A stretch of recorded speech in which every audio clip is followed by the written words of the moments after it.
Pennsylvania's Pocono Mountains. The track, a unique 2.5-mile triangle. The action, stock car racing. The Dominator, Dale Earnhardt, lived up to his nickname in the early season. He won 3 races plus the Winston. He took 2 poles, and he built a big point lead. He seemed destined to claim another championship. Then a dramatic downturn in Dominator fortunes. A crash at Charlotte, mechanical problems at Dover and Sears Point drop-kicked him to 4th in the standings. Rejuvenated Rusty Wallace, Winston Cup champion, blew up a wreck 3 straight weeks and fell to 11th in the points. But he has come back with a vengeance. He won at Charlotte. He won again at Sears. 2 wins in 3 races. Rusty is eager for battle today. I tell you, I feel great about this. I led both races last year, and I qualified that when my car's handling perfect. And whenever I got a good handling car, I'll always run good in the race. Methodical Morgan Shepherd clicked off 11 straight top 10 finishes and led the Winston Cup points. Then he blew up last week to break that string, but Morgan looks like a championship contender, even though he hasn't won a race. For us to win, we've already been capable of winning, but we've got to have that racing luck here at Pocono. We, can't have the flat tires. We can't have an air ring break.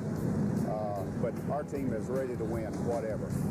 Mark Martin, whose late season momentum of '89 carried right into 1990. He won at Richmond. He's been top 3 6 times. He leads the standings, and he is confident.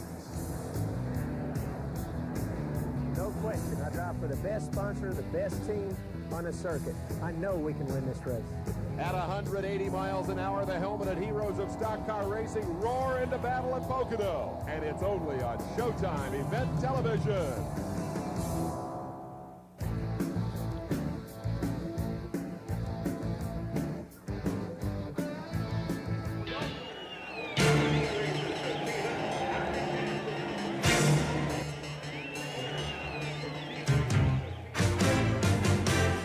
Stock car crowd in the history of this track is filing in, indeed jamming into this place and scrambling to find their seats because the action is about to begin.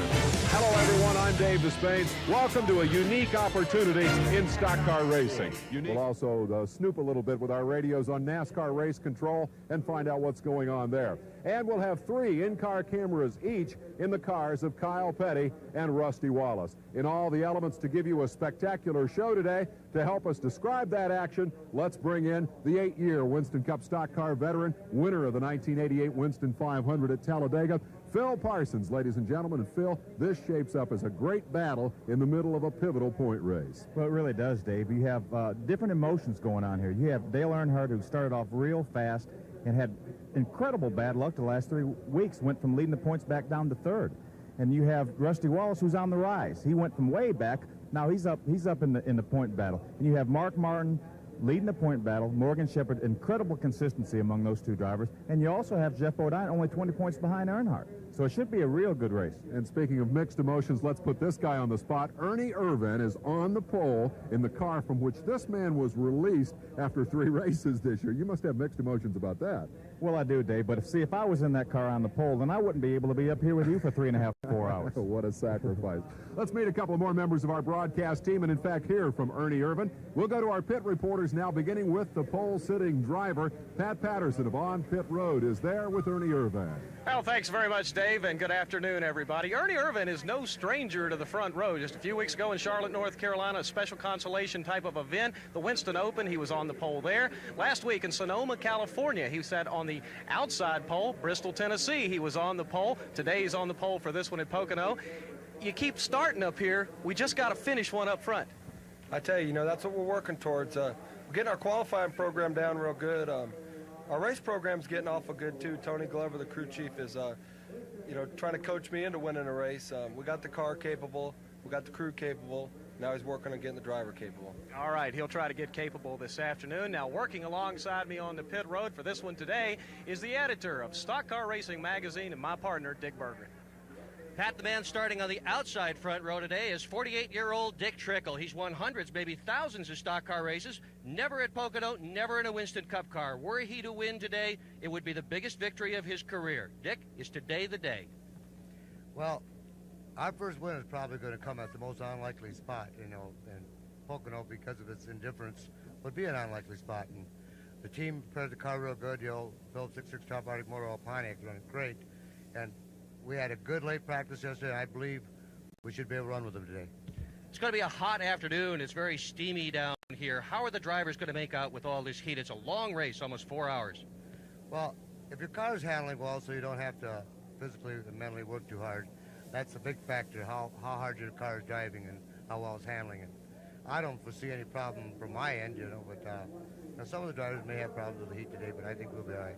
This is a team sport. You will rely on your crew for pit stops. Are they as good as the others? Well, I'm going to tell you, if Kevin and I and his team, we're a team to be reckoned with, and our pit stops has gotten better every race. I'm looking for the future, and I think the team is too. Well, he's got an extremely good shot here this afternoon. He's got a good car this afternoon. He's never won here. Pat Patterson right now is with another driver who's never won here, Rusty Wallace. Pat? Well, Dick, he may have never won here, but I can tell you the guy knows how to get to victory lane. He's third in the Winston Cup points, as we already said. And, Rusty, I know you're looking for a good run this afternoon. Well, I really am. This car is running great. I qualified bad. I really messed up, and I blame it all on myself again, but I just want to get to the front and be careful doing it because I'm a long way back. But I think maybe if this goes like it did last year I qualified 18th here, and I think 40 laps in the race I was leading it, so we'll see what happens. You always like sliding the car around a little bit, and this place, even though it's a super speedway, certainly gives you an opportunity to do so, but you have to be careful. It's 3 tough turns.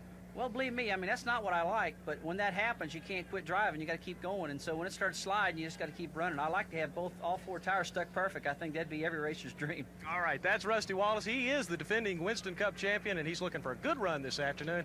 Now back upstairs to Dave Despain. All right, thank you, guys. Let's get a close-up look at this racetrack now from the 5th member of our team. Lynn St. James made broadcast history a year ago when she became the first woman to serve as a Winston Cup expert analyst. Yesterday, well, proving that expertise is well-earned, Lynn was driving her race car for a living, very confident for the Detroit Trans Am. We were all set to introduce her with video from Victory Circle. Instead, she crashed. She brought it home in a basket. Ms. St. James, I hope you have something to say for yourself. Okay, Dave, that's a great plan, and that was my plan. I'd love to come here after a victory, but I'll tell you, it's really tough out there. I'm glad all you've got to do for a living is talk. It's also tough right here, and I'm standing on the front straightaway at Pocono International Raceway. It's very wide. In fact, we've seen 5 or 6 cars abreast coming down this straightaway, a lot of action. Pocono is one of the toughest tracks on the entire circuit in the country. In fact, Indy cars don't come here anymore. But the NASCAR cars race here, and they can handle the bumps, they can handle these tight turns. But I've talked to a lot of drivers, it's nobody's favorite racetrack. One of the reasons why it is so distinct that even though it's called a 2.5-mile tri-oval, it's really 3 long, wide straightaways with 3 very distinct, difficult turns. In fact, let's take a lap around the track with Darrell Waltrip, 3-time Winston Cup champion. Well, this track is got such long straightaways that you really... It's like running into a tunnel. You see these turns coming, and, buddy, let me tell you, they're narrow. And you're coming down that straightaway, I'm going to guess 180 miles an hour. Track's pretty rough. Cars doing a lot of flopping up and down. And you get down there that corner, and you got to go in hard, because if you don't, you don't make very good time. So you run down in that corner way over your head, standing up on the brakes, brake left-footed here, because it's critical to get down in the corner hard. So in order to do that and not lose a lot of time, you got to use your left foot. Run down in there and aim for the grass. Sometimes you even hit what you're aiming for, but most of the time you don't. Hang that left wheel right on that yellow line right there with the dust and dirt and grass flying up in the air through that corner, car hunching up and down. You got her turn, you're coming off, and whoa, you just about nail that wall coming out of turn 1 over there. As you start down another long back straightaway, well, by now that straightaway's so long you can kind of, get yourself all straightened up, look in the mirror and see how things look. Got plenty of time, no problem, 180 mile an hour into a, golly, what I think is the most dangerous most dangerous turn that we have in racing. Turn 2 here at Pocono, over the tunnel, any kind of trouble there and you're going to get hurt. So you really have to respect that corner. You hang your left wheel, they got it all painted up over, you can't tell if it's speed bumps, paint, or what it is, but hang that left wheel right down there as low as you can get it. Let the car really kind of bounce through there. Slide it right out next to the wall. Sometimes you even clip the wall. I already have a couple of times, just barely. So you can get a nice strong run across that short chute. A lot of jostling along the short shoot there for position, because if you get through the tunnel turn good and the other guy gets out of the gas a little, side by side into turn 3, somebody's got to give, folks. You can go on the outside later on in the race, but it's a long way around, and it ain't going to win you no race. Hook it low again, left wheel in the grass, dirt flying, rocks flying, throw it all over Rusty, throw it all over Dale, get off my tail, down to the start-finish line.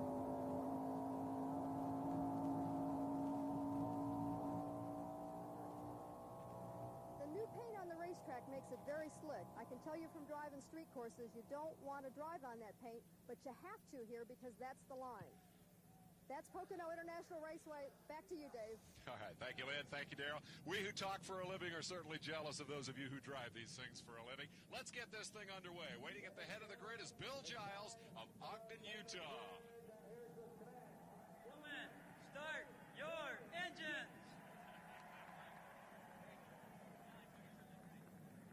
What a thrill for that guy. That's a NASCAR fan from Ogden, Utah. Bill Giles won the right to utter those famous words in a contest, and now the motors come to life here at Pocono.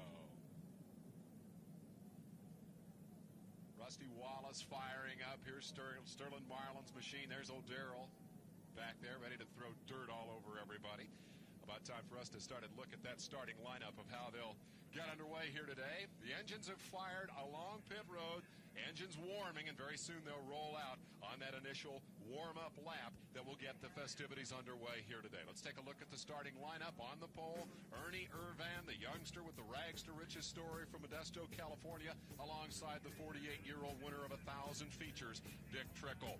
In row 2, good story there. Well, let's show you a little bit of that pole run first, though. Ernie Irvan turned in a 56.9 lap, 158 miles an hour. Started this season without a ride, basically, and has come back to sit on the pole.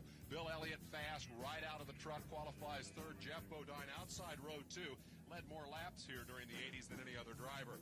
We find Greg Sachs on the inside of the third row, the Hollywood guy. We'll find out more about his activities. And the ailing Dale Earnhardt outside row 3. He's a story. Sterling Marlin and Kenny Schrader occupy the fourth row. Schrader hungry for his first win of what has been an up-and-down season. And then in row 5, the always loquacious Waltrip and the suffering in 1990, Alan Kulwicki. In row 6, we have Mark Martin, the point leader. Not an outstanding qualifying day here today. Davey Allison, who should run well on this racetrack, lines up 12th. In row 7, we have Dale Jarrett subbing for Neil Bonnet for the rest of the 1990 season, and Kyle Petty, whose exploits will follow on this Father's Day. Ricky Rudd with a strong run last week at Sears Point. Great road racer, starts alongside Harry Gant in the 8th row as Gant comes from 16th starting spot. Now the field has rumbled off toward turn number 1 as we check the rest of the grid for you. The two-time winner this year, Derek Cope, shares row 9 with Rick Wilson. In row 10, we'll have Michael Waltrip, who crashed in practice, starts a backup car and will go to the back of the field here on the pace laps. Brett Bodine, a one-time winner, a first-time winner this year, shares row 10 with Mike Waltrip. In row 11, Hut Strickland driving for his uncle, Bobby Allison, and the veteran Richard Petty, who qualified well back of his son here today on Father's Day. In row 12, something of a local hero, Jimmy Spencer, Mr. Excitement, has done a lot of racing in this part of the country. Rusty Wallace way back in row 12. On to row 13, Bobby Hillen and the Midwest short track veteran Butch Miller. Terry Labonte, the defending champion, in row 14, along with Randy LaJoy. He's the Coors Tour veteran. Row 15 has Morgan Shepherd, also in the point race, the rookie Robbie Moroso. In row 16, veteran Dave Marcus, area driver Jimmy Horton. The 18th row will have Jack Pennington and Jim Sauter, 19 Chad Little and Tommy Riggins. And rounding out the starting lineup here for today will be Jerry O'Neill and Jimmy Means in the 19th row, Troy Beebe and the veteran J.D. McDuffie round out this 40-car field. A lot of the top drivers in the point standings are well back in the field. Let's take a look from our in-car cameras here. We have 2 in the race today. We'll be seeing the view of Kyle Petty here as he comes from 14th starting spot. Let's see if we can hear from Kyle Petty. Kyle Petty, Dave Despain up in the broadcast booth. Long way to get to the front today. You ready to make the charge? Yeah, I guess we're as ready as we're going to be now. We're as close as we can be, I guess. So I'd like to wish everybody a happy Father's Day that's watching today. Good luck to you, Kyle. Good luck, too, to Father Richard. What a way to celebrate side-by-side racing at Pocono. Phil Parsons, you want to see if you can raise Mark Martin on the Racer Radio? Mark Martin, Phil Parsons, can you hear me?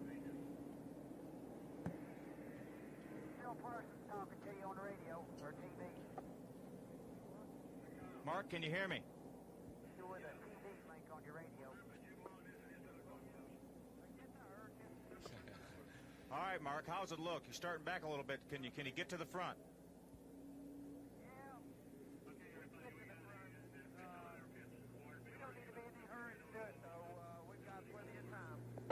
All right, Mark, good luck. Let's find out. All right, good luck to Mark Martin. Let's check in with Rusty Wallace. Rusty Wallace, it's Dave Despain in television control. We're talking about guys who got a long way to go to the front today. You're starting 24th. It only took you 40 laps to get to the front last year. Are you going to try to do it that quickly here in 1990? Yeah, I guess I am. I want to get the job done as quick as I can so I get to get a clear racetrack. I just hope it handles well. I think it will. We'll see what happens. You qualified, yeah. You qualified badly and practiced well yesterday. Are you confident in that car as you take the green here? Ran pretty good yesterday, so I feel pretty good about it, yeah. Have a good one, Rusty. Rusty Wallace, you're inside his car as they complete the pace laps here. We will go green this time by. We're just about a half lap from the start. Lynn St. James has hustled from the racetrack up to the broadcast booth to describe the feelings, the emotions, the anticipation as you head for that green flag. Believe it or not, you're calm at this point. I mean, your adrenaline's going, but you have to be calm. Like Mark said, you know, they got a long time here. They've got 500 miles to do what they've got to do, so you can't be over anxious here. Phil Parsons, as they look for that green flag, your anticipation of what will happen in that front row. The youngster Irvin, the veteran Trickle, are they both going to try to win the race on the first lap? Well, I think it's important for both of those guys to try to lead a lap. So obviously they want to lead the first one, get it out of the way. That way they get their 5 points for the Winston Cup point battle and get it done with. But I tell you, Ernie Irvin is the boss on the pace on the start, so he should have the advantage now. If his car slips a little bit in any of the turns, then Dick Trickle will probably be right there. It is the Miller Genuine Draft 500 at Pocono, and we are underway. Looked like Dick Trickle had trouble on the start. Looked like he almost missed a gear. There's the patented Pocono picture, 6 and 7 wide down that massive front straightaway. And as they peel off into turn number 1, field streaming through. Indeed, Irvin got the start. Trickle bobbled a little bit, and it looks like Bill Elliott has charged up into a contending spot there as he runs down the backstretch in second position, and he'll be immediately challenged by Greg Sachs, who was considered by most to be the fastest car here yesterday in the final practice. Sachs running a limited schedule in 1990 and a new team put together involving Paul Newman, along with the ubiquitous car owner all over this series, Rick Hendrick out of Charlotte, North Carolina. That is a good car. Irvin with a great start. He sure did, but it really was more dramatic than it was because Dick Trickle had so much trouble. He held up the whole field.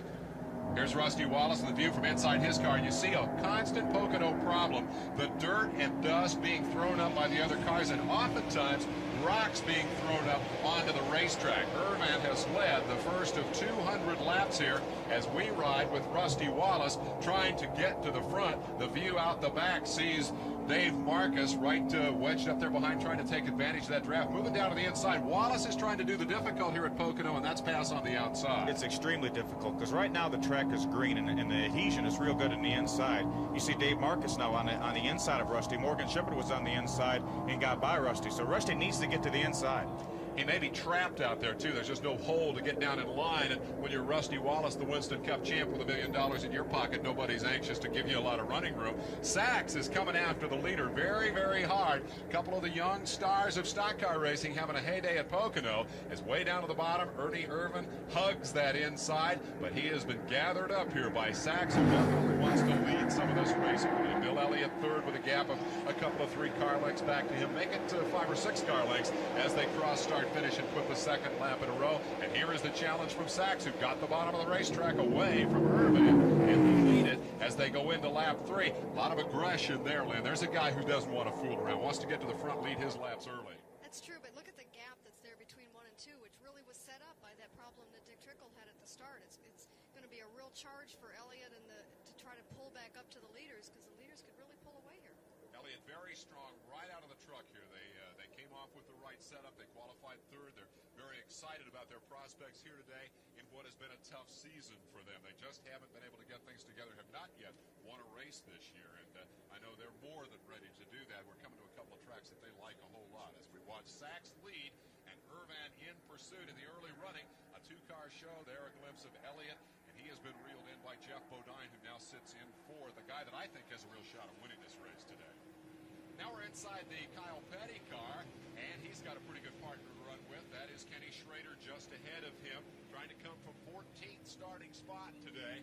And so Kyle immediately hooked onto a pretty good car there. He's caught Schrader. Actually, I think Schrader has backed up a little bit to get to Kyle as Kenny started from 8th spot. There's the look at the outside of the car, and here's Kyle doing his day's work on a racetrack that is, it's really kind of a matter of spurts. You rest for a long time on the straightaways, and then you work real hard through the corners. You sure do. This is the longest straightaway, the front straightaway, the longest straightaway on the circuit. Okay, we're gonna take a look at the start of the race again to see exactly what happened to Dick Trickle. It may be hard to see from this angle, but here the car's getting ready to go. Ernie Irvin has already punched the throttle. They're getting ready to throw the green flag. And you can almost detect that Dick Trickle is not taking off like Ernie Irvin is. You can see the separation now. You can see all the drivers behind him scrambling. Jeff Bodine went to the inside, Dale Earnhardt to the outside, and it really caused a lot of problems, especially for the outside line. But things have settled down now, and they can overcome, and they have another 195 laps to get to the front. Frustration for Trickle, 48 years old, sitting at the head of the class there. You never like to have a bobble like that. Would you speculate maybe a missed gear? It's hard to tell from up here, but would that be a good guess? I would think so. For some reason, the car didn't go. Maybe the carburetor floated a little bit, because on the pace laps, a lot of times the carburetor can load up because you're not running a lot of you're running a lot of fuel in it, but not going very fast to burn it up. So the carburetor might have bobbled, or he might have just missed a gear slightly for a minute. Sachs beginning to open up the advantage early over Irvan here as we get underway with this 500-miler at Pocono. It'll be a grind today. Let's go down to Dick Bergman and see if we can come up with more on this Dick Trickle story. Well, I'm with Dick Trickle's crew chief, Doug Williams. Doug, what's wrong with the car? Dick says right now the car just feels like it's underpowered. We had him switch ignition box and it's starting to come back, so we must have had a bad ignition box on the car. But you're back up to full song? It's back up to full song now, Dick. Okay, well, he likes passing cars anyway, so Trickle's probably having fun out there, even though he's not right up front. Trickle's got a bunch of them to pass. He is the leader of about the 5th group here on the racetrack. He is well back in the field as they mark their progress down into turn number 1. And again, the bobble off the start was the problem. He's got Ricky Rudd in tow as they come clear down inside the white line and race the apron. And Trickle leaves an opening there if Rudd can drive through it. You want to hug the bottom on all 3 corners here on this racetrack. Dick got a little wide. Rudd could not seize the moment. And for the moment, they will maintain their running order. Trickle starting from the outside of row 1, but apparently it was a balky ignition off the start that got him in trouble. They have shifted, switched to the backup ignition, if you will, and now seem to be in good shape. So it's a heyday for the yellow cars up front as the number 18 of Greg Sachs maintains his lead over Ernie Irvan. Irvan, a man who at the moment appears to be at the top of his game. We go from the yellow cars to the red cars then, running in 3rd and 4th, Bill Elliott and Jeff Bodine. You have 5 laps into this race, the lead belonging to the number 18 car. Let's pick up that 3rd place battle as Greg Sachs leads over number 4 Ernie Irvan. Here is 3rd and 4th, and that is Bill Elliott about to be challenged, it appears, by Jeff Bodine. Bodine looking down to the inside. First came to this racetrack way back in 1969. He has run a ton of miles at Pocono. Never perhaps in a better car, a car more capable of winning than right now as he drives the Junior Johnson Budweiser number 11 into 4th spot, pursued there by Sterling Marlin, who's now 5th. That's the car that won the race last year.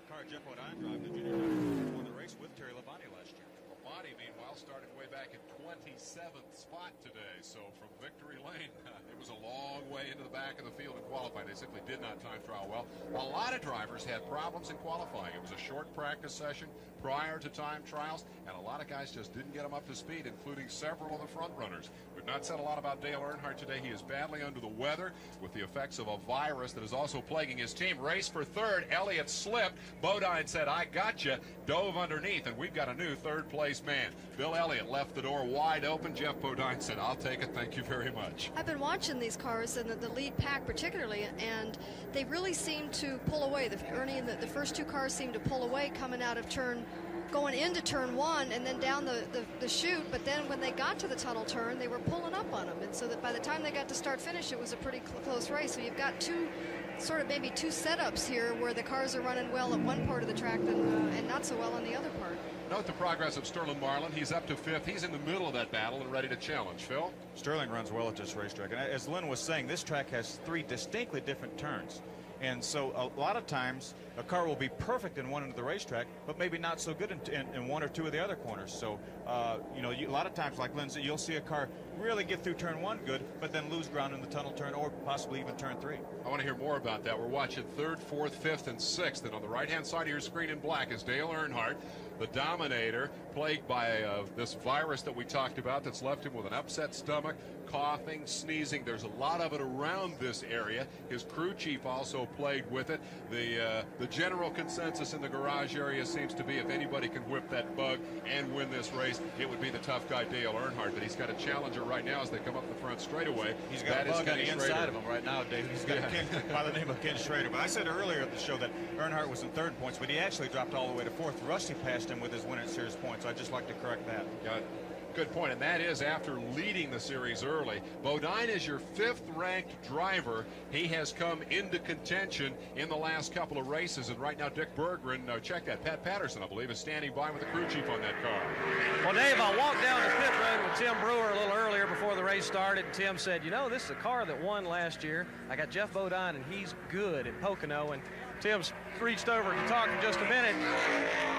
You know this dog can hunt today, don't you? Well, Pat, that's kind of a strange way of putting it, but I think everybody in the garage area yesterday afternoon, the last practice session, seen how strong the Budweiser Ford was, and you know, Jeff, he's pretty pleased with the thing, so we're just going to sit here and see what happens later on in the show and try to win this Miller race with the Budweiser people. All right, good luck, Tim. Watch out for them slow-talking guys, because a lot of times they're the fast-racing guys, and that's certainly the case with the Junior Johnson outfit. Not outstanding on the super speedways this year, 9th and 24th in 2 previous runs, but Bodine really likes Pocono. Bodine, you'll recall, a year ago knocked the fence down here and put us in a delay pattern. He has no plans to do that today. You're back with the leader now, and basically the man who has dominated this race early on, that is the number 18 machine being piloted here by Greg Sachs of Manitowoc, New York. Young man who's had a real up and down kind of a Winston Cup career. Won his first race down at Daytona. Here is Kyle Petty as we check his progress here. He's really on the march. He's come all the way to 8th. He hooked up with Schrader and managed to get to the front, or get toward the front, from a 14th starting spot. This is the view from his car. He's actually moved up to 6th position now. He got by both Ken Schrader and Dale Earnhardt, so Kyle's all the way up to 6th.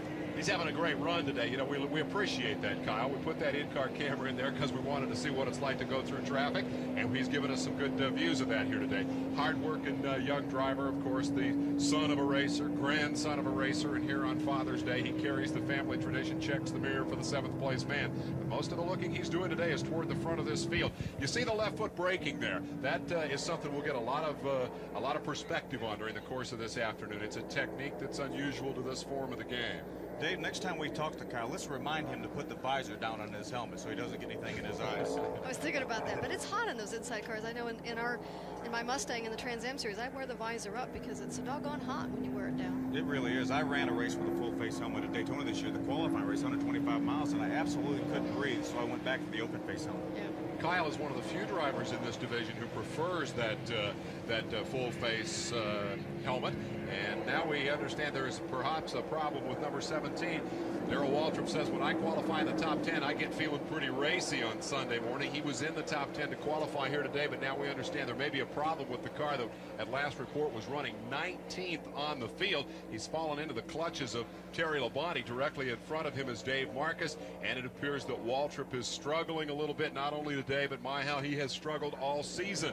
Keep in mind that at this juncture of the 1989 season, Waltrip had won 4 races, including the Daytona 500, went on to win 6. Everybody felt that this team would be a contender for the 1990 championship. In fact, they have not won a race. Here we look at the battle now for second place as Bodine has moved into the second spot. Ernie Irvin doing a slow fade here, started from the pole, but a couple of guys have caught him, and you can bet that Bodine got tired of waiting there and decided, I got to get up there and mix it up a little bit with Greg Sachs. You know, Greg Sachs is running out there in clean air all by himself. He's got no help. Nobody's, drafted him and moving him along. He's far enough ahead. He's running clean, and yet he's running faster than everybody. It's a good race car, huh, Phil? It really is. I'll tell you, Jeff Bodine's doing a heck of a job. He may be just as fast as Greg Sachs right now because he ran Ernie Irvin down and passed him, but it's a long race, as we've talked about a number of times, and they'll be able to make a pit stop on a caution flag or even a green flag pit stop, change the tire stagger a little bit, adjust on the car, and Ernie Irvin should be back towards the front. This is a bias ply race, so that tire stagger business that you hear so much about in this series, the difference in the size of the tires and how they're used to affect the handling of the car is very much an issue here today. They can do more to adjust stagger with bias tires than with radials. Is that right, Phil? Well, they really can, David, because you can get virtually any size on a bias ply tire. On a radial, they come out of the mold at the size they're going to be. I'm sorry, but that was some bump drafting going on there. Excuse me, give me some help. Ernie Irvin comes up to Jeff Bodine and said, passing me was one thing, I may just pass you back here. As Irvin was not an easy mark, and he came right back up and gave Bodine a pretty good shot. He wants back by him, Phil. Well, that's why I thought maybe, I'm sorry, they'd work together. If they worked together, they'd have a better chance of running down Greg, wouldn't they? Not a whole lot of patience going on right now. You're exactly right, Lynn. If they could hook up in a draft, right now, racing side by side, they're going to allow Bill Elliott and the cars behind them to catch him. How much is that true on this track compared to, say, Daytona or Talladega? Now, we know on the big tracks where you can really run flat-footed all the way around the place, that draft is real critical. But here, with all the braking and then re-accelerating that you have to do, is that as big a factor? It's not quite as big because at Daytona or Talladega, it's a necessity. It's an absolute necessity. But here, it helps, but it's not, as Greg Sachs has drove out to the lead, it's not absolutely compulsory, but it does help. And I think if Jeff Bodine and Ernie Irvin hook up, they'll have a better chance of running down Greg Sachs. Also worth noting that this is not a restrictor plate race because the speeds here, though they reach 180 on the front straightaway, are not the 200 potential or 200 plus that we see at Daytona and Talladega. So they run without the restrictors. We digressed a little from the three-cornered racetrack point that I wanted to get back to. And as we watch these guys hammer down now toward the tunnel turn, which Darrell Waltrip called the most difficult and perhaps most dangerous in all of racing. Let's have both of you expound a little bit, if you can, on why it's such a problem to have three different shapes and indeed three different degrees of banking in the corners. Why is that so difficult to set up for? Well, because our car, you have 4 springs, 4 shocks, 1 sway bar. And when you go to a normal oval track with 2 concentric turns on each end of the racetrack, even though they call it a 4-turn track, it doesn't the car doesn't change from one corner to the other, one end of the racetrack to the other. But here, the 3 corners are so different that you can have an ideal setup, as we said earlier, in one turn and be off in the other turns. And I think that's what we're seeing now with Ernie Irvin and Jeff Bodine. There are places on the racetrack that it looks like Ernie Irvin is better than Jeff Bodine, but basically all the way around the racetrack for the total lap, Jeff Bodine's better. He's stretched out a little bit of his lead on Ernie Irvin, and it looks like Bill Elliott and Sterling Marlin are beginning to catch him. And they've got a pretty good little race going on right there for 4th and 5th as Marlin, who's basically been 5th from the get-go, comes up and drafts on Bill Elliott. That is your battle for 4th position. Elliott perhaps the sleeper here today. Nobody said too much about old Bill. The family team from North Georgia, like Darrell Waltrip, struggling a little bit this year. Marlin looks inside, wants to make a move down the Long Pond straightaway, and does, and with authority. As they dove to the tunnel turn, Elliott says, I believe I'm going to let him go right on by. And so we have a new 4th place man in Sterling Marlin. The rundown after 15 finds Sachs the leader. 2nd is Bodine. 3rd is Irvin. Elliott was 4th, gives up that spot to the 5th place man as they swap positions and Sterling Marlin moves up. A runaway pace being established here by the leader, Greg Sachs. Let's go down to pit road and hear from his crew chief. Well, I'm with Gary DeHart. He is the crew chief for the leader, Greg Sachs. He's talking to him now. As soon as he finishes, we're going to ask him, are you going to let Bodine run your car down? Or are you going to try to run away from him, Gary? Well, right now we're just taking it easy. Really. We don't want to hurt the car or anything, so we're just letting the car do what it wants to right now. It's running good. I hope we can run like that all day long. Where is your car strongest, Gary? Really all the way around. It's good all the way around. Well, that's what you want, but Greg Sachs does indeed need to finish. This is the same car he ran so well with at Darlington, but the crankshaft broke while he was in contention to win. Today, they're determined to finish the race. They're not going to punish this thing, even though they are leading. I got to believe that when you're talking on the radio to your driver and he's saying, hey, this thing's great, I'm just cruising, and then you turn to the TV reporter and report, hey, yeah, we got no problem, we're just running her easy, and you're pulling away from a field this good, that means you're pretty strong, Phil. He really is. And as you mentioned earlier, everyone said yesterday in the last practice before the race that he was the fastest car. Richard Petty, number 43, legendary in stock car ranks, is running in 20th position on the racetrack. Richard Petty, with the completion of that lap, ran his 10,000th Winston Cup mile here at Pocono. Just think about that. The man is a living bit of stock car racing history. 10,000 miles here at Pocono. That is just Winston Cup miles, by the way. He also won a 500-mile USAC race here. Richard says that he likes Pocono a whole lot. This is one of his favorite places to race. He still enjoys his Sunday afternoons. Well, I tell you, it's just great. That might be part of the big reason I keep coming back. I don't know, but the people here in this particular racetrack and stuff, it just seems like it. You know, we've always had a lot of good following up here, and you know, just do good or you do bad, they cheer you, and that I think a lot of times when you don't do good, then that gets you to the next race, and you know, other than that, sometimes it'll be kind of tough. You know, even when he doesn't do good, he does good as far as I'm concerned. I tell you, that man has done so much for this sport, and they truly love him. Not only here at Pocono, Phil, everywhere he goes. Are you surprised in any way that the luster hasn't begun to fade from the Petty star? Not at all, Dave, because I tell you, Richard Petty, all of us that drive a race car or in quasi-public eye can learn from Richard Petty.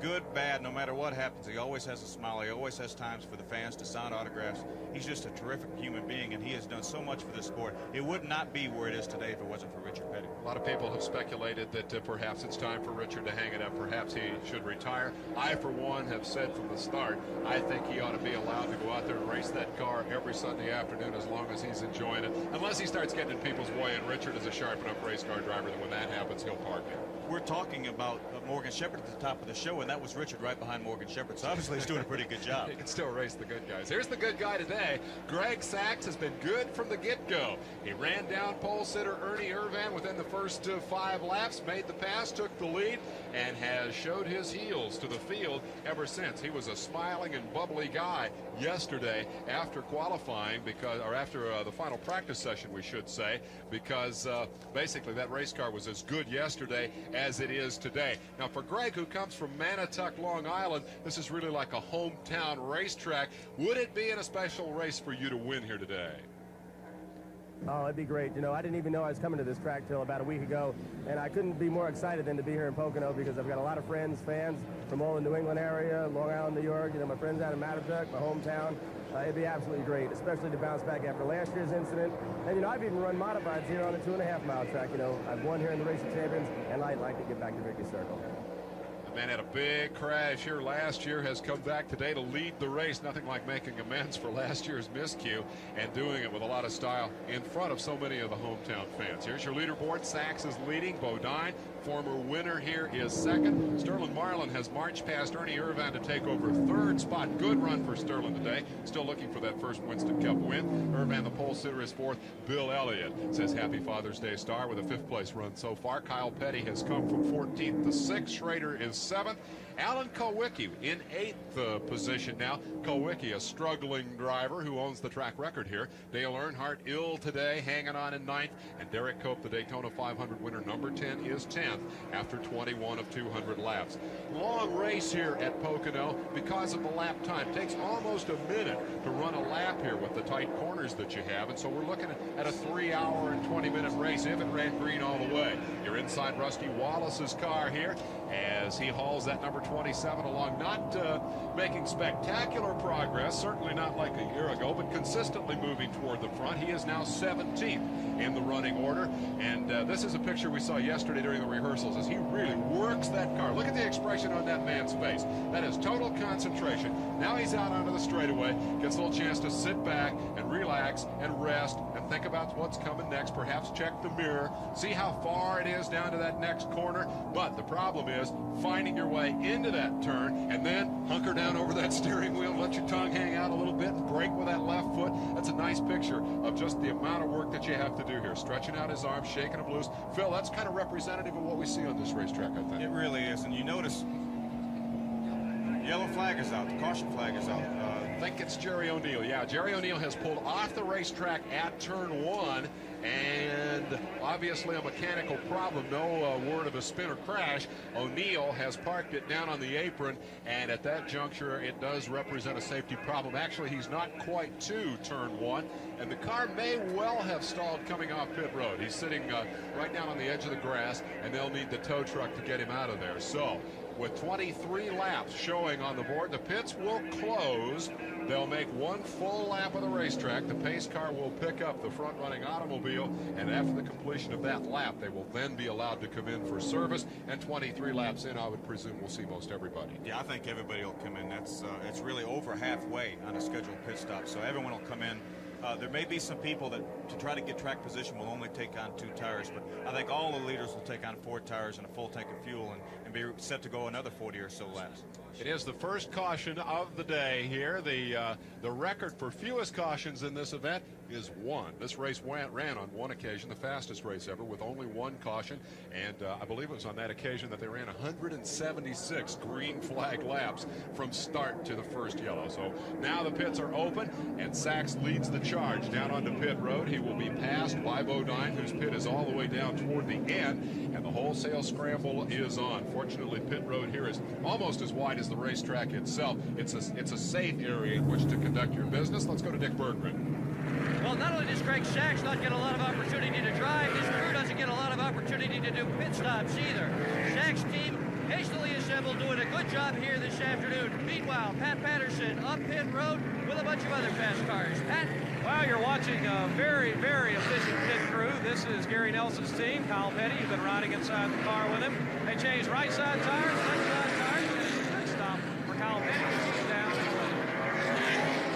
Here's the look from Kyle's viewpoint of the drag race back out onto the racetrack. You watch that mirror a lot when you're coming out of the pits, because you know there's somebody from behind you who's had about a quarter-mile run to get up to speed. You sure don't want to pull out in front of him. Kyle's on the march today. A lot of different strategies there. A number of cars took on 4 tires. A number of the front runners also took on 2 tires. So real different strategies there going on. 2 buys you some track position. If you only change 2 tires, you get back out onto the racetrack and back into line further up the field, Phil. And if you took on 4, what do you pay for that advantage? What's the cost? Well, I tell you, at this point in the race, it's so early that I think a lot of them are trying it to say, hey, can I run as fast on 2 fresh tires as I can on 4 fresh tires? If I can, when it comes down to the last caution flag or the last pit stop with 20 laps to go, maybe I'll only get 2 tires if my speed is not hurt that much. So I think that's what a lot of them are doing right now. They're going to monitor the stopwatches and see how fast they run now compared to how fast they ran at the start of the race with 4 fresh tires, and also the other cars that took on 4 tires, and then play their strategy from there. I would think also that they wanted to, if they weren't happy with the way the cars run, and they wanted to change the stagger, the whole thing, just to get a better race car under them, so this was the shot to do it. Let's go to Pat Patterson, who's with Gary Nelson. Okay, Gary, pretty good pit stop for you guys. Looked like it was a good stop for you. Yeah, we had to make a couple adjustments. The car was just a little bit on the loose side over the tunnel turn, and we made a wedge adjustment. We'll see how it goes from there, but yeah, we're pretty happy. I noticed the tires look pretty clean, so that's good for the very start of this race. Yeah, one thing about it, you got to have clean tires. What he's talking about is getting those tires chewed up out there, and it appears like it was a good stop for everybody, especially at this juncture, so that they can come in, take a look at what kind of tire temperatures they've got and how the tires are wearing. Back upstairs. Pat, if you get a chance, tell Gary that it's just as cool and comfortable up here in the broadcast booth as it was last year when he did such an excellent job, and we hope that he sweats terribly down there all day today now that he's chosen to go back to work. All right, here is the car about which we speak. It is the Pete car number 42 that Kyle Petty has driven very effectively here today. And let's listen in and see what they're saying now, what they're saying on the radio. Yeah, he must have beat us on that pit stop.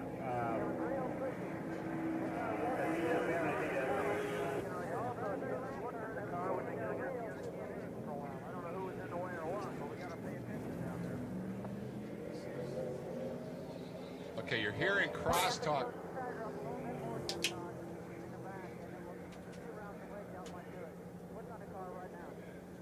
That sounds like Rusty Wallace and Barry Dotson talking right there. Yeah, I think it was, and they were talking about the fact that they're going to need to tighten that car up a little bit more. It's still loose. Keep in mind that we are monitoring a wide variety of radio transmissions here today, and in that case, I believe that was Wallace.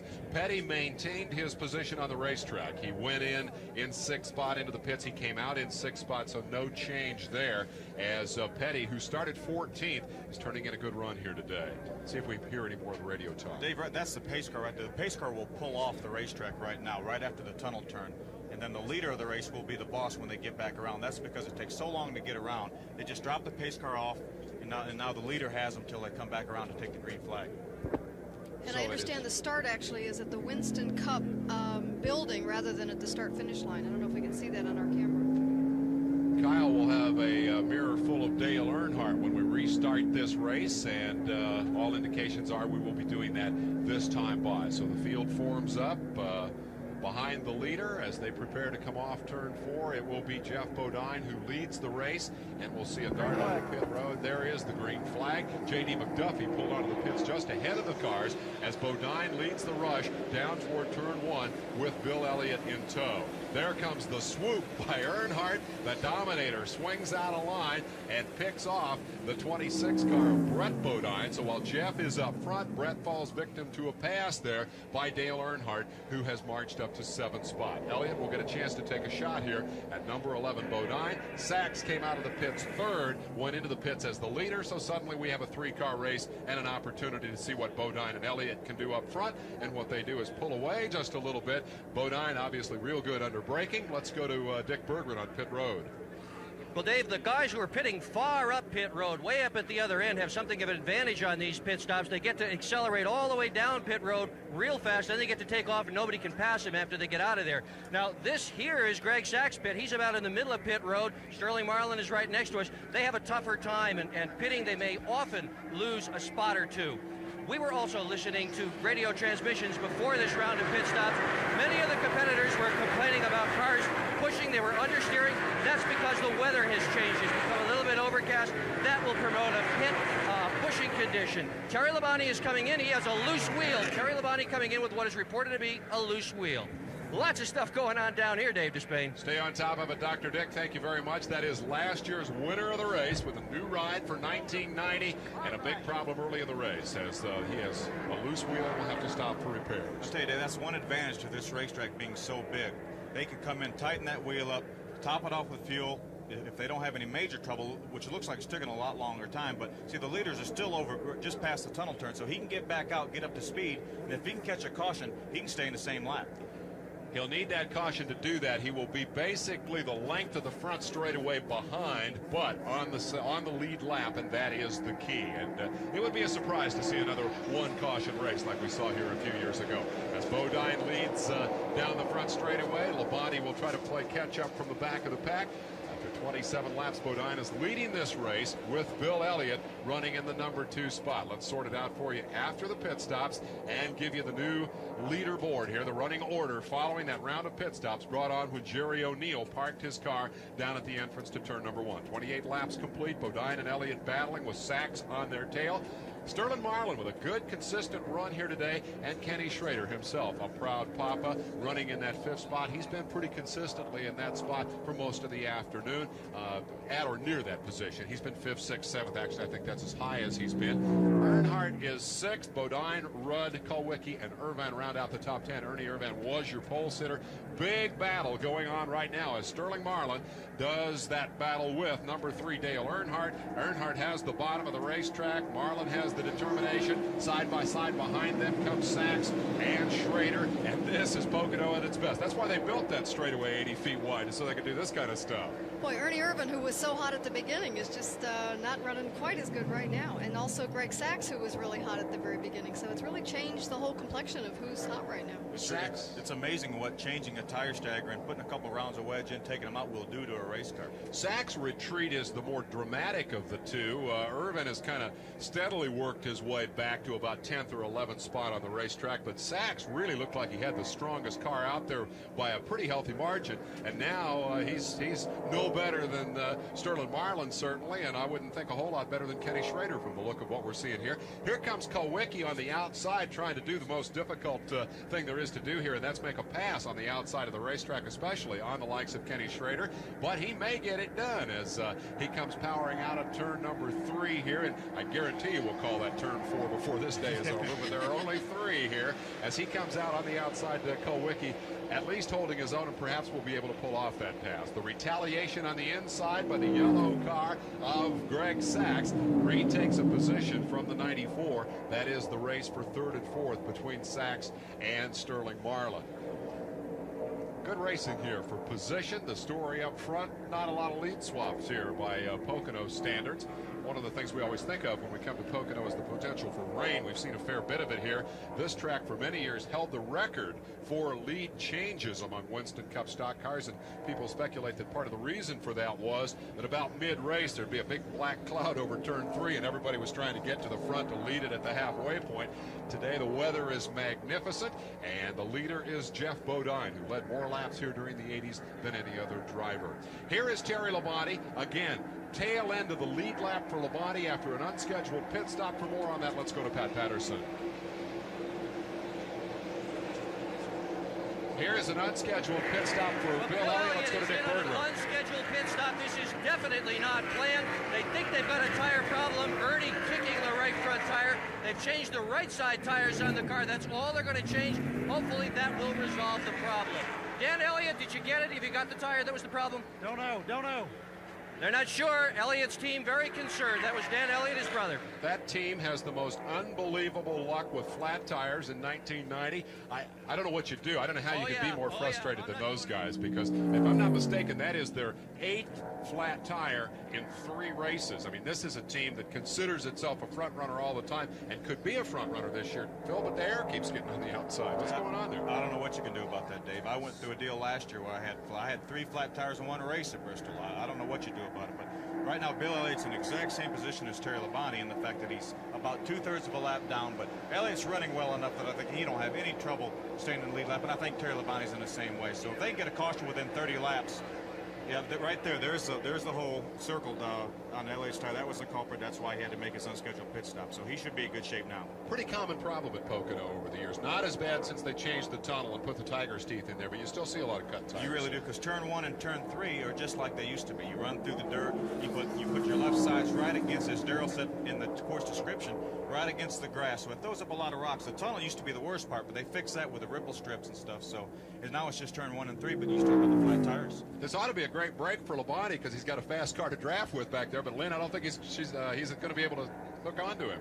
Doesn't look like it's happening right now. It was like great. We want to go back to pit road. Pat Patterson. Well, Dave, just a quick update on Terry Labonte. He came in because he thought he had a equalized tire, and in fact he did. When he came in the first time, he thought he had a tire that was just loose. Went out, came back around, came back in. It was an equalized left front tire, and that was the problem with Terry Labonte, the reason that he had to come in 2 times. So it is tire problems that have plagued the defending champion and the winner of the July race here a year ago. The last 2 men to win races at Pocono have both fallen victim to tire problems here in this spring of 1990 running. Dave, let me explain what an equalized tire is. We run interliners inside the tires. It's a safety shield that is inside the outer tire. And what happens is the inside tire is a tube tire, and the outside is tubeless. When you get a hole in that inner tube, it equalizes the pressure between the outside tire and the inside tire, and it bounces and bounces. The inside bounces against the outside and causes severe vibration, and that's what an equalized tire is. That was the problem for number 1, Terry Labonte. Here's the bumper cam from Kyle Petty's car as he proceeds around this racetrack, having run as high in the field as 6th, and now falling after that pit stop back to 11th in the shuffling of positions that took place here. Harry Gamp, the man he has to deal with as the bandit puts the bumper up underneath Kyle Petty's car and keeps the pressure on him. Harry is one of only 10 drivers who raced in this race 10 years ago. We're going to look back at the decade of the 80s a little later today. Right now you see that battle from a different perspective. Kenny Schrader, the man directly ahead of them, as Kyle tries to hold off Harry. They hammer around this triangular racetrack at Pocono. We are working the 35th lap of competition. Now scheduled 200 lapper. That is 500 miles on this 2.5-mile racetrack, almost a minute per lap. It's a long afternoon here. Is it a physically demanding racetrack, Phil? You've really got a lot of time to rest, it would appear. Yeah, it really isn't a physically demanding racetrack, but as Dick Trickle said early on, if your car is really ill handling, then that will make it worse. But the straightaway was so long. You know, from the in-car camera shots, we notice when they go down a straightaway, they'll flex their hands and move around a little bit, so they're not sitting in the same position. You run a track like Bristol, which is a high bank half mile, you never change positions for 500 laps. But here, the straightaways are so long, you can move around, you can let one hand off the steering wheel, and you know, if your hand's numb or something like that. So it's really not that hard physically. The hotter it is, naturally, the harder it's going to be. Got another look there at Kyle flexing that left leg as he stomped on the brake pedal with the left foot, going down into the corner and then peeling it off to the left, trying to do something with Schrader, and likewise pursuing the Brett Bodine there. Here is the number 18, the man who was so strong early on, Greg Sachs, finally gathering things back together and looking like he's ready to perhaps make a run here as he closes in on the leader, Bodine. And Bodine gets a little bit squirrely in turn number 3. Checking that running order after 35. This is your first and second place car. Dale Earnhardt has moved up to third, and to fourth. There's a look at Kulwicki. Sterling Marlin being shown fifth at the end of 35, and a challenge for the lead on the inside, and Sachs has refound his speed, I should think. I was wondering if maybe when he was running with the pack in the air that's not quite as clean, that it just the car didn't work so well. But boy, when he runs by himself, he just takes right off. That's very possible. A lot of these cars, a lot of times when you get somebody behind you, it takes air off the spoiler and the car will get a lot looser. But Greg was able to work his way by the traffic and get back in clean air and past Jeff Bodine. We'll see if he can drive away like he has earlier. Plus, I've talked to Jack Roush and some of the other teams that they run differently when they're around different cars. 2 cars hook up. It's even that way in the IROC cars, I know. If you get 2 cars hooked up, the car will handle one way. You get 3 cars hooked up, it'll handle differently, and depending on what car you're running with. It That's might, very 2 true. Fords might run well together, or maybe a Ford and aluminum. I mean, it just goes crazy. But it's really a different race car depending on who you're around. But Greg obviously has got a good car when he's running by himself. When he's in clean air, he's quick. We can see right now that Alan Kulwicki has got by Dale Earnhardt, also Derek Cope. So Earnhardt is back to 5th right now. So we watch the battle for the lead here as Sachs retakes that spot from Bodine. Bodine driving for Junior Johnson in this 1990 season. A few people were kind of skeptical about that marriage, but they've done pretty well right out of the box, eh, Jeff? No. If we gain some more points, we're 5th right now, so we want to move up to that top spot. All right, Jeff, got a couple of viewer questions that have come in so far. Now, you folks have got to pay attention out here. Don't call us with questions we've already answered. This racetrack is 2.5 miles long, Dave Lorimar, in at Cablevision, Kalamazoo, Michigan. We're teasing, Dave. We're glad you're tuned in today. It is a 2.5-mile racetrack. They'll run 200 laps for 500 miles. As we watch the number 3 car here up into 3rd spot, Earnhardt paced himself early, perhaps checking on his physical condition as much as the car's condition. He's under the weather today, but he looks strong now, Phil. He is, but he has lost a couple spots, as I mentioned earlier. Alan Kulwicki and Derek Cope have got by. So, we talked about Earnhardt being sick and having a stomach virus, but if there's anybody in the world that can overcome it, it's Dale Earnhardt. But he doesn't look as strong today as he normally does. He has not really made a foray to the front like he would have. You would expect Earnhardt. He qualified. Caution flags out. I don't know what's on the racetrack, but caution flags out. But Dale Earnhardt, they'll get that car figured out. He'll be a force to be reckoned with before the day's over. I think the best measure of the fact that Earnhardt is a sick puppy today is the fact that he has not charged to the front. He did go as high as 3rd, slips back a couple of spots to 5th. Now on lap 39, the caution flag will fly. I would suspect that in very uncharacteristic fashion today, Dale Earnhardt will have to play a waiting game and save his resources for the late laps of this race. The leader, Sachs, again, under yellow. He was leading when the caution flew the first time around. Phil? I tell you, that was a real break for Bill Elliott and Terry Labonte. Both of those cars remain in the lead lap, so now they can get in and get fresh tires, get back up with the pack, and then they'll be in good shape for the rest of the day. Sachs working his way around the pits will remain closed, of course, until they get back to the entrance to pit road, and the pace car has picked up the leader. And at that point, perhaps we'll be able to check in with Terry Labonte and find out if he appreciated that good break. Still not exactly certain what that caution was for, but it appears to be a racetrack condition problem. I think there's debris out there somewhere that they're cleaning up. It's the same situation, Dave. The cars really don't have to make a full lap because the pace car is still over there by the tunnel. When they come by the start-finish line the first time, then the pace car picks them up, so we don't have to wait that full lap for them to pit. So the pace car picked them up, and here they come. Once again, the wholesale dash onto pit road, and it looks like number 98 Butch Miller will stay on the racetrack to lead a lap. Everybody else on pit road. Sachs diving in for fast service. He'll certainly get rights. Let's go to Dick Berggren. Checking Pat Patterson. The right front tire today for Greg Sachs is being handled by Dennis Conner. If you were a fan of Tim Richmond, if you watched Kenny Schrader's strong runs, you saw Dennis Conner work with that team. He left Hendrick for a while, went to work on the movies. He's back. He's helped a lot working up here on the Greg Sachs car. Pat Patterson up the other end of pit road. Pat. 11 of Jeff Bodine, the Budweiser crew brought their machine in. The right side and the left side tires. Now, interesting, Dave, still, that I stopped watching. As soon as I could see Jeff Bodine on the other end of the course, headed to his pit. It took him 15 seconds to get all the way down to pit road, the very last pit. Add that and about 20 seconds more, or 21 seconds more, and that's a very good pit stop for Junior Johnson's team. It was not, however, good enough to get him back out onto the racetrack in the lead, as I don't believe, we'll double check that, but Butch Miller, who stayed out, will have the lead just temporarily. He will still come in for a pit stop. I would suspect that he will come around and stop this time. And Phil, I believe we got some further word on what the delay is for here. There's a billboard on the outside of the racetrack right between turn 1 and turn 2 on the Long Pond straightaway, and it appears as though something happened to the signboard. It fell down, or a piece of it fell down, and then there's emergency crew over there right now working. There it is right there on the screen. Emergency crew working on it and trying to get the sign off the racetrack. And the guy who paid the bill for that billboard will want a refund on half his money today. Perhaps we can get something from NASCAR Control on this. Let's eavesdrop a little bit.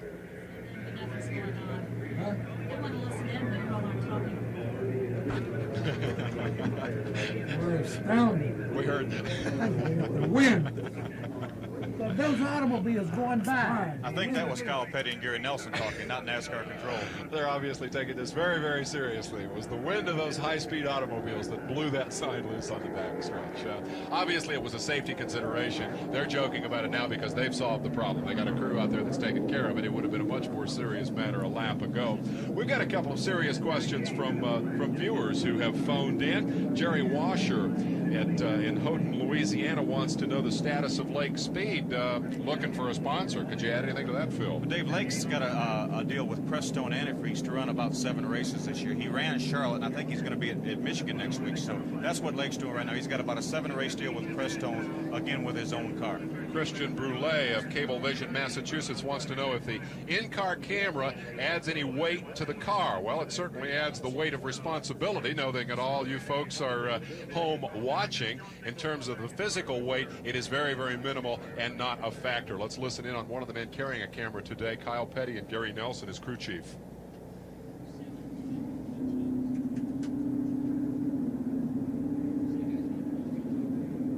Kyle Petty, Dave Despain in the broadcast booth. Can you hear me? 10-4, I hear you, man. You're giving us some great pictures today, and you're headed for the front. Are you comfortable with that? Are you comfortable with that race car? Yeah, the car's working pretty good right now. We just, I was asleep on that last restart and lost about 5 or 6 positions, so I'm gonna have to wake up a little bit, I guess. We were wondering what happened to you there. You had the richest payday of the year when you won back in Rockingham. It's only $38,000 to win from the pole today, but I would suspect even coming from 14th, you'd be happy to win Pocono, wouldn't you? I didn't quite hear you. You broke up a little bit there towards the end. We're gonna let you get back to racing. I think I know the answer to that question. Good luck today. Thank you, sir. Appreciate it. It's Kyle Petty, and we're working with Kyle and his crew chief, Gary Nelson. Gary was our analyst in the booth last year. He has gone back to work on the car that went out, and in the 3rd race of this season, won nearly a $250,000 bonus from the folks at Unocal for winning that race from the pole. The other in-car camera today being carried by Rusty Wallace. Perhaps Phil Parsons, you have a question for Rusty? Rusty, this is Phil Parsons. How do you read me? On the car, that was better than the first time. The same gear we had in yesterday, right? 10-4. He's talking right now to his crew chief. We're eavesdropping on Rusty and his crew chief now.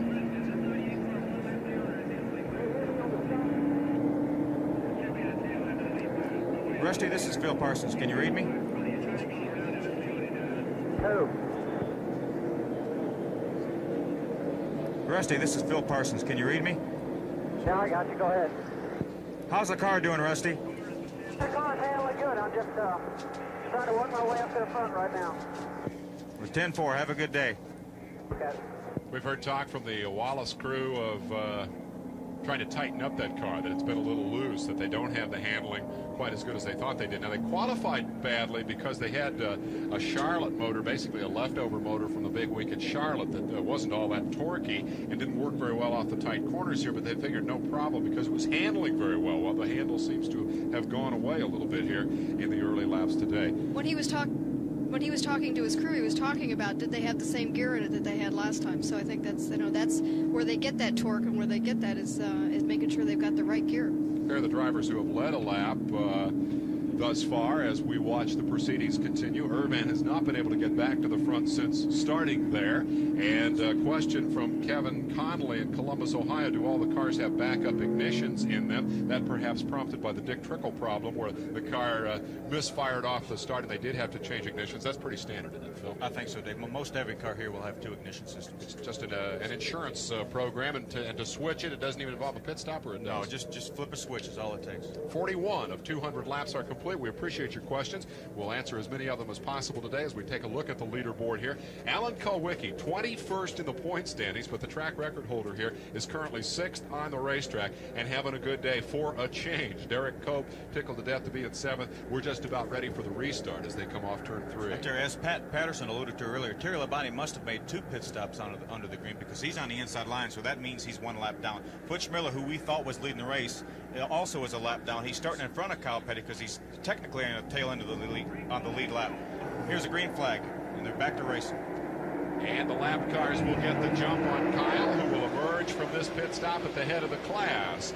Kyle Petty, the leader, as the new Winston Cup flagman, Doyle Ford, shows the green to the field. Harold Kinder healing up nicely, the longtime veteran flagman of NASCAR, had knee surgery. He's already out of the plaster cast and into the lightweight cast, and Harold, we're confident you'll be doing the jitterbug in no time at all. Petty, with 2 lap cars to deal with, heads down the Long Pond straightaway and into the tunnel turn here at Pocono as he looks to the inside here. That's where he would like to make the pass. Doubtful that either of these guys will make way for him and give him that opportunity. Indeed, Labonte is trying to work his way around Miller. You're looking from the inside of the lead car being driven today by Kyle Petty. We mentioned the weight of responsibility that the in-car camera places. Obviously, Kyle is bearing up well under that weight today. He has come from 14th starting spot to lead the race just as we asked him to, so that we could have some front-running pictures here today. Obviously, it's not that easy. Nobody moves over for the in-car camera or anybody else. And right now, Terry Labonte and Butch Miller are not about to give way, are they? There's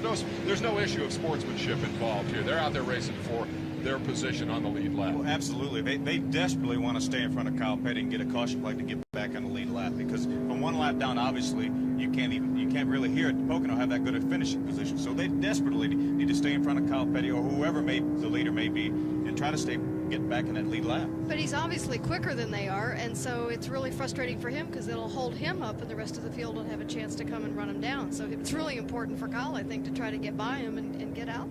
And that makes the point that it's a tough track to pass on, too. And he's trying, believe me, he's trying to get by him. But there he makes a move to the inside of Terry Labonte, so he should be able to get by Terry. There's a good battle back there. There's a camera from inside Kyle's car. There's Terry Labonte that he just passed in the Skoll Classic Oldsmobile. That is the bumper cam from Kyle Petty now showing the car, which he just worked his way around. The car driven by Terry Labonte, the defending race champion, though he did not win the race in that car. He won it a year ago in Junior Johnson's Thunderbird. Set out to form his own team, was not successful. I should say not completely successful in doing that. I think the decision was more a timetable decision than an abandoning of that plan, and is now driving the Jackson Brothers Oldsmobile, which is a lap down here due to tire problems. So Petty, the leader, in fact, is able to put some distance between himself and the second place man. Ernie Irvan, who started this race from the pole, is back into second spot. And this is a commentary on the young drivers who are doing so well in Winston Cup racing in the generation of the 90s. Already this year, 6 wins to drivers who did not have a victory at this point in the 1989 season, but they picked one up early in 1990. So you see the emergence of the likes of Kyle Petty and Brett Bodine and some of the other young men who I think are destined to be the stars in years to come. Derek Cope flashes by with Dale Earnhardt on his bumper, and that, of course, is reminiscent of their classic battle in the Daytona 500 when Earnhardt fell victim to difficulty on the last lap, cut the tire in turn 3, and saw what must be the greatest heartbreak in racing, to lose the Daytona 500 less than a half lap from the finish line. Right now, Kyle Petty looking at what could be a great opportunity for him to win on national television and carry that in-car camera into victory lane, but I think in light of what we've seen here today, it's real early to feel very confident. Well, it really is, Dave. But I think Kyle's confident. He only got gas on that last pit stop, so that's why he got the lead. But he's doing real well.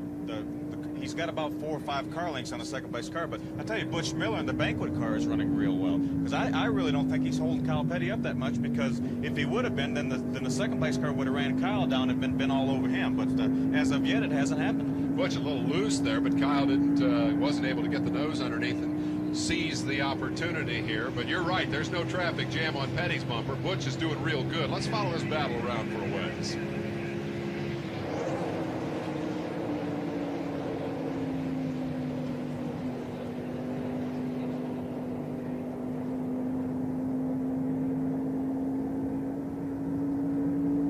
Long Pond straightaway. This is the backstretch headed for the tunnel turn.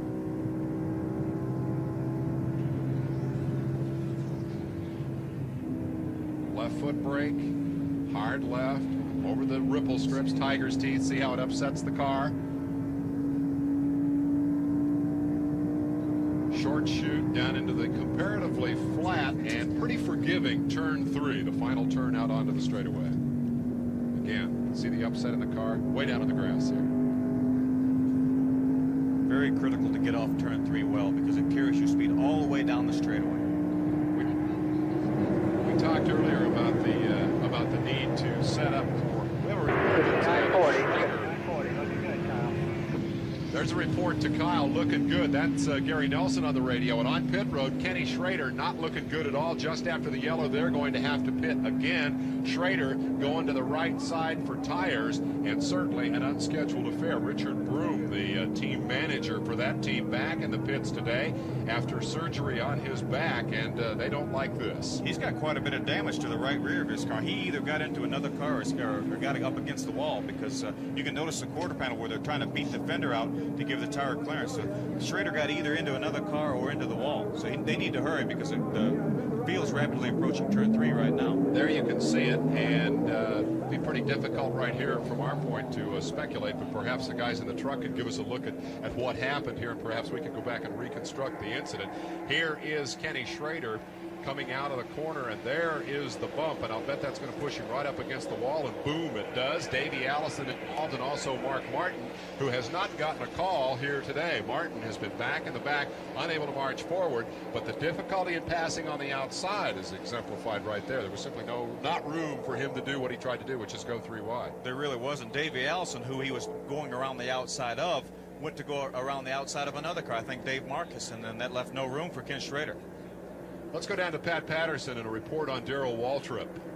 Well, Dave, the problem earlier was the push on the car. Jeff Hammond is right here, the crew chief. Jeff, you had a little push there before the first caution flag. Have you got it fixed? Well, it's not fixed. It's just getting it better. We had the rear stagger close up about a ½ inch and really had us kind of messed up, and we made a minor chassis adjustment. It didn't really help us there. We got a long ways to go. We're just trying to be patient, not get too far behind. Thank goodness it's a big racetrack. We'll just keep working on it. We've worked on the stagger now. We're making a chassis adjustment here next time in, and hopefully we'll get back in front of the hunt. Okay, that's Jeff Hammond, and we thank him for the interview. We thank all of the race fans for their calls concerning Darrell Waltrip's problems here this afternoon. And one of the great things about a pay-per-view broadcast is if you can ask the question, we'll get you the answer. Waltrip very much frustrated this year. Waltrip is a frustrated driver. He's not been able to do the things that he expected to be able to do in the 1990 season. He's currently 18th here on this racetrack today. And we talked to him about the possibilities that he might be able to turn that around here today at Pocono, where he's run well in the past. We think so. We're pumped. We've been kicked around, like I said, for quite a few weeks now. And this is the best car I've had since Charlotte. That was a great car I had at Charlotte. Didn't get to show it. We're ready to go here to Sunday. We need a win. I tell you, I can still win the championship. I've been this far behind a number of times and fought back and won. I feel like I got the team and the car, and I know I'm the driver that can win every race that we go through from here on out. And if I could just win a couple and then get back to the short tracks, I got a chance. Well, he won't get back to the short tracks for a while. This series will stay on these big racetracks, the 2-mile or more racetracks, from now all the way into August. So we won't be back in Darrell Waltrip's stomping grounds for a while. Waltrip has run well this season. They've been plagued by a lot of problems. They crashed at Talladega, had a fuel pressure problem at Dover, which is kind of a weird thing that they didn't actually find the solution to until they got here at Pocono, and a rear end gear broke at Sears Point. Now, to get the latest on the problems of a companion car in that stable, Kenny Schrader's machine, in a team plagued by bad luck. Let's go down to Dick Berggren. Well, Phil Parsons, what do you think? To me, this looks like brake rotor. It came out of Kenny Schrader's car. For sure, he's got problems with the front end of that car. They say the front end has been knocked out of alignment. They're not going to come in again until there's a yellow flag. Boy, they sure didn't need this. The car was running very well, but they've really got their problems right now. I'll tell you, that did look like brake rotors. It really did.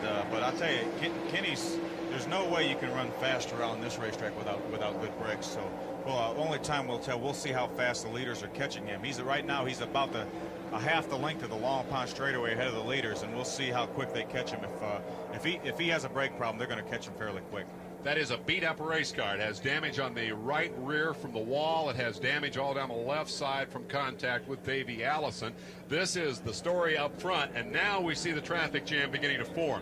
Butch Miller, a lap down, is still ahead of Kyle Petty, and perhaps indeed now slowing Kyle's pace a little, because Ernie Irvan, who started this race on the pole, comes knocking at the door and figures that he wants to get back to the head of the class. The leader is Petty, and he has led 11 of 52 laps in this string right here at an average speed of 132.5 miles an hour. That is nowhere near the race record, as we did run one race here at something in the range of 150 miles an hour with only one yellow flag. So here we've had 2 cautions, a total of 6 laps, no major incidents. We hear that Morgan Shepherd will be coming on pit road. There have been 6 leaders, 6 lead changes, 32 cars on the lead lap, only 1 dropout thus far. And indeed, there is Morgan Shepherd, who, as of 2 weeks ago, was the series point leader. Here today, overshoots his pit for a moment. They quickly move up into position. They're going to have to back the car up. No, they'll just change pits in their change tires in their neighbor's pits and go to left side rubber that will put them out of sync here, Phil. It looks like Morgan has a little damage to the right rear of the car, although that's not the problem. They're changing the left side tires. While we were talking about Kyle Petty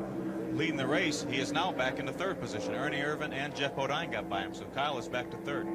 A slip for Petty during that race summary and subsequent pit stop for Morgan Shepherd. Shepherd, who slipped to 2nd in the standings after his engine blew at Sears Point last week and ended a string of 11 consecutive, actually it was 12 consecutive top 10 finishes for Morgan, 1 last year in another car and 11 in a row this year in Bud Moore's car. Now you're back up front where Ernie Irvan has indeed retaken the lead just behind the tail end of the lead lap car driven by number 98, Butch Miller. The 2nd place car is the number 11, the Junior Johnson Thunderbird, driven here by the former winner and Pocono veteran Jeff Bodine, who first trekked to this racetrack back in 1969. It's not all that far a hop from Chemung, New York, where he cut his racing teeth.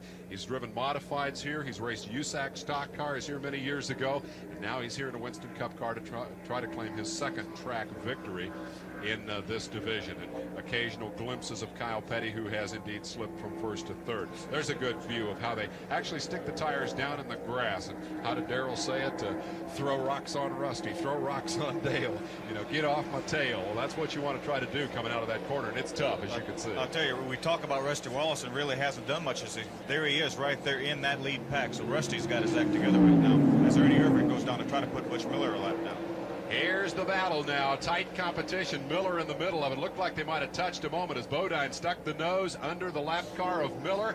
Irvan says, here's my opportunity. He makes the break. Miller grabs hold of him and says, I don't want to give up that lap. Bodine comes pressuring back, under braking as they hammer down into the tunnel turn. Good racing at Pocono, and the scramble behind them finds Kyle Petty under pressure from the number 7. Alan Kulwicki will move up a spot. Derek Cope's going to try to go with him, slicing inside Rusty Wallace, scrambling for positions at Pocono. Good stuff here. Some of the best racing of the day as we look from the inside of Kyle Petty's automobile at the challenge he's getting from Alan Kulwicki. Kulwicki was not able to complete the pass, even though he has the inside of the racetrack.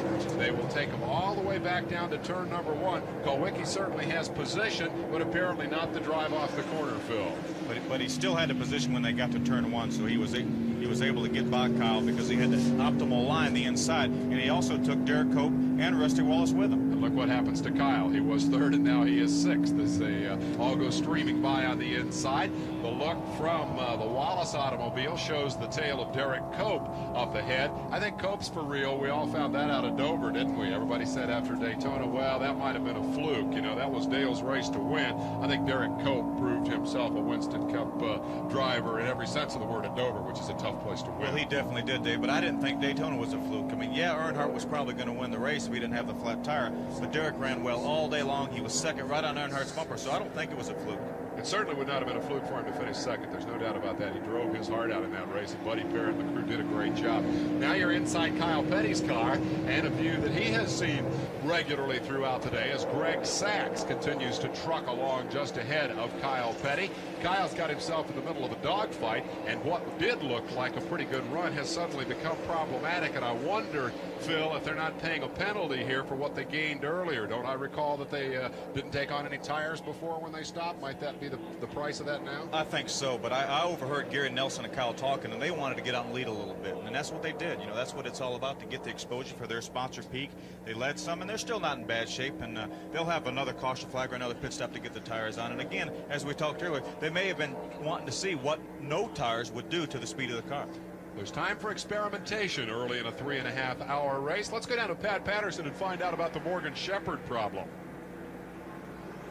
Greg Moore, Morgan was just in a second ago. You had a problem. We noticed, Dave and the guys upstairs noticed there was a little bit of damage to the right side. What exactly happened? Well, it's a possibility they could have got together with a car over there, but the basic problem was that the left rear cut down and started tearing up, and that done some damage on the left side. But, you know, Pocono's a big racetrack, and it's hard to get a lap down just coming and changing too, so I think we'll be all right.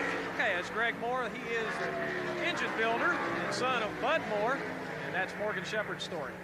I don't think you'll ever find a pessimist 58 laps into a 200-lap race. Everybody still thinks they've got a shot at winning the race, even if the wheels are falling off the race car and the fenders are all badged in. And, Lynn, I think that's really a fundamental part of the race driver mentality. If you ever think you're beat, you're beat.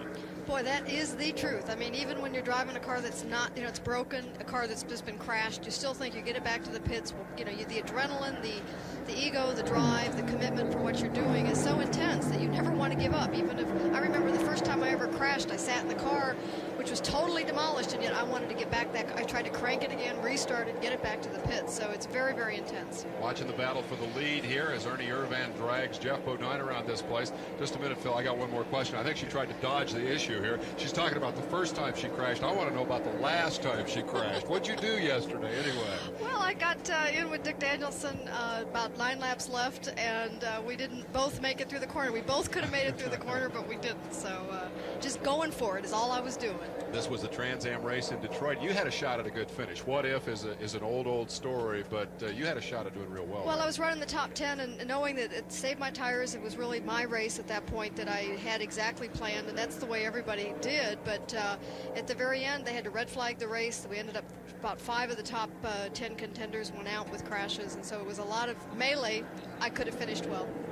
Who won it? Scott Sharp won. So first win for Scott Sharp. There's a good race for third position right now between Alan Kulwicki in the 7 car and Rusty Wallace in the 27. You've got Derek Cope and Greg Sachs also thrown in there, so Kulwicki could lose 3 spots in this little exchange. We talk about the inside line. The inside line is critical through the corners. The fast way around all 3 corners is right down hugging the bottom of the racetrack. You won't see anybody up on that Richard Petty rail riding around the wall at Pocono. But, boy, when they get to the front straightaway, they can stack them up 5, 6, 7, 8 wide. I tell you, we have some video from Rusty Wallace's car when Alan Kulwicki and Kyle Petty were racing. Let's take a look at that. Right now you see Alan Kulwicki on the inside and Kyle Petty on the outside. And Alan Kulwicki slides up a little bit right next to Kyle, and then moves away to try to break away from him so he can get some clean air. And that was a textbook move by Alan Kulwicki. And now he'll probably, when he got to the corner, he was going to make his way back out towards Kyle so he can have a good angle into the turn. That's what's tough, is that if you're on the inside, which is where you want to be, but if there's a row on the outside that are working together, you could still get squeezed out. This This is the race for the lead. We have viewer questions coming in from all over America. We invite your calls on our 800 number. 1-800-522-RACE is the number to call. 1-800-522-RACE, R-A-C-E. As we watch the youngster Ernie Irvan and the veteran Jeff Bodine do battle, the question, how many laps can they go on one tank of fuel? Let's throw some of these technical things at Phil Parsons. Phil, what's your range here? About 40 laps, Dave, about 100 miles. Within 2, 3, 4 laps of that is usually what they can run. Here's the battle for third that continues to be a good one, as we see Alan Kulwicki marking progress there and doing battle with Rusty Wallace, who's now opened up a little bit of a separation. Wallace is your third place car, and Kulwicki is fourth, and right behind him comes Derek Cope, who's now running fifth. We're going to be taking a look at that complete leaderboard. Sixth place man now is Greg Sachs. Here is the running order as the pole sitter gets back to the front. It's been an up and down roller coaster kind of a Father's Day for Ernie Irvan. He's got Jeff Bodine to contend with and has had all afternoon long. Wallace has finally found his strength, found his legs in that car, which started well downfield today. He was 24th on the grid. Alan Kulwicki now fourth and Derek Cope fifth. We'll take you a little further back in the rundown while I ask Phil Parsons how many tires on average the leading cars might use in a race. Dave Burgess wonders about that. It really depends on how many caution flags. As you know, every time the caution flag comes out, most of the drivers come in to take on tires. But as many as 40 or 50, really, if there's a lot of caution flags on this track, that's real critical on tires. Couple of brake questions here. Why don't the Winston Cup stock cars use brake lights? Well, I don't think they need them. Road racing, you'll see brake lights, though, Lynn. Yes, it's mandatory. In fact, we have to, but they'll actually black flag you bring in if you don't have brake lights. Let me toss it out to both of you. What's the difference? Why do you need brake lights on a road racing car and not on an oval track car, Phil? Well, they've never done it. It's the biggest reason they've never had brake lights. Here's Ken Schrader back in the pits, so we'll see if he can get his car stopped.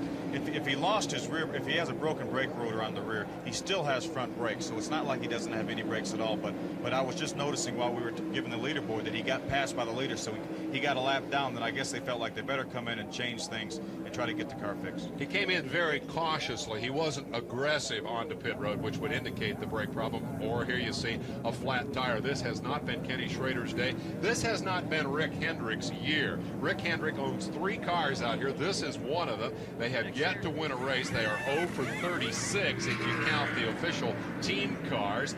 That, of course, would be Ricky Rudd, Kenny Schrader here, and Darrell Waltrip. None of them have won a race this year, and they've also fielded the part-time car of number 18, Greg Sachs, and he, too, has yet to win a race. Sachs is in the middle of this pack, and it's a good one as Kyle Petty tucks in behind him. They've got Derek Cope down on the inside, and that is a wholesale scramble for 5th, 6th, and 7th positions as they peel off toward turn number 1. Good racing for position here. Not a lot of lead changes in this race by Pocono standards or by Winston Cup standards, but great races for position. There's Dale Earnhardt showing his nose to Derek Cope.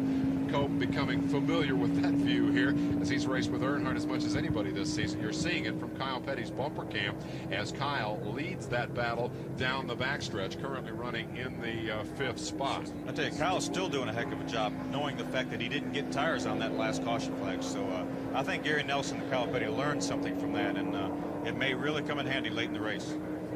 I got a question here that I'm going to throw out to everybody and maybe give you all a minute to think about it, because I'm sure everybody's got an opinion, and I know every fan in the country's got an opinion. Berger and Patterson, we might want to get you in on this. Why does the NASCAR circuit seem to be so General Motors oriented? Rule changes seem to favor the GM cars over the Fords, and Carl Madison in Joplin, Missouri wants to know why that is. And anytime anybody's got an opinion, feel free to pipe right in on what may be the oldest question in American motorsports. Here is the leader. We'll reset it for you as Ernie Irvan leads Bodine down the backstretch interval, perhaps a car length there, as Bodine seems for the moment content to just follow Ernie Irvan and check him out and think about what may be coming well down into the race. We are 65 laps into a 200-lapper here, so there's still a long way to go. Let's get more on the Kenny Schrader story from Dick Bergman. Dick?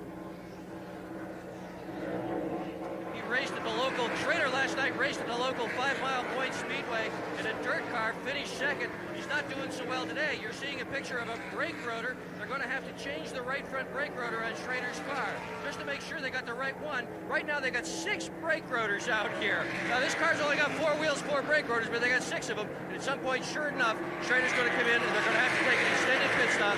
Pop the old one off, pop a new one on. He's having a terrible day. Much more fun last night. Talked to Kenny Schrader yesterday as we go inside Rusty Wallace's car about the trip back from Sears Point. He took the red eye. He said, no, I wanted to get back, and I had 3 races to run this week. That's, of course, the Schrader style. He said, I don't like hanging around on the West Coast and getting on the plane Monday morning because then you lose the whole day. I'd rather get on that red eye and head for home. He is a racing fool, I'll tell you. Rusty Wallace, here is his march through the field. On lap 15, he was 17th from 24th starting spot. By the 40th lap, he'd only moved up 3 more positions, but then the big surge is in that last green flag run. He came all the way to 6th and has been better than that momentarily, has been as high as 3rd in the race, and there's that concentration we talked about as he hunkers down under the wheel. The battle up front as Bodine comes up and perhaps feels it's time to test Ernie Irvan a little. I'll tell you, Dave, I'm going to let that answer Carl's question. That's a GM car leading a Ford car, and they look pretty equal right now, so I'm going to let that be my answer on that question. Well, being a Ford driver, I'm not going to let that one go, but I think that not only in NASCAR, but all of the, I've raced in SCCA, I've raced in IMSA, it's a struggle because the sanctioning bodies have pressure from all the manufacturers, and GM has been around forever. They've been there, they've under the table, over the table, they've always been a supporter of racing, and I think Ford, because they will always be punished because they pulled out and were out of it for 10 years, and so they're having to pay some dues or pay some penalties because of it.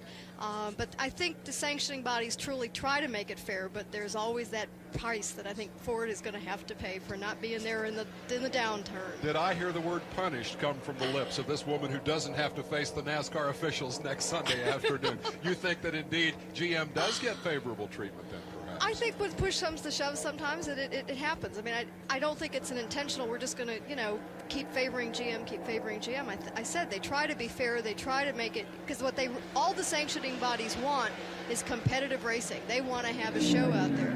So I think that's the prime thing. Here is Davey Allison coming on pit road. One final footnote on that. I think that when you have a favorite brand of car, as everybody who sits in the Winston Cup grandstand certainly does, your conclusion is always that your guy's not getting a fair shake and the other guy's getting a better deal. Let's go down to pit road. It is a busy place right now. Davey Allison has just made an unscheduled pit stop for a flat right front tire. The pit immediately in front of him is Mark Martin's pit, and Mark Martin's crew is ready as well with tires. These are not scheduled pit stops, too early for that. But Martin's guys ready, sort of. Don't know if he's coming in or not. They're sort of ready for him. We'll have to see. Not a good day for Mark Martin at all. Mark Martin really wanted to assert himself today. He felt very confident. He thought that this was a team that could win this race today. But now, as Irvin and Bodine pull away and put half a straightaway on the 3rd place man Wallace, the 4th place man Petty, and the 5th place man Cope, Mark Martin has not appeared in the top 10 very consistently all day long. And one final comment on that rule situation. I'm recalling 1985. Here's Martin, indeed, on pit road. Perhaps Dick Bergman can update that. Let's go back to Dick. Yeah, Mark Martin really overshot his pit. Steve Neal, the crew chief, fell down. He was not struck by the car, but he did fall down. Martin is a full pit away from where he's supposed to be right now. Changing tires on the car. They're going to do all 4. Apparently, he thought 2. He had him. Oh, and there's a yellow flag. Worst possible thing that could happen. If he could have held out one more lap, he could have done this without penalty. And everybody's going by him. I'll tell you, Dick, it's really the best thing that happened to Mark Martin. He got 4 tires and a full tank of fuel, so when everyone else comes in the pit, he won't have to. So he will most likely be the leader of the race when they restart. We'll see if that works out that way, and indeed it appears that it should, because as he retakes his position out on the racetrack, the leaders will be coming by. They have now taken the caution and will pit the next time by. See the 2 and 1 signs there in your picture? You got just a glimpse of those. We had a question from Tim Topp, who's watching on Dimension Cable. I'm going to get to that in a moment. Let's eavesdrop on Kyle Petty. Okay, we got a good car. 4 tires this time. We'll leave everything else alone. That 98 car not too far back, so he'll be coming in and pulling in front of us, so leave some room to get out. Those are the pace lap instructions. Four. And That is Kyle acknowledging that he got that message, which not only included the information on what they would be doing on the stop, but also the potential problem that Nelson recognized, which was the car that will be pitting in front of him. Okay, the pace car's got him picked up now. Making sure that Kyle had room to get out, the pace car. Fast now. The reason for the yellow, yesterday's winner here, Jimmy Horton, has stopped on the racetrack, undefeated in ARCA, Automobile Racing Club of America, Super Speedway races. This is not Jimmy Horton's day in Winston Cup, a young man who is destined, I think, to make his mark on this division. You're listening to Kyle and his crew as the one-time leader and now fourth-place man in this race makes his way to pit road. We'll keep listening.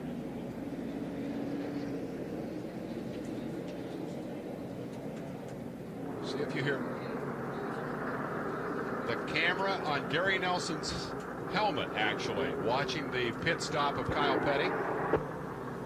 We'll listen and see if we hear the instruction for him to leave the pit. Keep listening.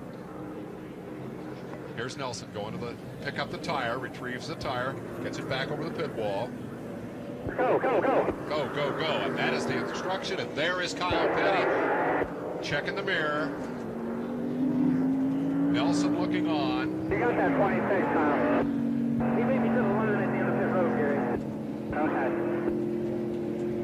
What they're talking about right now, Dave, is there's a line at the end of pit road, and how you go across that line is where you will line up on the restart. Gary thought that Brett Bodine in the Quaker State car that Kyle beat him to the line, but Kyle said, no, he beat me, so he will line up behind Brett Bodine.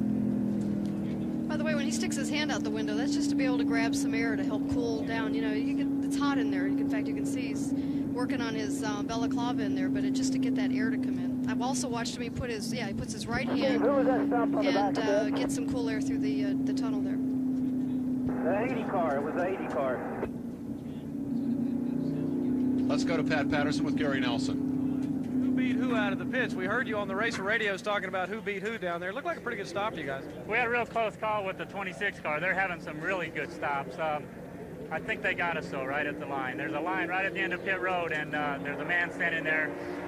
We were doing probably 50 miles an hour, and the 26 was doing probably 80, so it's close for that guy to call it, but I think the 26 got us. I know that when that car comes down off the jacks and someone hollers, go, go, go, I know the one thing that you're looking for more than anything else is that Kyle hugs that line and doesn't get a little bit further out in that pit road where you've got some cars that were coming behind you that were coming awfully quick. Oh, you're right. You know, it's tough in these situations with the field strung out like they are, because some people are still coming into the pits when we're trying to go out, and it's really the drivers. I don't see how they do it. I know how hard it is for me to get on the freeway every morning, so I can imagine what this is like.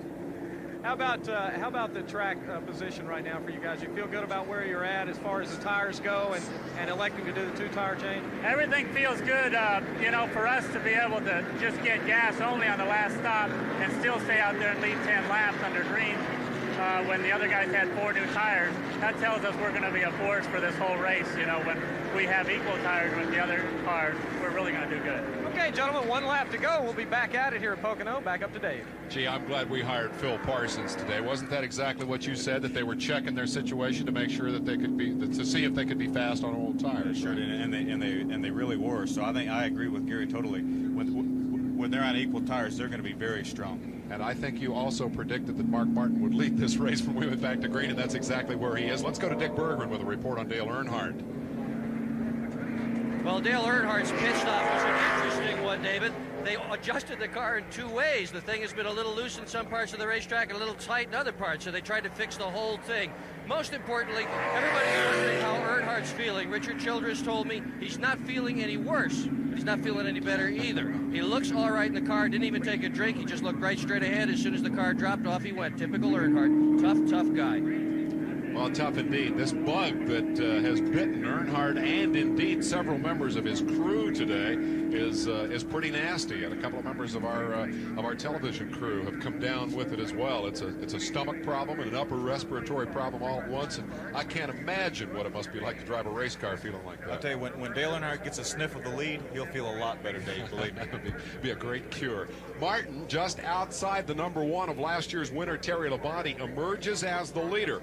A fortuitous yellow flag while Martin was in the pits. Indeed, let him get out with fresh tires and a full tank of fuel. Everyone else pitted behind him, and Mark cruised around and said, I'll show those TV guys who haven't given me a call all day. I'm going to put this Jack Roush Ford right up at the front of this field. I'm going to be interested to see whether he can keep it there, because that has not appeared to me to be a real strong car all day. You heard a go, go, go command in the background. That's a sponsor, or I should say a spotter, telling the drivers green is out, get on the gas, we're racing again at Pocono. It's another good opportunity for Terry Labonte to try to get a slap back, but Mark Martin beat him down in turn one. Mark has Jeff Bodine on his rear bumper, who has been strong all day, so we'll see how good Mark Martin is. This will be a good test right here for Martin and the team. They have not been a top 10 car. We're inside Kyle Petty's car as we look back and see, I believe that is Ernie Irvin. That's Irvin, yeah, the pole sitter with the Kodak car. Familiar ride for Phil Parsons, who started the season in that machine, and a good opportunity for me to ask when we'll see Phil Parsons back out on the racetrack. Next week in the Gary Bechtel Pontiac at Michigan. We're really looking forward to it. Really glad to be involved with him, and hopefully we can run some races this year and go on. Bodine has been strong on the brakes all day. That time Mark Martin outbraked him into turn 3 here, the final corner on the racetrack. Road racing maneuver, Lynn, waiting for late braking. He really did push Mark high, though. Mark was a lot higher there than I think he wanted to be, and where it's hurting him is right now at the end of the straightaway. He made it through the corner okay, but because he rode high, he was not able to carry as much speed, and I think it's going to hurt him at the end of this straight. We'll go inside the third place car of Rusty Wallace, who finds himself in a traffic jam. The man directly in front of him is last year's winner of the race in the Junior Johnson Thunderbird. Terry Labonte picked up his 10th career victory here at Pocono. I should say his 9th career victory here at Pocono a year ago today, Father's Day. And now for today, he has been struggling. 2 early pit stops for a tire problem got him all out of whack, and he is a lap down, running behind the second place car and directly in front of Rusty Wallace, who will try to pass now as he goes outside, makes the move, and gets by easily. You know, he just moved over and let him go by because, again, the leaders, Rusty's running third right now, so that would have hurt him real bad if he'd gotten behind him. We're going to see if we can eavesdrop a little, see if Rusty Wallace is talking with his crew at all. Take a lap around Pocono, Rusty Wallace.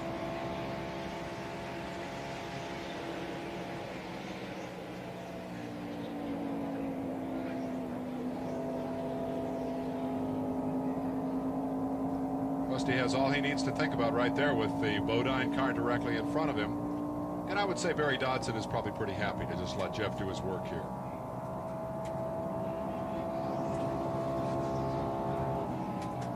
You saw Jeff Bodine look to the inside of Mark Martin, and Mark saw that in his mirror, and he moved over to make sure Jeff didn't have any room. Good view of some classic mirror driving as Wallace watches all this and says, I'm going to stay 2 lengths back and just wait and see how this unfolds.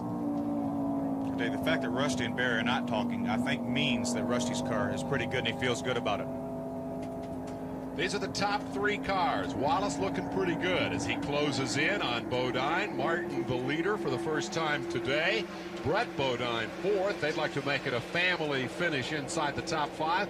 Kyle Petty has been everywhere from 14th to 1st today and is now somewhere in between. He is the 5th place car as we approach the midway point in this race. 75 of 200 laps complete with this rundown, and this the Miller Genuine Draft 500 at Pocono. Beautiful day, no threat of rain here today. Hazy, overcast, and hot. It's well up into the 80s now, and high humidity. The weather, at least, is very much like these guys are used to down in the southeast. Dive to the inside. Bodine takes Martin with comparative ease, going right into the tunnel turn. Scary place to pass, Phil? Well, it really isn't, and I think Mark Martin backed off to let Jeff Bodine go. He knew he had position on him, so there's no sense racing through there side by side because you virtually cannot make it through there. So Mark saw that Jeff had position, had momentum. He just let him go. No sense. It's definitely not the place that you want to contest the position when you've got that much race still to go. Dick Bergeron, let's let you in on this Mark Martin discussion. Well, I want to tell you a little bit, David, about what their future plans are. A lot of people are watching Mark Martin. In fact, so much so that Steve Meal told me yesterday that 4 sponsors want him to run a second car next year. not automotive sponsors, diapers, paper towels, aspirin, things like that. They probably will run a second car in a few weeks, giving Robbie Gordon the drive. If they can find a good racer for next year, maybe, just maybe, they will run a second team. They've got the cars, they've certainly got the motor program, they've got the truck. I think job applications are being accepted at the Jack Roush Racing Team for team number 2 for 1991. It's a maybe, very much a maybe at this point. If Robbie Gordon's name is already in the hat, I don't know that I'd bother sending in my resume, Lynn. Well, I'll send my resume in for sure, and I can tell you that it's not a maybe. I mean, I know that Jack really wants to expand the program.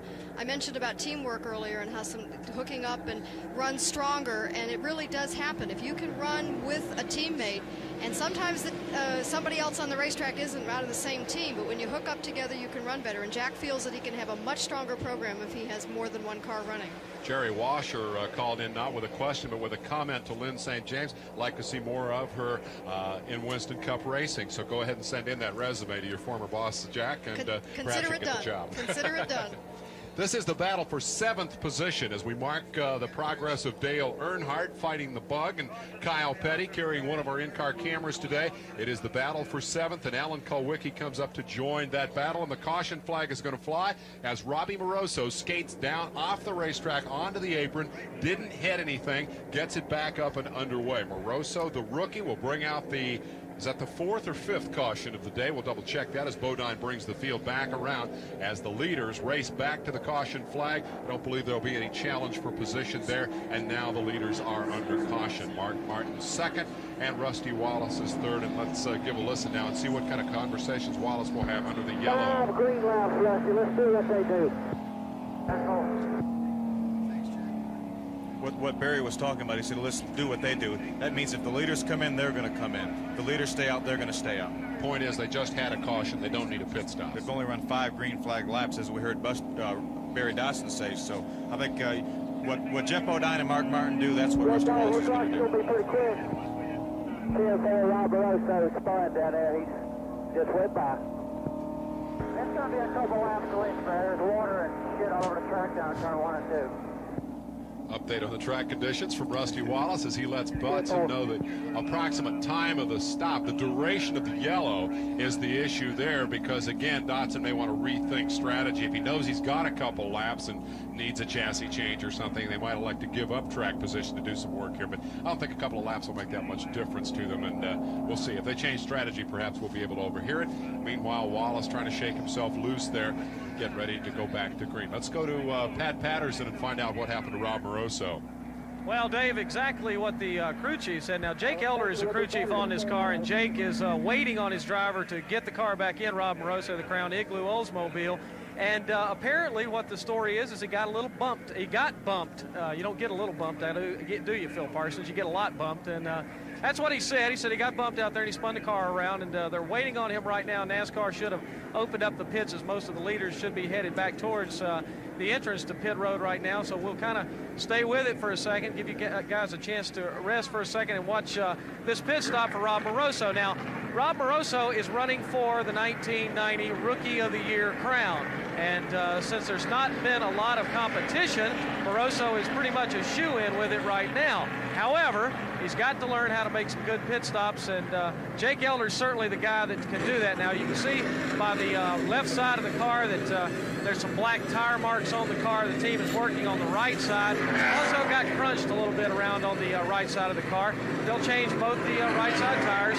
Now the crew's going to come around and waiting for the Jack to get the car up so they can get the old tires off, get the new tires on, and 2 more Goodyear Eagles go on the left side of the car. The car sounds like it may have lost the cylinder a little bit. It did not sound that well, but Rob Moroso nevertheless is down and gone.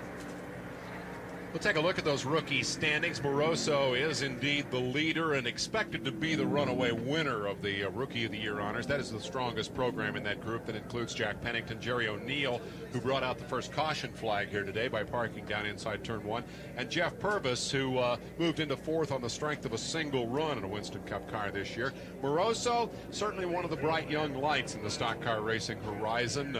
very famous family name. His dad, a maker of speed parts for these cars for many years. Phil, what's it like racing with the rookies? There's always talk that, you know, an eager young kid who wants to make his mark is somebody you kind of got to be careful with. Not specifically maybe about Moroso, but rookies in general. Do you find they're the kind of guys you'll mix it up with, or do you give them a little bit of a berth out there? You give them a little bit of room. Once you get to know them, but see, most of the Winston Cup drivers also run Busch Grand National Series that Robbie was the champion of last year, so they got to run with him a lot in that series. So he was not an unknown when he came into Winston Cup racing. So I think more people were comfortable with him because of the fact that he ran the Busch Series and did so well. But some of the other people, like Jack Pennington, the Winston Cup drivers don't know anything about him, so consequently they probably will give him a little extra room till they learn something about him and realize that, yeah, they can race with him, he does a good job, and then he'll be just like one of the guys. Here's Mark Martin, second place as we prepare to come back to green. They've gotten the signal, 1 lap to go. Let's see if we can check in with Mark. Mark Martin, this is Dave Despain in the television tower. Can you hear us? Yeah, Dave. Quick check, Mark. Took you a long time to get to the front. The caution flag helped you a lot. Is that a car? Are you driving a car that can win this race? We'll be real lucky to win this thing, Dave. We're not touched out right now, but we're hanging on real good. We're fighting tooth and nail. We'll see what we can do. I see you got a busted windshield there. We've got a good view of that from our turn 1 camera. What's the problem with the car, and is it something you can fix? Nothing we can fix, Dave. We just keep digging here. Keep our chins up, keep running hard, and fighting tooth and nail. We'll see if we can take the Motors, Valvoline, Thunderbird to victory lane. It's never over till it's over. All right, we'll let you go back to work, buddy. That's Mark Martin, and I think that is probably the epitome of Mark Martin right there. The man has been known to toss a cliche in the direction of the media before, but more than that, Mark Martin will absolutely not quit fighting. Back to what we talked about earlier in terms of attitude. This guy and this team will come at you with everything they've got as long as they've got it. His car's not working. He's not going to tell us why, but he says they're not going to quit. They have black flagged Mike Waltrip's car, apparently a violation when they changed the carburetor down there. I'm not sure what that's all about. Perhaps we'll get an update from one of our pit reporters. Anyway, the car that started dead last today because of a crash and a move to a backup car is on pit road for what will be an extended stop. Martin will restart in second spot. Here you'll have a view of the rear of his car from number 27, Rusty Wallace's viewpoint as we come back to green flag. Martin got to the top of the championship standings by doing just what he talked about, and that's digging and fighting and scratching and never giving up. The penalty for Michael Waltrip has been imposed, and he'll return to the track and probably can catch up with the field, or very nearly catch up with the field before the yellow flies. Phil, you had a comment. Well, I think Michael Waltrip, the report we got was that he changed the carburetors and he forgot his air cleaner. What happened was they changed the carburetor, didn't have enough time to put the air cleaner on, so he went back out and came back in to put the air cleaner on. And right now he's in the lead lap. He's about probably 2/3 of a lap down, but at least he is still in the lead lap. He was not able to catch up the field as we go back to green. Bodine is your leader.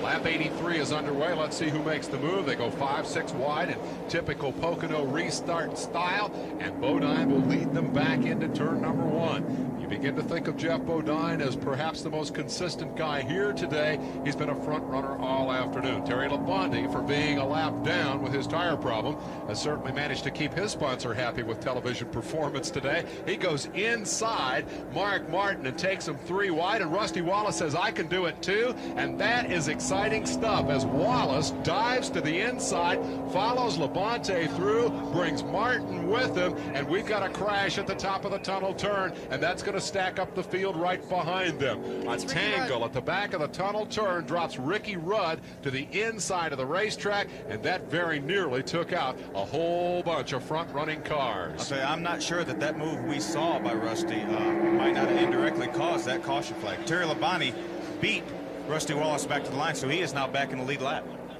That's an excellent bit of strategy for Labonte, and you could very well be right. When they tried to stack them 3 wide down the backstretch and into that tunnel turn, it took away a lot of racing room for the people behind them, and while we didn't see any contact among that trio, it was directly behind that incident that it all took place. Now Labonte rushing back around to perhaps get service, perhaps not. They've just pitted. He probably doesn't need anything. He'll run right back around, get on the tail end of the field. He'll be ready to go racing with what is obviously a pretty good car here today, Phil. He's run with a leaders all day. That's right. He really has run pretty well. He had the equalized tire, and he had to make 2 pit stops to find it on the green flag, and they got him a lap down. But right now he's back in the hunt, and anything can happen. If this guy is able to get back through the field and rejoin those leaders on the same lap, here's the replay. See if you can see what happened, Phil. It's just going to be the tail end of it, isn't it? Yeah. Can't really see it. It looked like the way Ricky Rudd's front end looks like somebody, because of the 3 wide situation through the tunnel turn, which you can't hardly put 2 cars in there, looked like somebody must have seized up. It looked like Ricky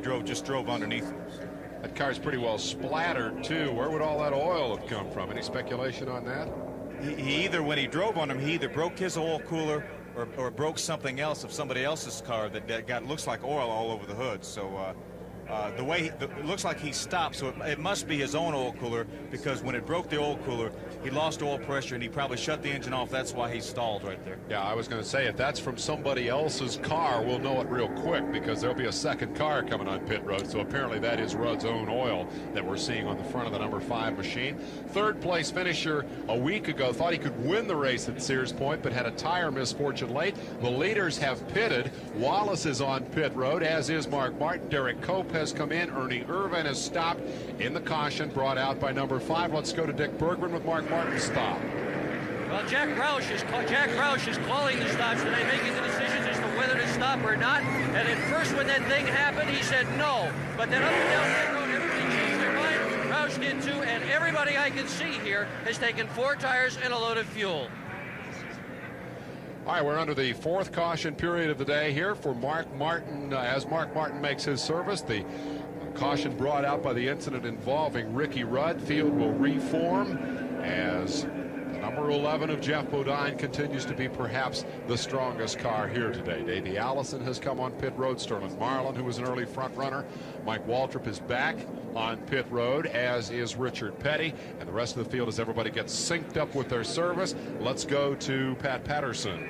Well, sometimes you're good and sometimes you're lucky, and I guess Richard Jackson, being good or lucky, you got the lap back. Yes, we got the lap back, and we had a lucky break then. What has Terry said about the car after you had that earlier problem? The tires seem like everything's okay right now? Everything's fine. We equalized the tire earlier and lost a lap.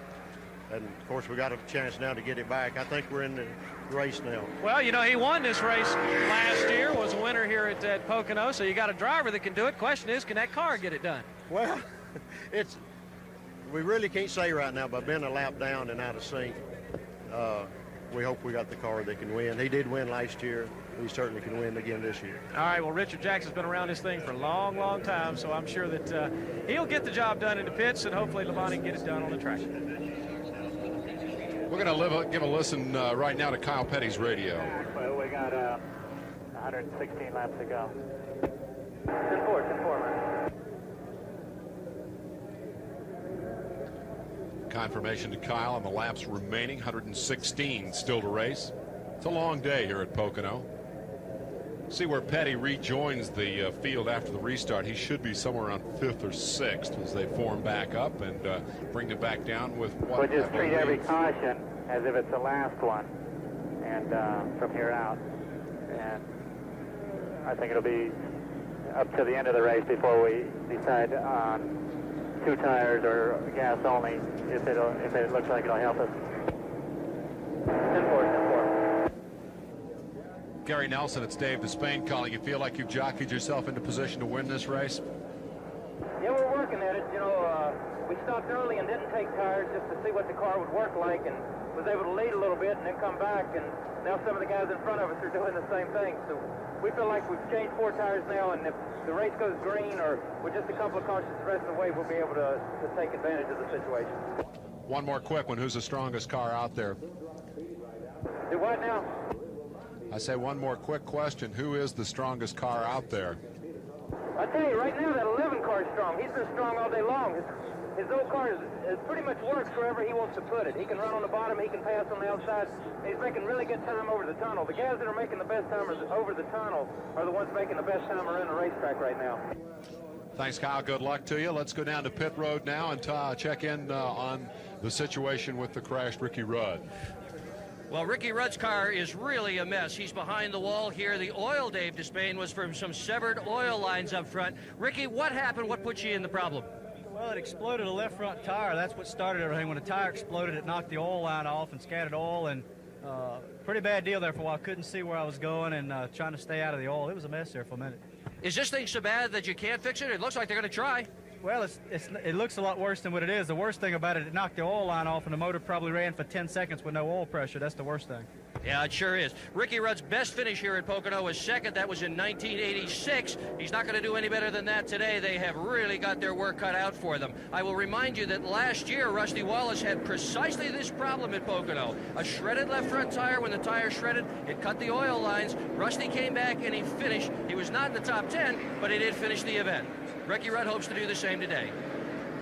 Well, I'm glad that Phil Parsons didn't have a perfect record today. It wasn't a result of that three-wide move that Ricky Rudd got involved, although it could very well have been. What can you see when you go in there? We've had the in-car shot a couple of times at that tunnel turn. Looks to me like you go in there real fast with a corner that breaks real hard, and all you can see is the wall. That's true. It's such a sharp turn that you cannot see around the turn, so you're really just about driving over the edge of the hood when you get to that turn. So if something like that would have happened, then that could have very easily been a situation where somebody saw the three wide, seized up a little bit to give them room, and Ricky got under him. That's obviously not the case, but it's amazing how much damage that a blown tire can do to a car. It looked like he drove up underneath somebody and had serious damage, but it wasn't. It was just a tire that exploded and tore up the fender and the hood and also the oil lines. Brett Bodine leads the race at lap 86, having come from 20th starting spot.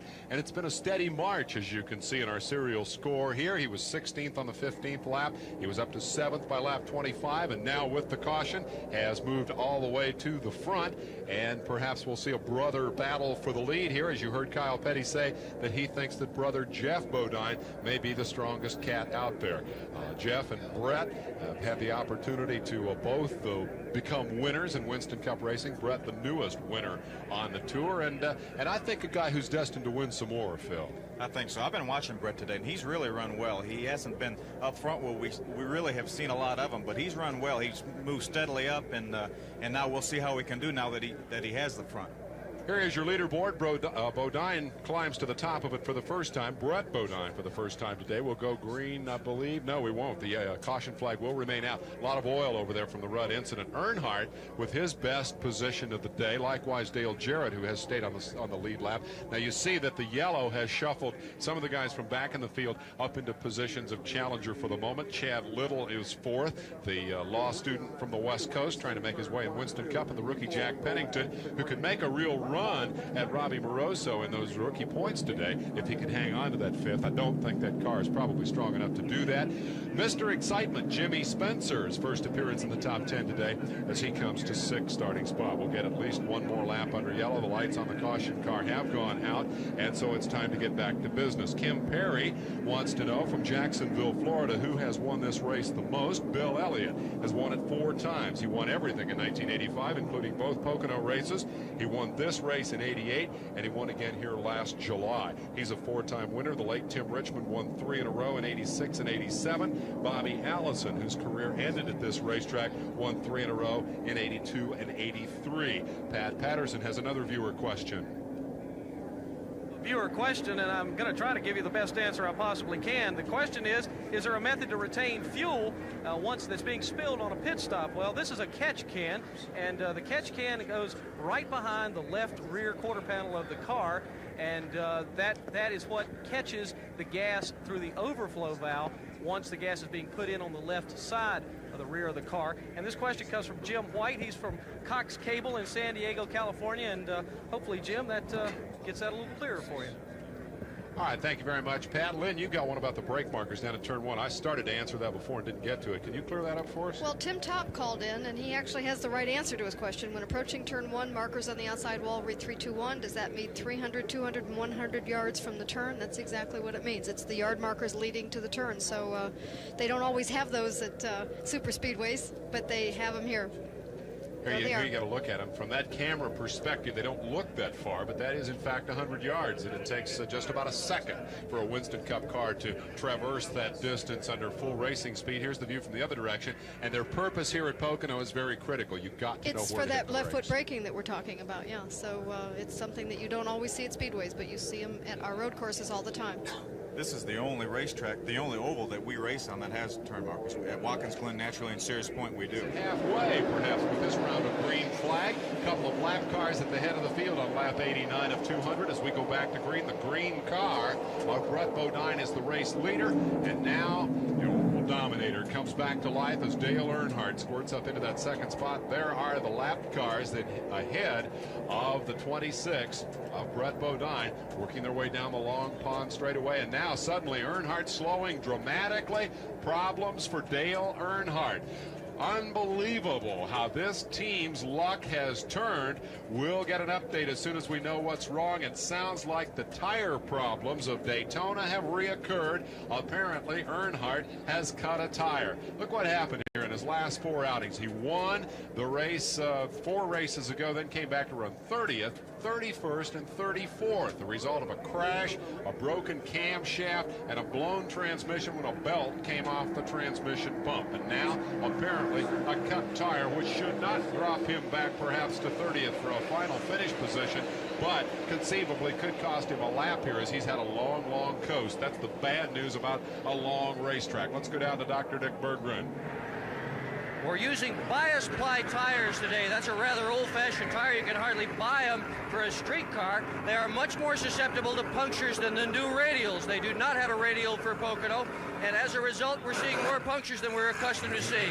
Earnhardt just now a victim of exactly that. It was an 11.2-second pit stop. It's a pretty good pit stop for only one tire, but they'd been a lot happier if they didn't have to make it. I'll guarantee you that. Well, it didn't take long to change the tire, Phil, but it took a long time to get there, huh? Well, it really did, but it's the same situation as we've had earlier. The track is so big, Dale will have no trouble staying in the lead lap unless he has another tire problem, or unless they only changed 2 tires, unless it was the wrong side that they changed. As we come back around, Rudd will be leading behind the lap number 98 of Bush Miller and the, I believe, at least twice lap number 25 of Kenny Schrader. Here is your summary of the caution flags that have flown thus far. There have been a total of 5 in the race, and also the duration of those cautions and the reason. The longest was the 5-lapper there for Ricky Rudd, as they had a fair amount of cleanup to do.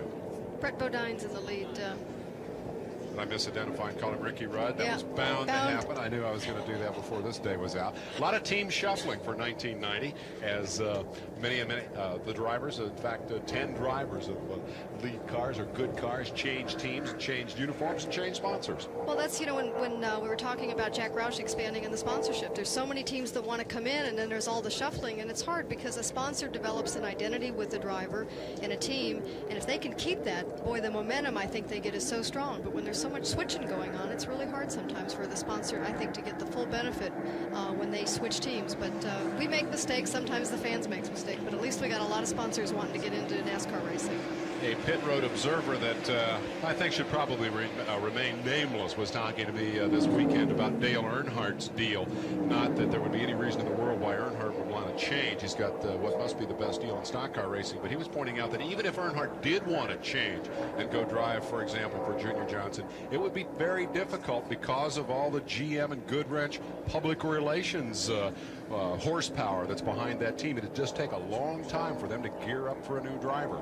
Meanwhile, as we mark the progress of number 26, Brett Bodine around this racetrack, his jump into a new car has certainly paid off in a hurry. Likewise, look at number 21. Neil Bonnet started the season in that car, had a hard crash and a head injury that relegated him to the role of television commentator a time or two this year. He's talking about whether he'll come back next year and race, but Dale Jarrett has been an exemplary example of a guy who could jump in and do the job in a car. He is currently second and holding off Rusty Wallace. Another guy who was out of luck at the start of the season, didn't have a good ride. A ride opened up, and he's trying to do the best he can with it. And that, of course, is critically important. Phil, you got to be in the right place at the right time. You got to get the good car, and then when you get the good car, you got to do something with it in a hurry. Absolutely, and Dale has done a heck of a job in that car, but there's a good battle for second. Rusty Wallace sizing up Dale and easing by him on the inside as they approach the tunnel turn. Wallace got a stout race car here. They were not real happy with it early. They did some fiddling. They did some adjusting.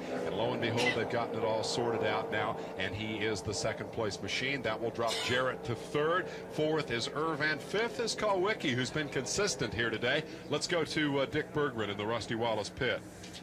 Well, thanks, Dave Despain. Jack Sappenfield, Viacom Cable, Redmond, Washington, wants to know, how is tire stagger measured? Is there something better than a Stagger Master or a tape measure? I'm going to let an expert handle this. This is Jimmy Makar. He does the tires for Rusty Wallace. How do you do it? Well, we used to use Stagger Masters, but we've gotten away from that. We use tape measure now. It really depends on what you get used to, actually. One's as good as the other. As far as speed is concerned, if you're used to a tape measure, it's just as fast as Stagger Master also. As far as one being better than the other, one's not any better than the other. It's just what you get used to. But I've noticed you can't fit a Stagger Master in your pocket. No, it's real hard to carry one of those around unless you've got real big pockets. Stagger Master, for those of you who don't know what it's like a giant little slider thing, and it fits over the top of the tire here, and it's like a caliper. It measures the top to the bottom of the tire, as opposed to wrapping a tape around the tire. Stagger is very critical for determining how the chassis will operate, how the race car will run. Several ways to measure it. This guy likes a tape measure sometimes and a Stagger Master sometimes. All right, thank you, Dick. Here's the race for third as Alan Kulwicki darts to the inside and tries to take the measure of Dale Jarrett. Right behind them comes fifth and sixth, and that is Derek Coe.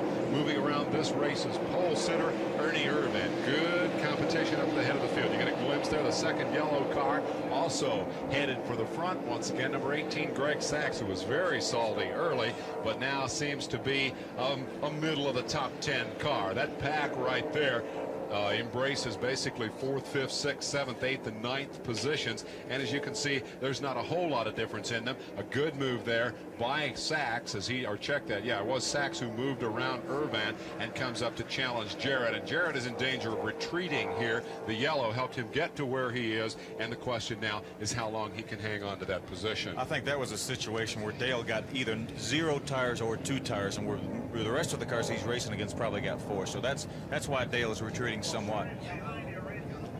All right, we've got, I believe, caution coming again. Yeah, indeed, the yellow flag flying once again at Pocono. And this, what would be a long afternoon anyway, is even longer today by a flurry of yellow. The problem apparently over in the short straightaway between 2 and 3.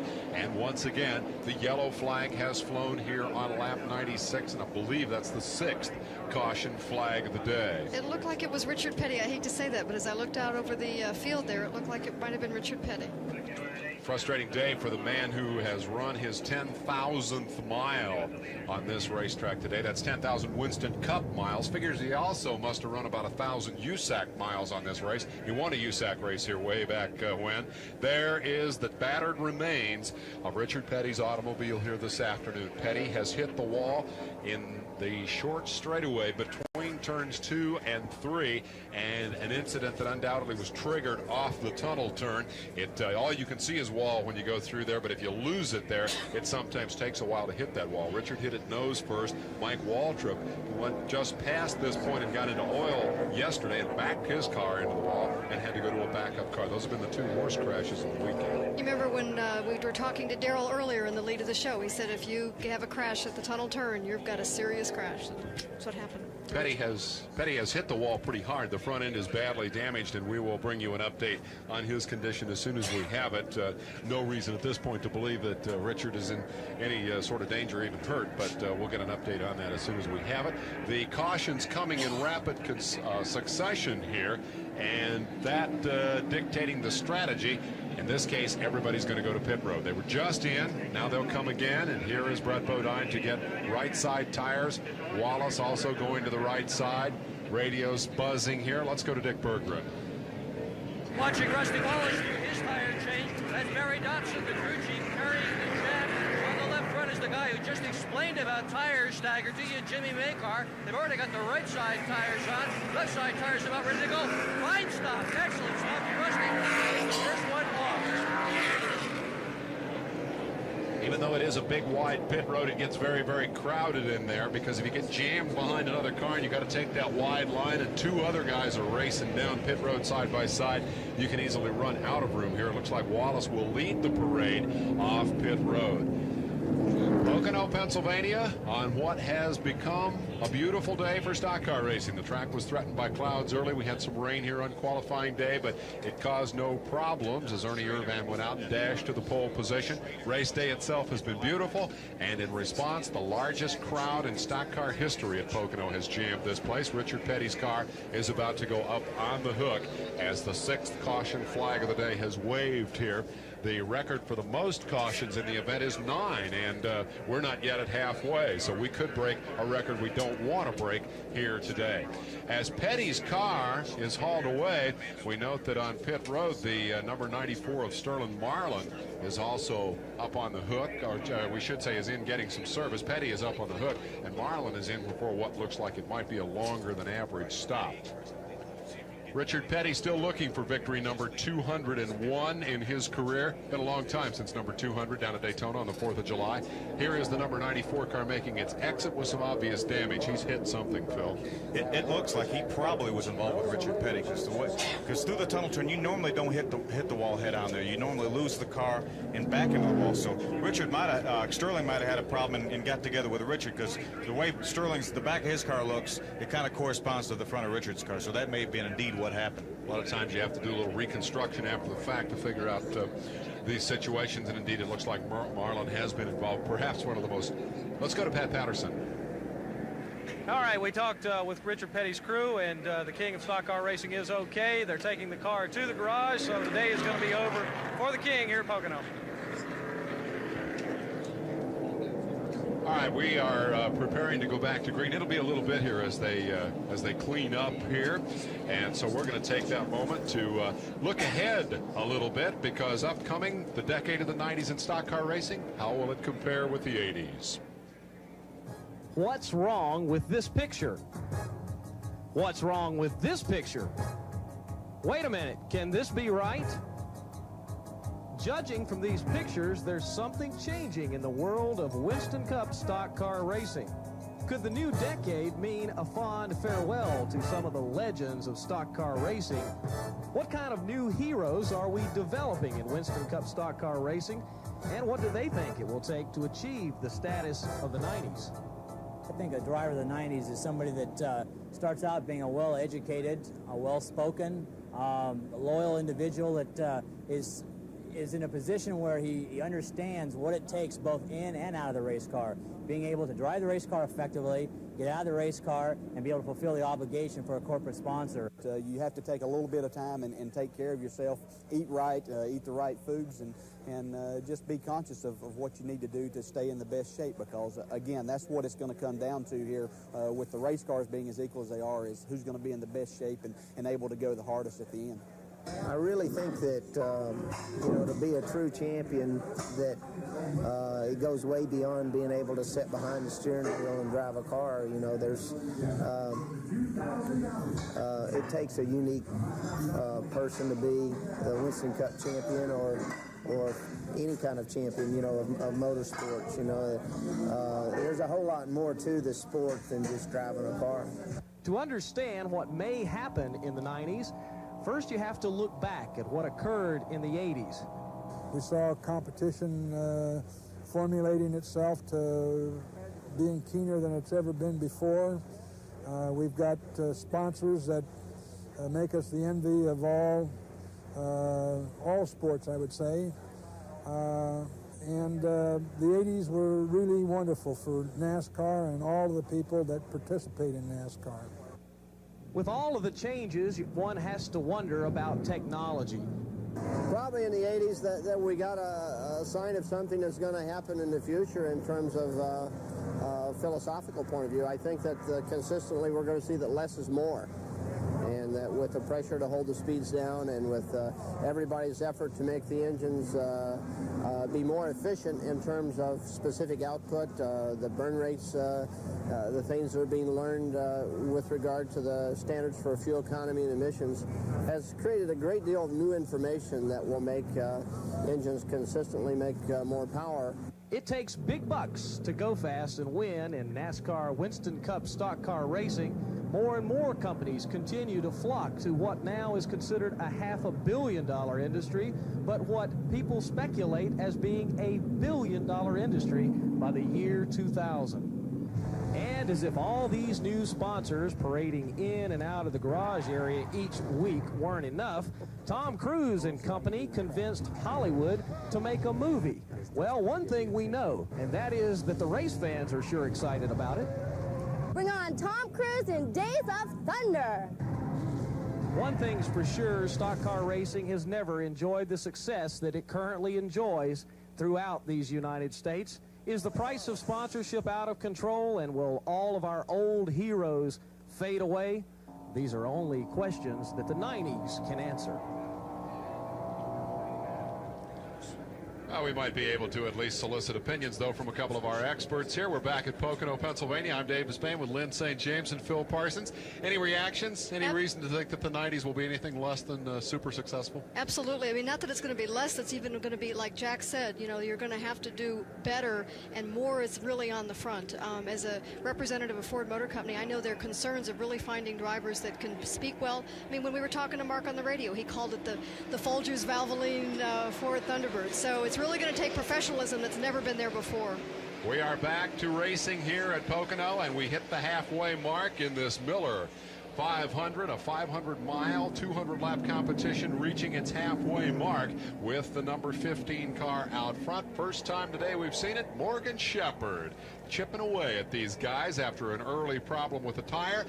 Seemingly the story for all the front runners today. Everybody's having all kinds of tire problems. Morgan has survived his and come back to the head of the pack. I started to mention earlier that when we had Morgan on camera making this pit stop, that he did indeed stay in the lead lap when the caution came out, and how here he is leading the race. So I don't have to say that now.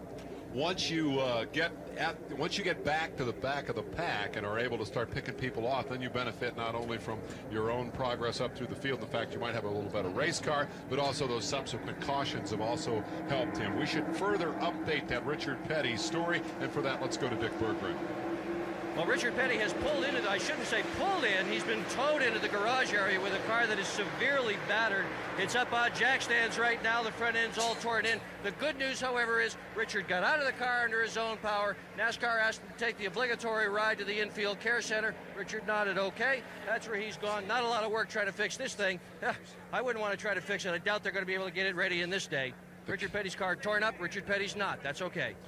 The King will take the rest of the afternoon off as we cross the halfway point. 101 laps complete. Morgan Shepherd, the leader over Bobby Hillen, who likewise has emerged through this round of cautions as a front runner. Will it be temporary? We'll see. Jeff Bodine solid all day. Perhaps the strongest car here today. Kyle Petty might challenge for that honor. Alan Kulwicki is finally having a good day after struggling so much through most of 1990. Second 10 finds Dale Jarrett, Davey Allison, Mr. Excitement, Jimmy Spencer. Darrell Waltrip has climbed back into the top 10, and Rusty Wallace is now 10th. I think it'll be interesting to see what becomes of him. Martin, Bodine, Cove, Elliott surviving a tire problem, and Harry Gant, our 11th through 15th, as the running continues here just past the halfway point in a long afternoon's work for these Winston Cup drivers. Darrell Waltrip made a late pit stop on that caution flag, so he's almost at the very, very tail end of the pack right now. So he was up in the top 10, but he made a late pit stop. I'm sure more adjusting going on between Jeff Hammond and Darrell Waltrip. They are trying to scramble back after all sorts of problems with that car today. Shepherd is your leader, and with the exception of that one, here is the 17 car trying to make a move, and it's a brother battle there as Darrell moves around Michael. Michael comes right back up and shows him the nose, and that's kind of typical situation. You see that in road racing a lot, Lynn. You dive into the corner, and you get the brakes, but then the guy comes back underneath you. You have to, but here you've at least got a wide racetrack. We don't always have that much width. Battle for second as we watch it work its way around the racetrack. We see number 11, Jeff Bodine, strong all day. Getting a look at Bobby Hillin in his mirror for the first time today. Kyle Petty says, I don't want to follow him. He dives inside, and we'll see which way number 7, Alan Kowicki, elects to go, or if indeed he elects to go here. Kowicki may just hang back. Alan Kowicki, interesting story. Strong-minded, some would say hard-headed young driver who came into this sport with his automotive engineering degree and said, I know what I'm doing. I know how to run my own team. Turned down a drive with Junior Johnson last year. Unfortunately, the Cinderella story of the little guy who runs his own team has kind of gone sour this year, as they have not been able to do very well. There's Ken Schrader right in front of our leader, Morgan Shepherd, in the 15 car. If Schrader can stay in front of Morgan Shepherd or whoever may be leading when we get another caution flag, he already got 1 lap back when Richard Petty had his problem, along with Butch Miller. So Schrader is now 1 lap down and apparently has his brake problems solved because he is really running well. He's really running well. I saw how low he ran through turn 3 there, and he just was able to hold that car down and drift it out beautifully. It looks like he's definitely got a good setup.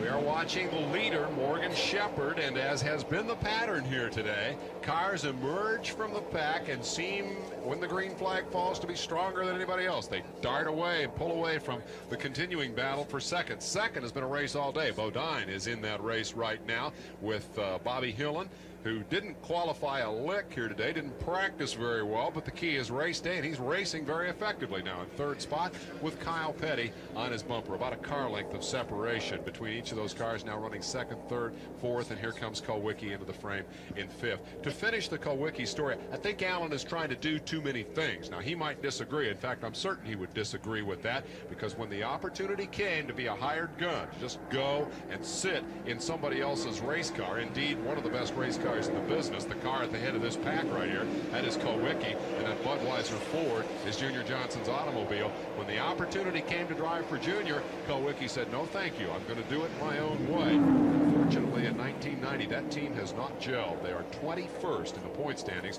coming into this race this afternoon.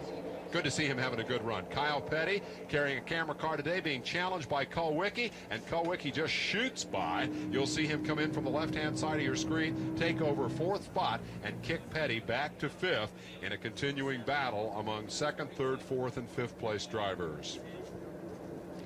That's good competition, and I guess the question in my mind, Phil, is when you're in that situation, you know the leader's pulling away. How much pressure do you feel knowing that there's still half the race to go to get to the front of that pack, and how much are you willing to just sit along and ride?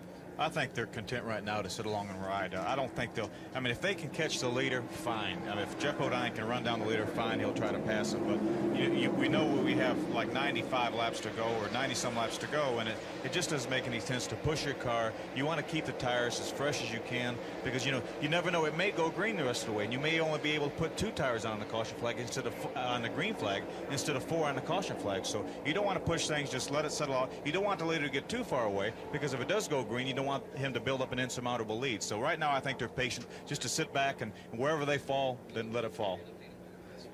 Updating the Earnhardt situation, he has caught some of the tail end of this pack. Hut Strickland is in his sights, along with Labonte, who now seems to be suffering again. Labonte, we speculated, might be able to run with the leaders if he could get to the leaders. He's not been able to do that. The ailing Earnhardt shows the fender to Hut Strickland. I would suspect Hut will wisely let that black fender move right on by and not try to out-intimidate the intimidator here. See Earnhardt drop the wheel onto the grass. He's using the fast line around this place, which often is not on the racetrack at all, but down on the apron and even on the grass. And he's pulling number 94 along with him, Sterling Marlin, who was involved in the Petty crash. From the inside of Rusty Wallace's car, we check that battle up in front of him. Now, Wallace had fallen all the way back to the tail end of the top 10 after the caution flag, and by my count, he is now 7th and trying to work his way back up. He's got that 5-6 car battle in his sights up ahead. The super speedways have not been particularly good to Rusty, and he considers Pocono a critical race because he's got Daytona and Talladega coming up. He knows he doesn't have a strong car at either of those places. He really wants to run well here today. You can see that from inside the car, you've also got the glare coming in from the sun, and also the change in the actual track surface, or the color of the track surface. You go from the really dark asphalt to then some really light concrete, and you know, when you visually are looking for where you're going on the racetrack, even though a lot of this comes from almost habit, or you get into the groove and everything happens automatically. You're still looking for those visual references. You're still looking for where you're going to make a move on the car. You're looking for depth perception of how fast you're coming up on a car, and all those things come into play. And I think that glare of the sun and the track changes and all that really make a difference. And even though these guys have got it handled, it's all part of the program of what they're having to go through their own mental computer of what's going on out there. Good view of the left foot braking from Rusty Wallace, and that characteristic flexing of the left arm, and then stomp on that throttle. Hold that thing down just as far as it'll go as he continues to race for position here. Kulwicki, seemingly the strongest car in this foursome now, moving up to challenge Bodine, and this is the best that we've seen Kulwicki run, not only today, but perhaps all year. Phil? He beat Bodine very, very badly through the tunnel turn. Kyle, we overheard Kyle say earlier that the cars that are going fast are making their time in the tunnel turn, and Alan Kulwicki definitely made his time up in a tunnel turn that lap. Kulwicki calls a lot of the shots on this team from the cockpit. He will call for chassis settings and adjustments on the crew radio, call him and tell him what he wants done to that car, and apparently he's calling the shots pretty effectively here today, because he's got that machine right up there on the rear deck of what day long, I think, has been the strongest car today. A lot of different cars have led this race, but I don't think anybody's been consistently stronger than Bodine. It always is so interesting to me to observe the flow of a NASCAR race, because it's like you spend most of the race learning about the car, figuring out exactly what the setup is, who you can race well with, who you can run well with, and then, I mean, an example is Alan Kulwicki now really showing well. I think Bobby Hillen being up in the front that wasn't, just was sort of not a part of it at all, and finding out where you can run so that at those last 50 laps, or the last 50 miles anyway, that you know exactly what you want to have under you. Good racing here as Kulwicki came inside, took the spot, and said, I don't need Junior Johnson's ride. I can beat that Thunderbird. Bodine came right back past him to take the lead. Now they're on the front straightaway, and everybody's in it. Kyle got way down. Kyle just got, he really did. He was both just right and left it all over there, because he just got squeezed. He absolutely got squeezed in. Yeah, and he may pay a penalty for that, too. He obviously had to get out of the throttle and lost his momentum.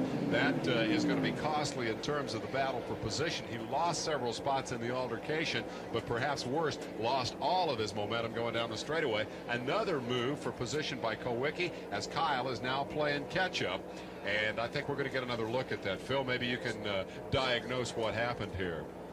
Kyle is on the inside of Alan Kulwicki right now, and thing is, being on the inside, he doesn't have the whole width of the racetrack to catch his car. You see the car bouncing as he runs off the racetrack. Right now, he got a little bit squirrely. He needs the room on the outside to catch his car, but there's a line of 3 cars there, so he had to hold the car down, get out of the throttle, back off, and straighten the car out. Consequently, he lost 6-8 positions. We talk about a nice piece of driving that was one. Had he had room to operate, he probably could have just throttle steered out of that, but if he'd done that, he probably would have put Hillen in the fence. That's exactly right. Well, you always, you're anticipating the amount of drift that car is going to have based on the line that you're taking through there. And if you get squeezed out, like we were talking, we want to be on the low side on the inside, but if you get squeezed down there, you've got to get out of the throttle, because there's no place for the car to take that drift. Nice piece of work by Petty, an expensive incident in terms of positions on the racetrack. Drivers out of the race. Jerry O'Neill was first to retire. Jimmy Horton, after winning the ARCA race yesterday, out of the event, and Richard Petty, victim of a crash. It was a great day for Horton yesterday. He is undefeated on the super speedways. He beat Tracy Leslie. Along with, let's see, the rest of the running order, there was Greg Trammell, Chris Gerke, and Bob Keselowski, 3rd, 4th, and 5th in the ARCA race. This is today's Winston Cup action. I thought there was a quote yesterday that was worthy, if I could put my fingers on that. Yeah, you hear about drivers in the old story of what if, what if. Well, Tracy Leslie thought he had that. There's Petty loose again. Now I begin to wonder, is this just a consequence of close competition, or might there be something wrong with that race car? I think that might bear looking at. We'll see if we can give you another view of that. Second lap in a row that Petty has come down through there, sawing at that steering wheel and on and off the gas, trying to keep himself out of the fence here at Pocono. He is in the battle with the pole sitter in this race, Ernie Irvan. Ernie could pick up something like $38,000 in Unocal bonus money if he could win. Now everybody is blowing by Bodine, whom we repeatedly said might be the strongest car in the race. Bodine is going backwards. All sorts of activity here, and it's happening all at once. Phil, any speculation about Bodine's problem? I think he may have a flat tire, either flat tire or lost a cylinder or something, but he definitely has a problem. I'm sure he'll be probably headed towards the pits now because just about the whole field is passing him. Unless he knows exactly what's wrong with that car and knows that there's no hope for it, he must certainly come to pit road. Another lap like that, and he'll be last out there on the racetrack. So I think we'll see the car that won this race a year ago and the driver who won here a couple of years ago on pit road. Bodine is in trouble as he heads for the Junior Johnson stable to try to address what may be a flat tire problem. We'll see. I think Bodine would hope that that would be the problem because that could be a quick fix and try to get back into it. Anything other than that might be more substantial in terms of the time that would leave him stuck on pit road. They go to the right side, and it appears they will go to the left. They're going to change all four, taking no chances. And now a caution comes out, and this may be a replay of the Mark Martin episode because that means that Bodine, with fresh tires and a full tank of gas, is going to zing right out on the racetrack. These guys will race back to the flag, and this is critical, Phil. It sure is. If Ken Schrader can beat Morgan Shepherd back to the line, he'll get back in the lead lap, but it's very close. It looks like Morgan Shepherd's going to have him just by about a foot. So Ken Schrader will have to wait again for another chance of getting his lap back. That's got to be so frustrating because you got to be in exactly the right position to even have that opportunity and then to not be able to pull it off. And it looked like he was in the right spot. I mean, he was down low. How come he couldn't beat him back? Again, the same thing that happened to Kyle when he got out of shape coming off the corner. He didn't have the whole racetrack to drift up to the wall and use the amount of throttle he needed. And Morgan Shepherd, they were side by side. He didn't beat Morgan into that corner. They were just side by side. Morgan had the momentum. He could go all the way out to the wall. Let's listen in and see if we can learn about Kyle's problem. Okay, we'll get 4 this time. Gary Nelson calling for 4 tires for Kyle Petty.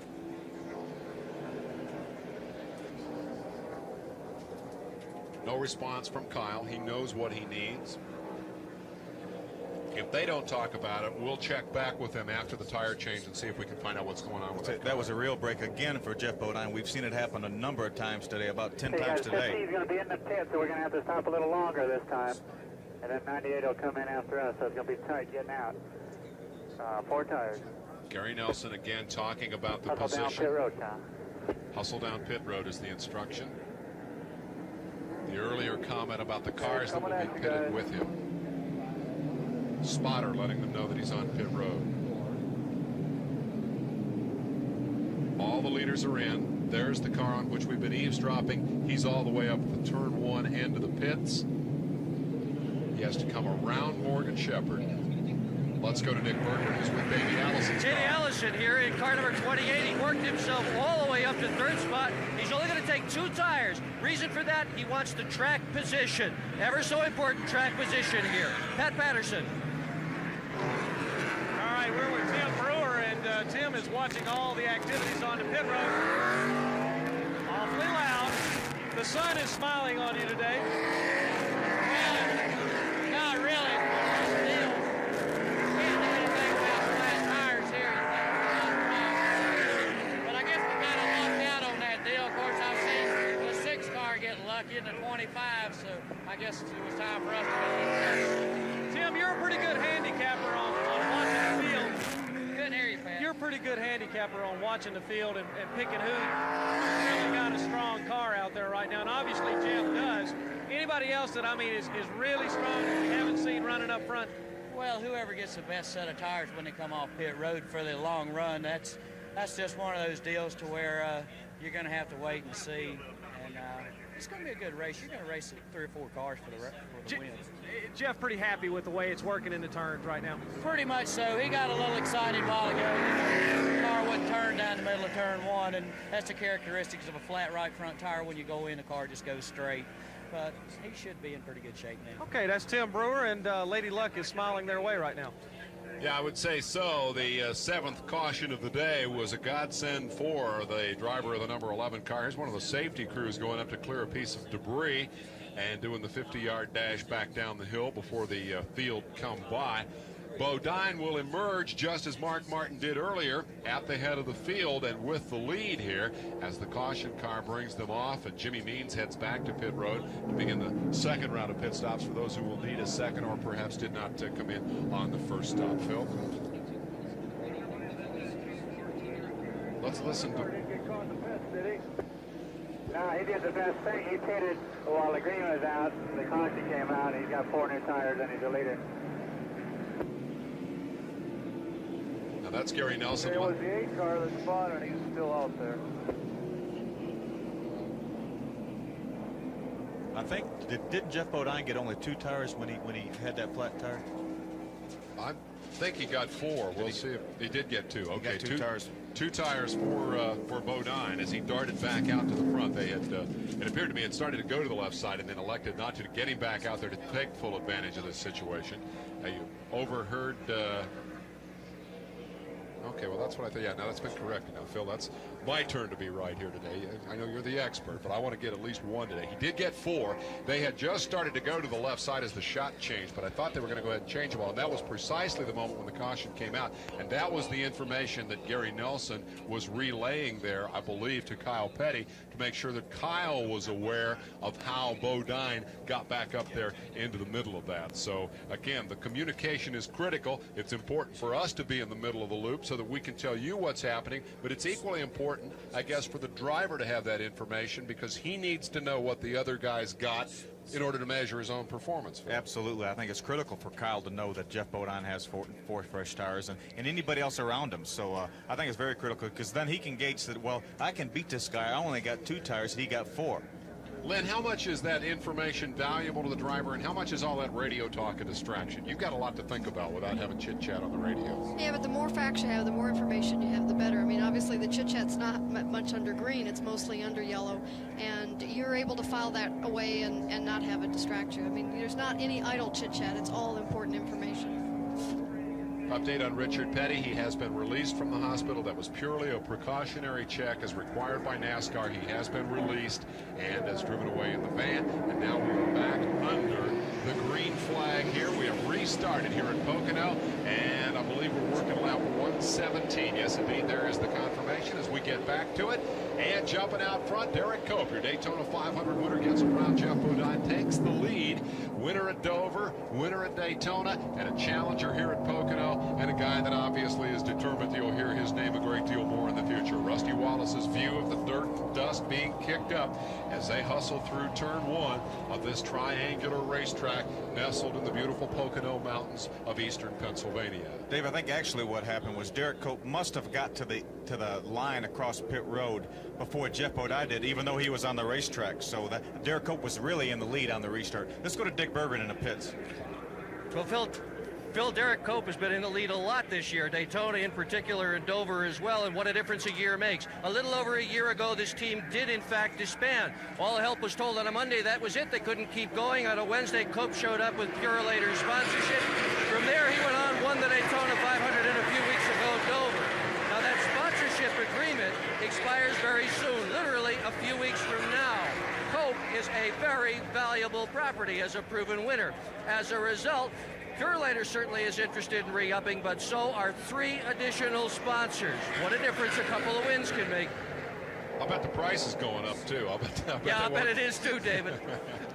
You win the Daytona 500, value increases dramatically, and you're right, Phil. Indeed, Cope did manage to emerge as the leader on that pit stop shuffle, and Bodine is the second-place car. But again, to re-emphasize, Bodine was the lucky guy in that, because had the yellow not come out when it did, he would have been well downfield. Here he's challenging for the lead, and coming right with him is Kenny Schrader, who was the unlucky guy and did not get his lap back in that earlier exchange. Behind them comes the third running car of the pole sitter, Ernie Irvan. He's been back as far as 10th and up as high as the lead today, and now settles into that third spot. Davey Allison is 4th, Rusty Wallace 5th as they pound up the front straightaway. And Schrader continues to try to work to get his lap back. It appears to be up around the now second-place man, Cope. Basically pushed Cope to the outside, said, get out of my way. I got to get up there if that caution comes out again. We've had 7 of them. The record is 9. We're just a little past halfway. We will likely break a record here today at Pocono. Question from Mike Taylor in Nashville, Tennessee. Why does Pocono not require restrictor plates? The restrictors are limited at this point to Daytona and Talladega, the 2 racetracks where they approach 200 miles an hour. Because of the tight nature of the corners here at Pocono, you have long straightaways, but terminal velocity on the front chute is what, Phil? 180, as Darrell Waltrip said? Yeah, about 180 miles an hour. really don't need the restrictor to keep the cars from flying at 180. Further back in the pack, we see the continuing battles. A look at Bill Elliott down on the inside of the racetrack. Thunderbird race as Elliott goes side by side with Davey Allison, racing for position there. That is the 8th and 9th place battle. And here we'll get a glimpse, I believe, of Earnhardt, who had been back as far as 17th, kicks up a little dust as he edges closer and closer to the top 10. Cat is always determined. He will never, ever give up and never give you an inch on the racetrack. He slips past the number 28 of Allison and brings Mark Martin with him as Earnhardt continues his march. That, I believe, would put him in 9th spot and drop Mark Martin to 10th. Martin was obviously a prescient observer as he commented on the Racer Radio earlier today. They didn't think he had a car that could win this race. Here is the view of Rusty Wallace looking at the tail end of the pole-sitting car of Ernie Irvan. Tim Neuer wonders if Rusty Wallace and the rest of the drivers are superstitious about the in-car camera. Lynn St. James, Phil Parsons, do you or other drivers carry a superstition about that in-car? I don't, and I've talked to a lot of other drivers that have had them, and I've not heard anybody that feels that it's superstitious, good or bad. Phil? Not at all, really. It's really an honor to be asked. I think at a point in time, I think there was some problems with that. Spin on pit road. It is Troy Beebe who has spun and hit the wall on pit road, and he tore up Brett Bodine's sponsor banner, and they'll be unhappy about that. No damage done. He makes the left-hand turn into what is turn 4 here at Pocono. That's when you go behind the wall. Caution will fly, and Schrader is in front of Bodine as they come back toward start-finish. There's the car out of harm's way. They will waive that caution, and that means that when they come back to the wire, Schrader may have the opportunity to get that lap back. This time I don't think Bodine will be able to repass him, so Schrader will accomplish what he missed out on a lap ago. And can we confirm, Phil, this will put him back on the lead lap? He got that earlier one back on the Petty incident. Yes, right? it will. I'll tell you, this could be a real pivotal point in the race, too, because Schrader, you notice, has been trying to get his lap back, so he's been running towards the front ever since they got their brake problem solved. So now he can go all the way back around, catch up to the tail end of the field, and if he has time to work his way back to the front, he really may be a force to be reckoned with. Schrader always runs well at this racetrack. It'll be fun to watch him in Victory Lane. That's a beat-up race car. If he can bring that puppy home, it'll be a comment on how difficult it is to win in Winston Cup competition. Let's go to Dick Berggren with a familiar face. Well, Richard, we have an 800 number, and your fans have clogged it up, wanting to make sure you're all right. Tell them you're okay. Yeah, I'm okay. You know, we just come off the second corner there. Was 3 or 4 boys in front of me, and I come off there really good, had a good hope, and they come off, and then they quit. I don't know what happened in front of them, but anyhow, some of them slammed on brakes or something. I just knocked the fool out of somebody, and then wound up in the wall. But tore the car up, but it didn't bother me any. So, come back again inside, I guess. Well, that's the important thing. Nobody called asking about the car. They all wanted to know about you. I'm doing fine. I'll be ready for Michigan next week. There you go. Richard Petty, the king. Richard may not like me bringing this up, but I'm going to do it anyway. They have put an exercise bicycle on the truck now. They haul the bicycle to the races. Richard has cut back a little on his personal appearance schedule, and just like the rest of us ought to be, Richard's going to start taking a little better care of himself and working on the bicycle to keep himself in good shape to continue to race well into the 50s. Let's go into his 50s, we should say, and into the decade of the 90s. Let's go to Pat Patterson. Well, we just wanted to let everybody know, Dave, that there's only one lap to go, and a few cars are going to come in and get some fuel. Most of them got tires on the last stop, so basically, for the only reason to come in, unless you've got another tire problem, the last set you got is going to be just to duck on quickly, get fuel. The leaders pit, Jeff Bodine, had gas cans poised, but when the one to go sign came out, they said, well, never mind, we'll just go in what we got.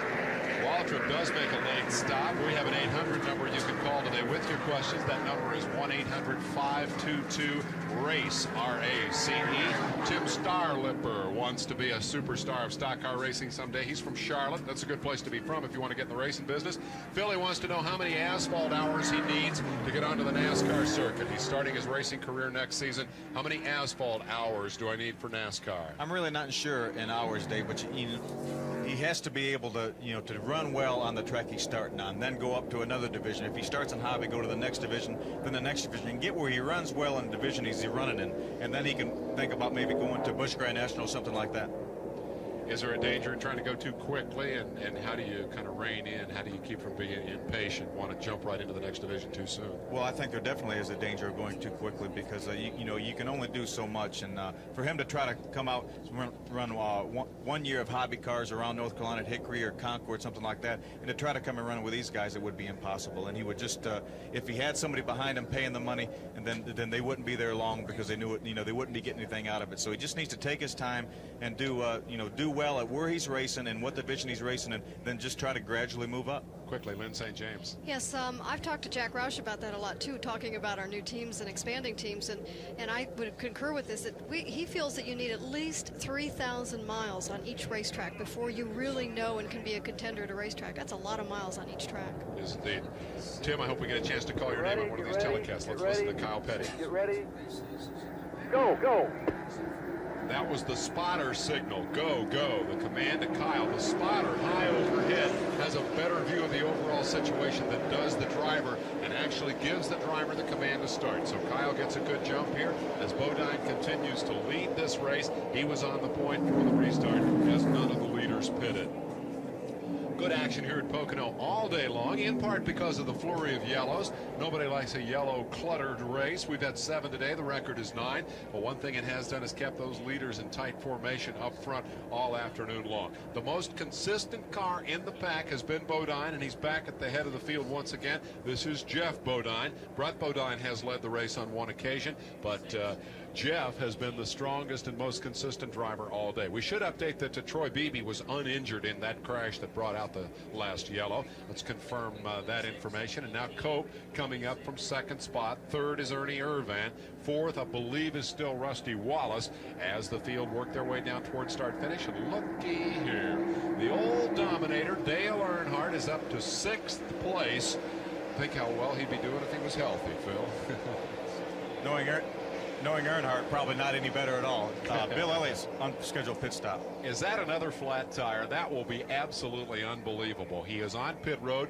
There's a better view of it. As you can see, the crash truck is still right in front of him, tending to Troy Beebe. Must be. There's no reason to be changing tires right now unless one of them's flat. After everything he's gone through, it worked his way up to 6th place on this particular restart, and I can't believe he's got to have bad luck again. What a shame for the Elliots. They really need to build some momentum back and to show that they are a championship caliber team. They have had a terrible, terrible season, and really the whole essence of that bad luck has been flat tires. They've just had them over and over and over again. Timely question from Jim Harris of Hillsville, Virginia, watching on Telescripts today. Now that Bill Elliott has a new crew chief, what has happened to Ernie Elliott? Well, the question is, Ernie basically has more time to work in the shop, work on the engines, and prepare that race car. Mike Beam is the new crew chief in question, and some people speculate that Beam was brought on board because that is a family operation and a team that has been together for so many years. The speculation was that perhaps they needed somebody to come in from the outside and play the bad guy, that they needed to make some changes, and that Beam was the guy to do it. It's working pretty well. Yellow will fly again, the 8th caution of the day. We'll see what it's about as we see Dale Jarrett slowing out there. The 8th caution of the day has flown with Jeff Bodine leading this race. We approach a record for race cautions here at Pocono in what is going to be a long afternoon on this 2.5-mile oval. Check that. That is the 9th caution. Let's confirm that, because if so, that ties the record. It is debris on the racetrack.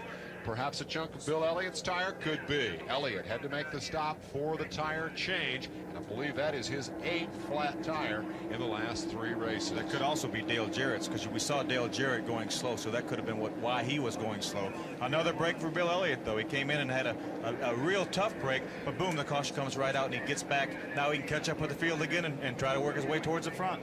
Let's confirm that. It is 9 cautions today. That ties the record that was set in the 1984 running of this race, and in fact has been equaled on 4 subsequent occasions. So 9 is not an uncommon number in this event. We've got 75 laps to go as they watch the action from NASCAR Race Control. Let's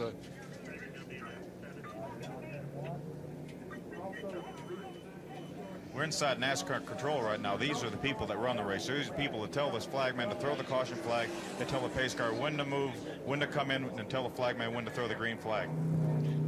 Didn't hear anything terribly interesting or revealing there, but this is indeed the nerve center of the competition here.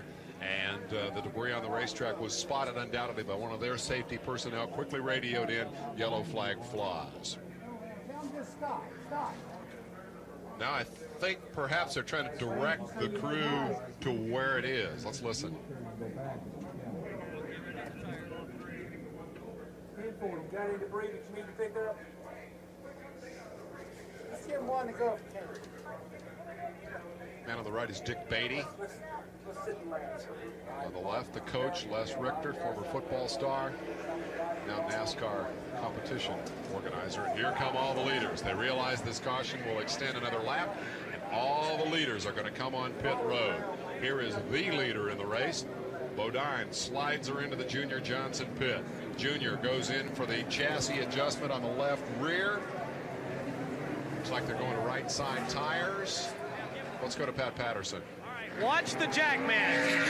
Pump the jack 5 times to get the car up in the air. All right, now the wheels are going on, the jack comes down, and the car is gone. Now the reason I wanted to show you the jack man is because technology in Winston Cup racing has now gotten us to a jack that you only have to jack 1 time to get the car up in the air. We'll try to find one of those to show it to you a little bit later on this afternoon, but technology again giving a lot of help in the pits. And now let's go up to my partner, Dick Berger. Well, Pat, this is the tire that came off the left front of Dale Jarrett's car. We've had several tires that have looked just like this. I want to point out this is not the fault of the tire manufacturer, Goodyear. What happens when you run over a rock or a piece of debris at 150 miles an hour, that's like putting a knife right in the thing. And once it slices, that's it. She's history. She blows up. We've had several of these. Nothing wrong with the tires, but boy, they're sure hard to drive when they get flat like that, I tell you. Well, look who has emerged as the new leader of the race here. Robbie Moroso, who brought out one of the record-tying 9 cautions today with an earlier spin after a tangle with another driver. Hangs in there. You said, Lynn, doesn't matter what goes wrong. Keep thinking you'll get back to the front. Robbie proves you know what you're talking about. It takes that kind of attitude, and it's even more demonstrated so much more in NASCAR racing than any other form of racing I've ever seen, and it's amazing. I mean, Mark's attitude, you know, we're just going to dig and scrape and dig down there and get everything we can get, and it ain't over till it's over. And boy, this is just continued to be demonstrated. We'll see who else is up there with him if the scoreboard is correct, and Darrell Waltrip is second. He would certainly fall into that same category here today. There's Ricky Rudd.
Mr. Debate back over there.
To number 7 of Kowicki, and then the 17 right behind him. That's, of course, number 10 of Derek Cope. And John Little, I believe, is right in there too, around the 18. Way back when the crossing goes back out there, we're into the green side. Another one of the green side. Where one door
this time.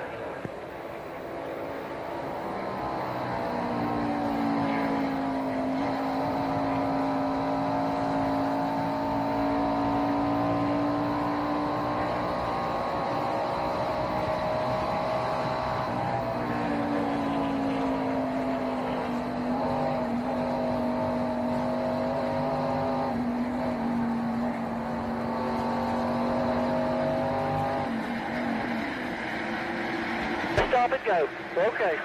Yeah, I got stuck on that deal too.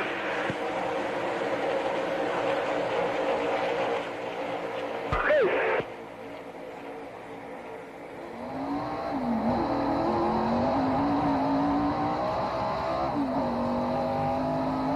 Right line.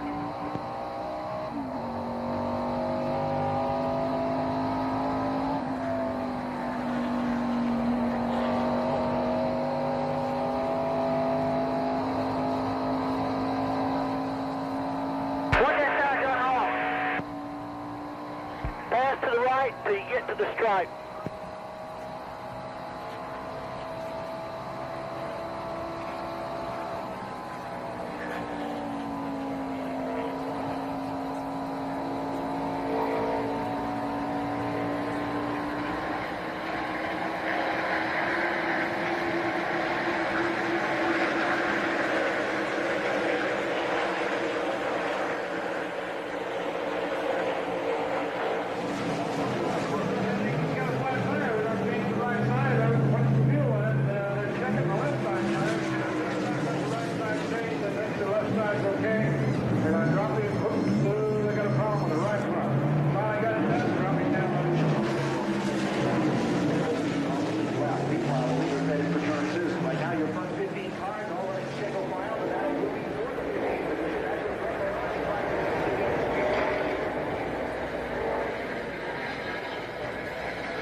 Second cans in, ease it down when they're done. Don't go yet, Kyle. I'm going to wait till Richard nods his head. Go, go, go.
The front of the right front fender forward or bend it around.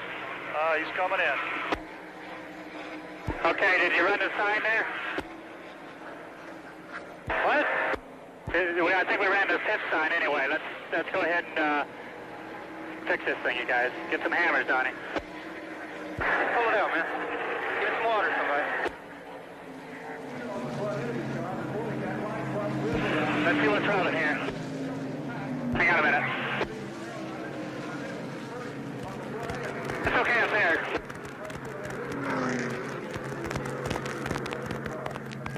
Okay, let's put a lug nut on. Did I fit too soon? Yeah, we finished too soon. My fault, man, my fault. That's okay, we gotta go. Hurry up, you guys. Here comes the pace car. Let's go.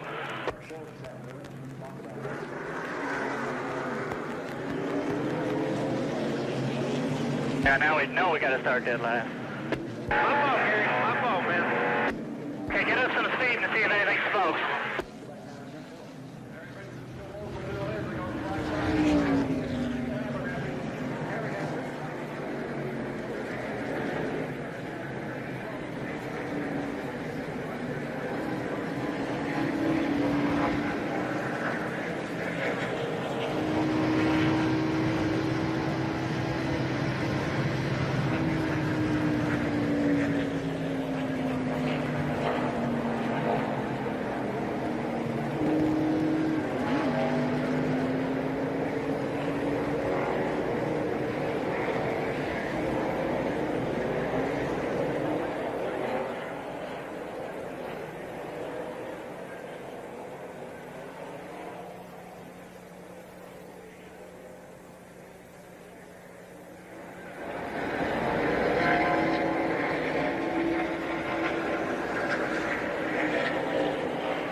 10-4, 10-4.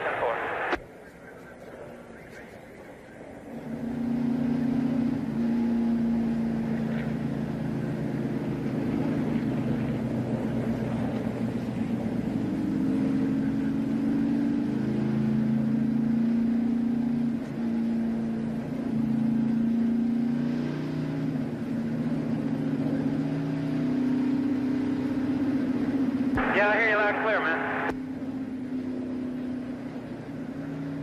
I don't know, you know, we'd run along there about 5th or 6th, and Kawicki, we all made pit stops, and Alan Blow left for a tire, just came apart on him. By the time we got to the tunnel, and he spun up in front of me, and there wasn't no place to go. I ended up getting into him, and we had to pit an extra time, so that's put us back here at the back again.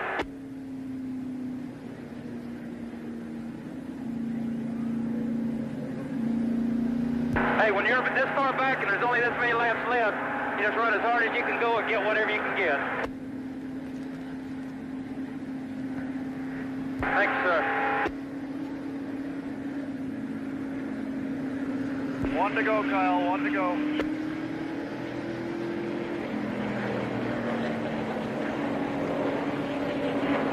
Okay, Kyle, they never come and say anything to us, so just, you know, do what you got to do here. 10-4, 10-4.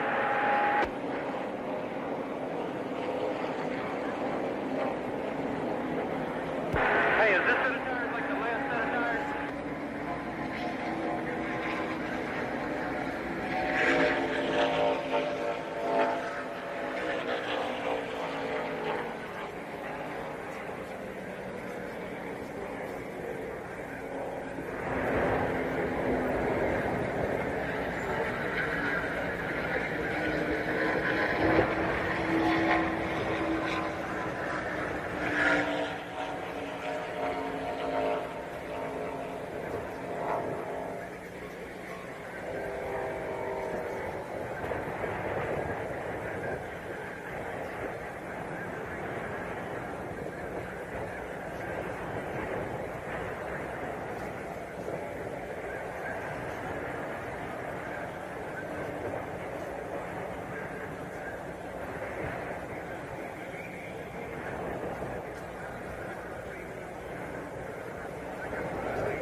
Okay, 1957, and who?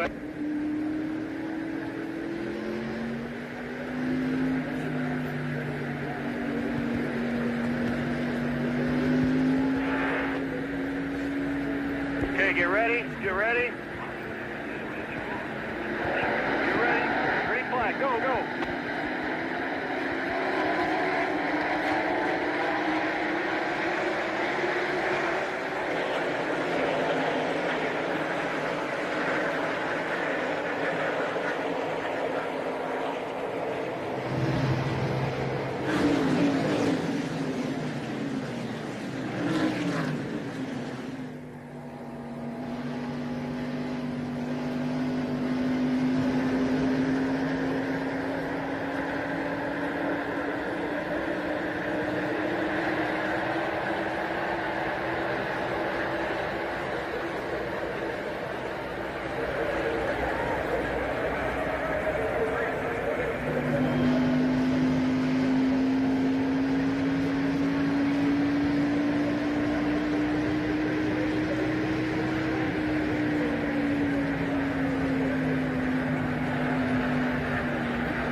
then quit. Okay, rev it up here a time or two.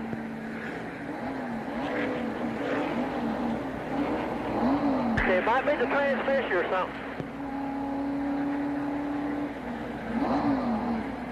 You didn't run through any hole down there that might have kicked up on the headers or anything, did you? I don't know. We'll see what happens, guys. And some of it sounds like it's missing now.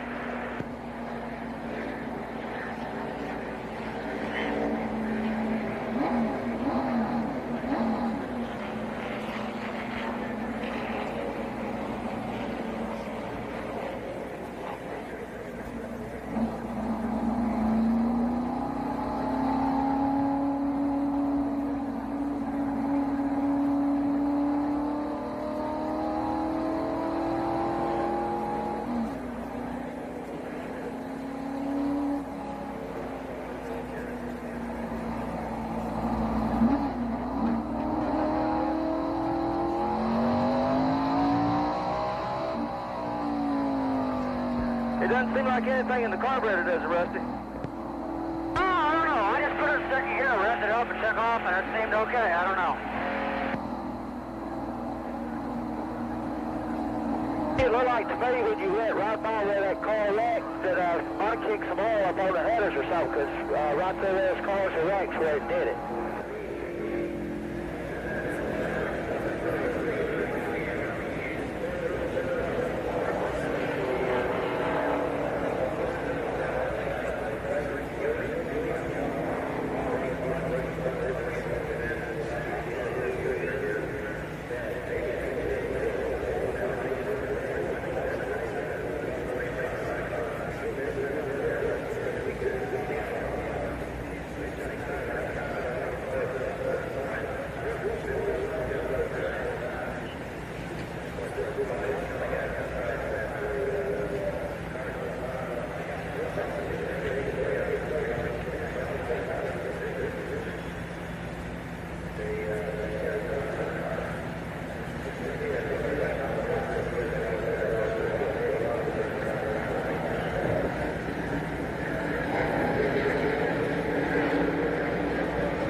He said right when you left through that by the wrecked cars is the only time he saw anything. Okay.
necessarily the fastest car can win the race. Andy, you haven't been the fastest car all day, Andy Petrie off the Skull Crew, but nevertheless, you're in a position where you could win the race. Yeah, we've had a lot of trouble. We've had the ductwork on the front of the radiator has been dragging. It came loose. I think we may have run off the track or something, knocked it loose, and the car ran hot.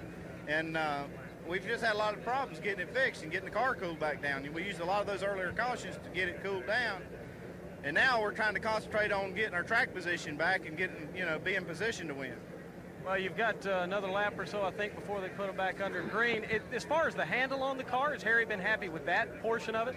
Yeah, well, our car has handled real good all day. We just had so many problems. And right now, we got 4 fresh tires with that brake we got on that caution. And some of these other guys don't have quite as fresh a tires, so maybe we'll have an advantage. Well, an old buddy of yours is up in the booth, Phil Parsons. He wanted to ask you a question. So, Phil, what is the question?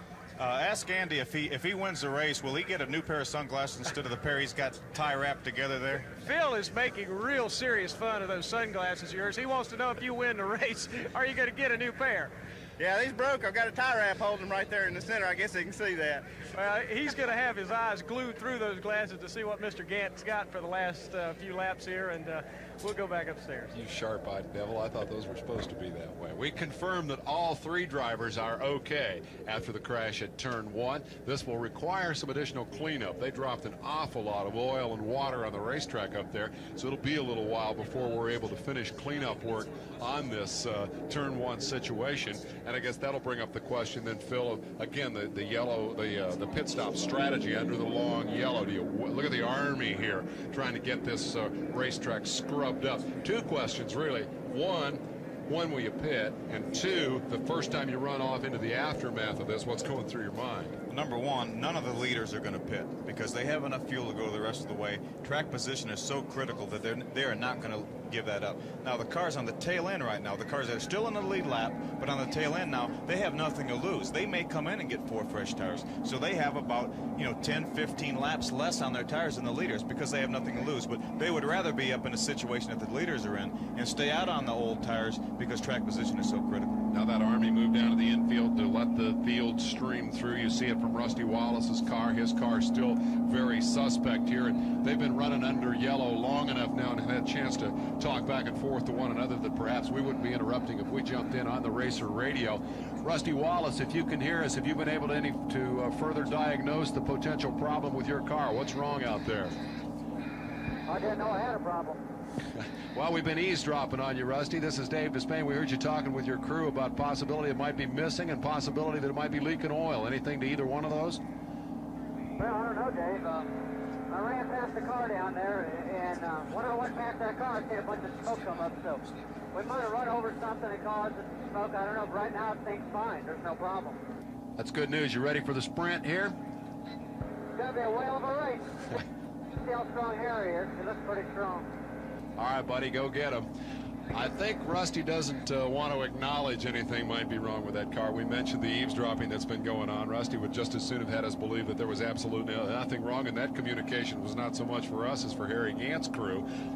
They don't want to let on that they've got any problem. They may, in fact, not have a problem. I don't think they know for sure. I really don't. At this point, I don't think they have a problem anymore. Rusty did think so originally, and like he said, he ran by a car and some smoke came up, so he thought it might have been smoking, but apparently not. And he said he put it in second gear, nailed the throttle, and the thing felt all right, so apparently it's not missing either, so I think he'll be in good shape. Story of the day, record number of cautions, most of them induced by cut tires. An argument here for ripple strips at the inside of turn 1 and turn 3. In the opinion of our expert, Phil Parsons, I don't think anybody would disagree with that because the debris thrown up on the racetrack has certainly taken its toll here today. Rusty Wallace has emerged as the front runner. Kyle Petty is back at the tail end of the field after giving us a great show here today. Lynn St. James. I just have a tidbit of information I'd like to share with everybody out there because I did attend the drivers meeting, as I mentioned. The pace car is now going 65 miles an hour around the racetrack, so you can see how slow it all looks, but that's the pace that they said they'll be taking the car around the racetrack. That's why these laps take so long under yellow, but that is to our advantage. That means we'll have that many more green flag laps when we do come back, and that will be, I would think, at least one more lap. We'll double check and see if the lights have gone out on the pace car, but there are still a lot of safety people up there. I think this is going to be a little while. Let's check in with Kyle Petty on the Racer Radio. Kyle's Dave Despain calling. You made a couple of pretty good moves. You put some people behind you there. Will you pit and try to freshen up that car for the dash to the finish, or will you stay out there? No, we're pretty much going to stay out here. There's everybody in front of us is in the lead lap, and there's 3 or 4 behind us that are in the lead lap, so we can't afford to lose much track position right now. Give it a run for its money out there, friend, and happy Father's Day to you. That is Kyle Petty. Had a tough day today. I mean, it was a big disappointment for him, and he conceded that he made the mistake that cost him there. He got into the back of Kulwicki when Kulwicki spun and crashed and brought out the previous caution, not this one, but the one before. But for Kyle, I guess the big problem was that he violated the closed pit rule, and that sent him to the back. Although in reality, I guess the duration of that pit stop, wouldn't he have ended up in about the same position, Phil, or could they really have made any difference in their situation if he had stayed out for a while?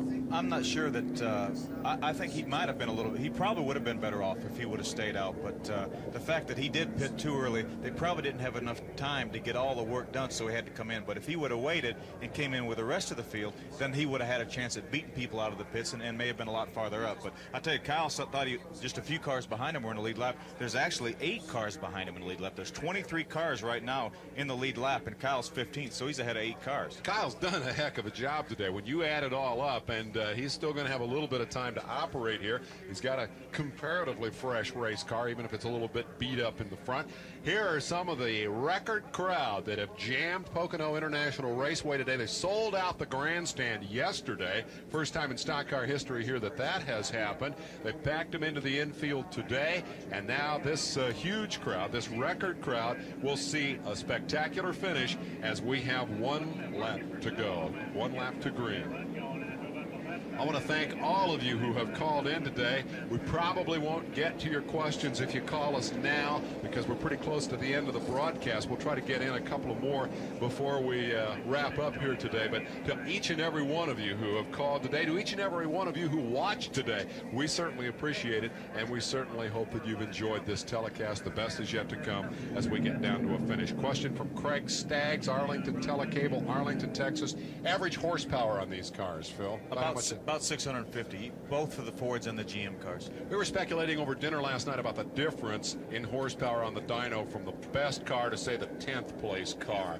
We concluded, Pat Patterson and I, that probably there's much more difference in handling than there is in horsepower. I think so. I think between the top 10 cars, you probably wouldn't find 5 or 10 horsepower. Steve Walk in Burke's Cable, watching on Burke's Cable in Reading, Pennsylvania, wants to know how a driver gets started with sponsors and how do you sign up for a race. Sounds like a guy who wants to be a race driver someday. How do you start? What do you do? Well, to get hooked up with a sponsor, you just, as we talked earlier about how to break into racing, you have to go to your local track and do a good job and then get somewhere. And the thing is, it takes so much money to do that, but you have to get somewhere where a sponsor can see you and say, hey, you have the right image for our product.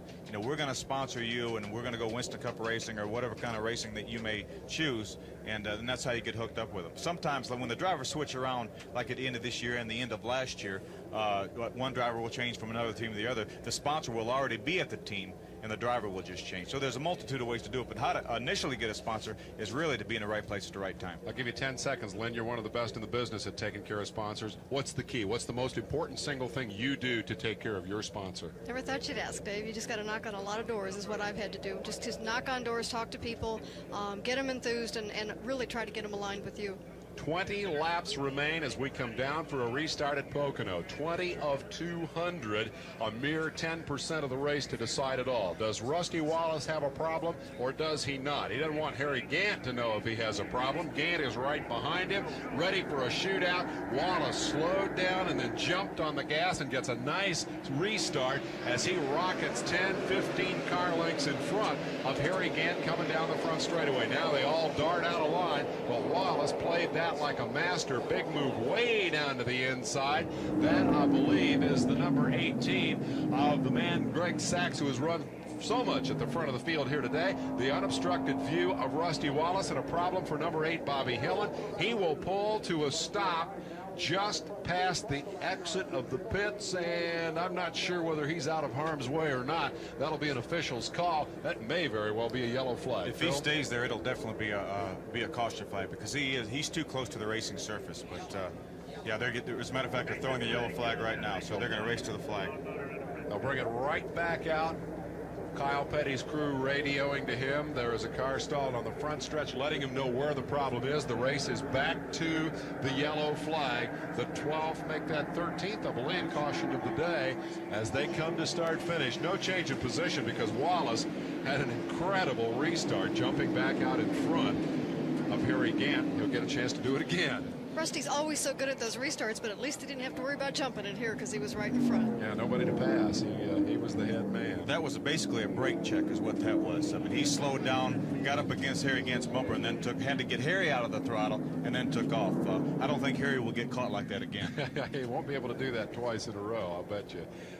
He gave away his game plan here, and then lo and behold, another yellow. So Harry will be all ready for that one. We'll see if Harry can retaliate. This should be quick, although no help has arrived at Hillen as yet. So the field, yeah, here comes the wrecker on its way up the front straightaway. The field, meanwhile, should be just approaching the tunnel turn at a much more comfortable speed than they've made around that corner for most of the laps here today. There is the pace car. And once again, a momentary pause here.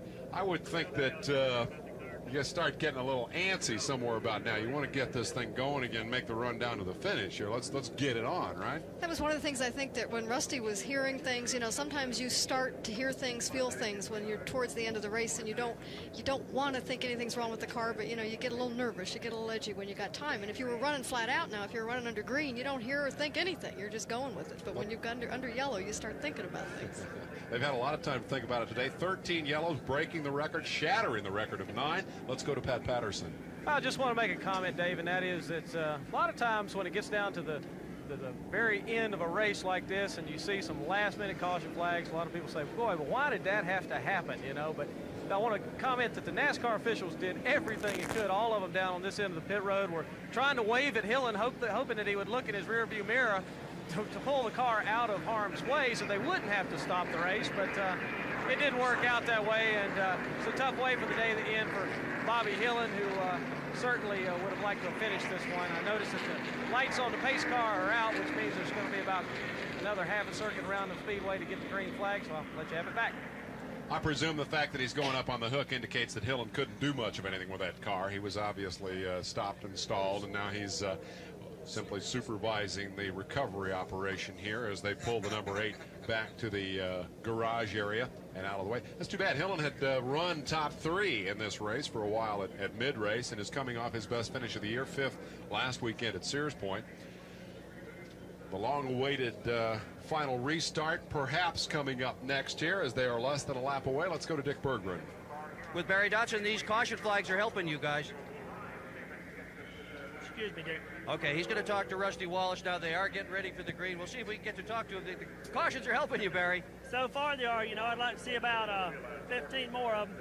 They got another shot at us. That's the bottom line, and we just need to go, make a green run here, no problems, and try to pull the thing off. Harry Gant's awful strong, and so's Bodine. What's your guess on the car? Is it okay? Seems to be fine. They were speculating that possibly it was just some oil that they had run through because there was another car that was also smoking, same symptoms. Well, I would tell you, these guys have their fingers crossed that everything's okay in this race car. We're going to know pretty quickly. They are afraid, I think, of Harry Gant and of Jeff Bodine, eh, Phil?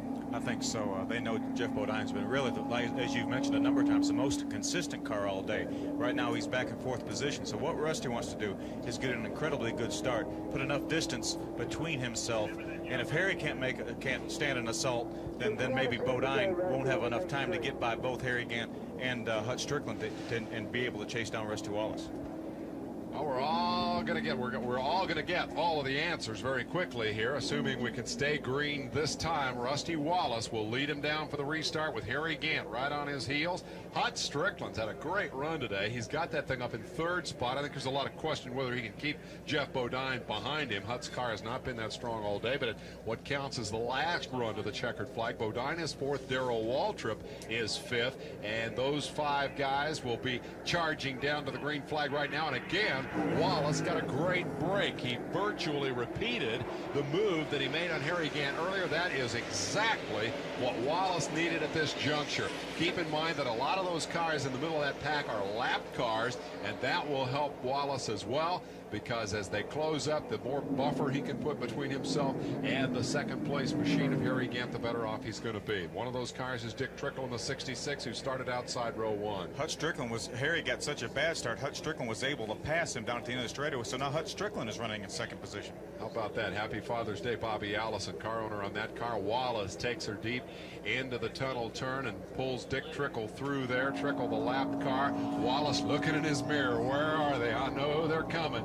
He's got to be real pleased with the way that restart worked out, and now he hunkers down and heads for the finish line here as the laps begin to wind down at Pocono. Wallace looking for his third win in 4 starts, and what an incredible recovery in the Winston Cup Championship battle. He wants that second title in the worst way. Hutch Strickland is now the second place man as he pulls Harry Gant along.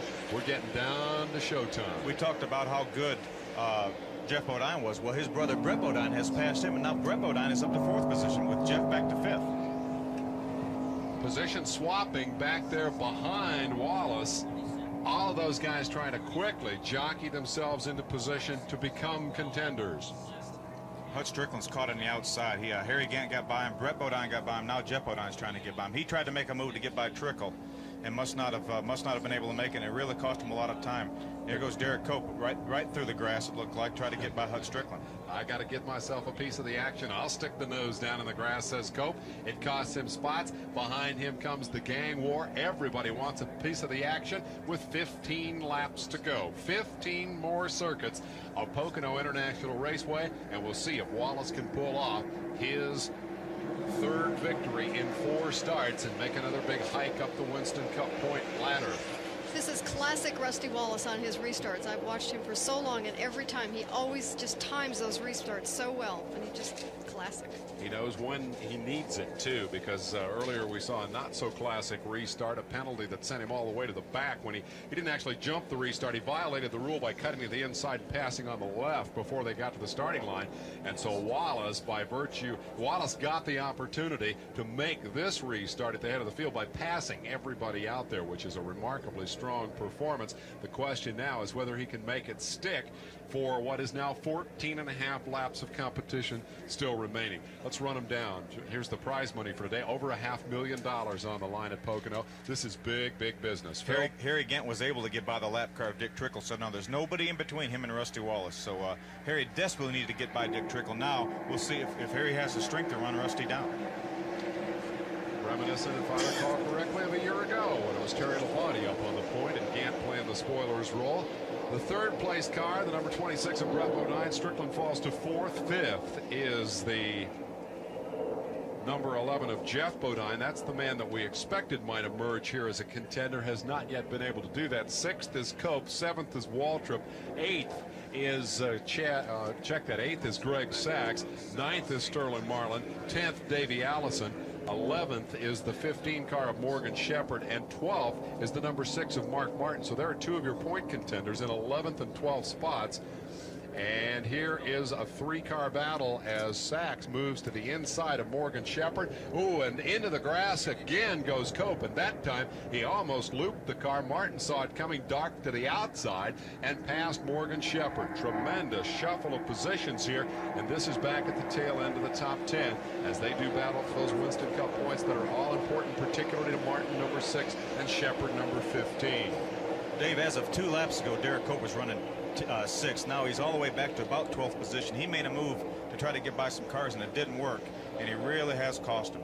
He really has dropped a bunch of spots. He's diving down on that tunnel turn and actually getting inside the ripple strip and getting into the dirt, trying desperately to find a good line through there, and it's backed him up twice in a row. I would think he'll not try that again. Shepherd starting to get away a little bit, and Martin and Cope fall into a side-by-side battle. Now here they come down into that same area of the racetrack, and Gant is reeling in Rusty Wallace. Wallace's worst fears are coming true. true, and that is that Harry Gant might have a car capable of running him down from behind and winning this race. They'll complete 188 this time by 12 laps remain. Plenty of time, I would think, for Harry Gant. I think so. Now, you know, catching Rusty is one thing, passing him is another. Jeff Bodine was there goes past the lead, Harry on the inside. He's got the position on the low side of the racetrack. Let's see if Wallace can retaliate. No, I don't think so. He'll tuck right in behind Gant, and suddenly Harry Gant, number 33, emerges as the front runner, and through the blurry windshield of Rusty Wallace, leader on the restart, you now see the tail end of that number 33 car. Gant, strong run here today, slowly chipping his way toward the front of this field, has finally found the front and wants very much to stick right there for the 11 laps that remain, hold off Rusty Wallace and claim his first victory of the year. But I don't think this is a two-man story, is it? Jeff Bodine came from a long way back. He was able to get by his brother Brett and by Dick Trickle, and now has really caught this duo. So Jeff Bodine again is strong as he has been all day. We had expected this. I had expected this immediately after the restart. I thought Bodine would come after him. Crowd acknowledging Gant. They like seeing Harry out front. Ever popular Harry Gant. He has certainly been a crowd favorite, a fan favorite for many, many years. Started this race in 16th place today. Has taken his time getting to the front. Wallace, the victim of the past. Now Bodine, the challenger. Bodine in the car that won the race a year ago, the Junior Johnson Thunderbird, with Terry Labonte at the controls. Victorious here a year ago today. He'll try to make it 2 in a row as we watch from Rusty Wallace's viewpoint, the fleeing Harry Gant. I don't think there's a retaliatory move coming there. Perhaps that would be premature speculation on my part, but I think with 10.5 to go that Gant has the superior car. The ease with which he passed Rusty Wallace makes it seem unlikely that Wallace can come right back with retaliation. The question perhaps is Bodine, who should be coming into your picture. There he is right there, the third place car. Maybe has something for both of the front runners. I guess a Harry Gant victory wouldn't make you feel too bad, would it? No, not at all. Harry's a good friend. Has helped me a lot in my career, and I've driven for Leo Jackson, who owns that car, and Andy Petrie for a number of years, and I'd be tickled to death for him to win this race. Well, Andy could buy some new sunglasses, and Harry could go another step toward getting rid of that runner-up reputation that he's had for so many years. They're inside of 10 laps to go. We're coming down to the shootout. Question is Bodine, can he come up there, mix it up with Rusty, climb another notch perhaps from that 5th in the point standings that he occupied coming into this race?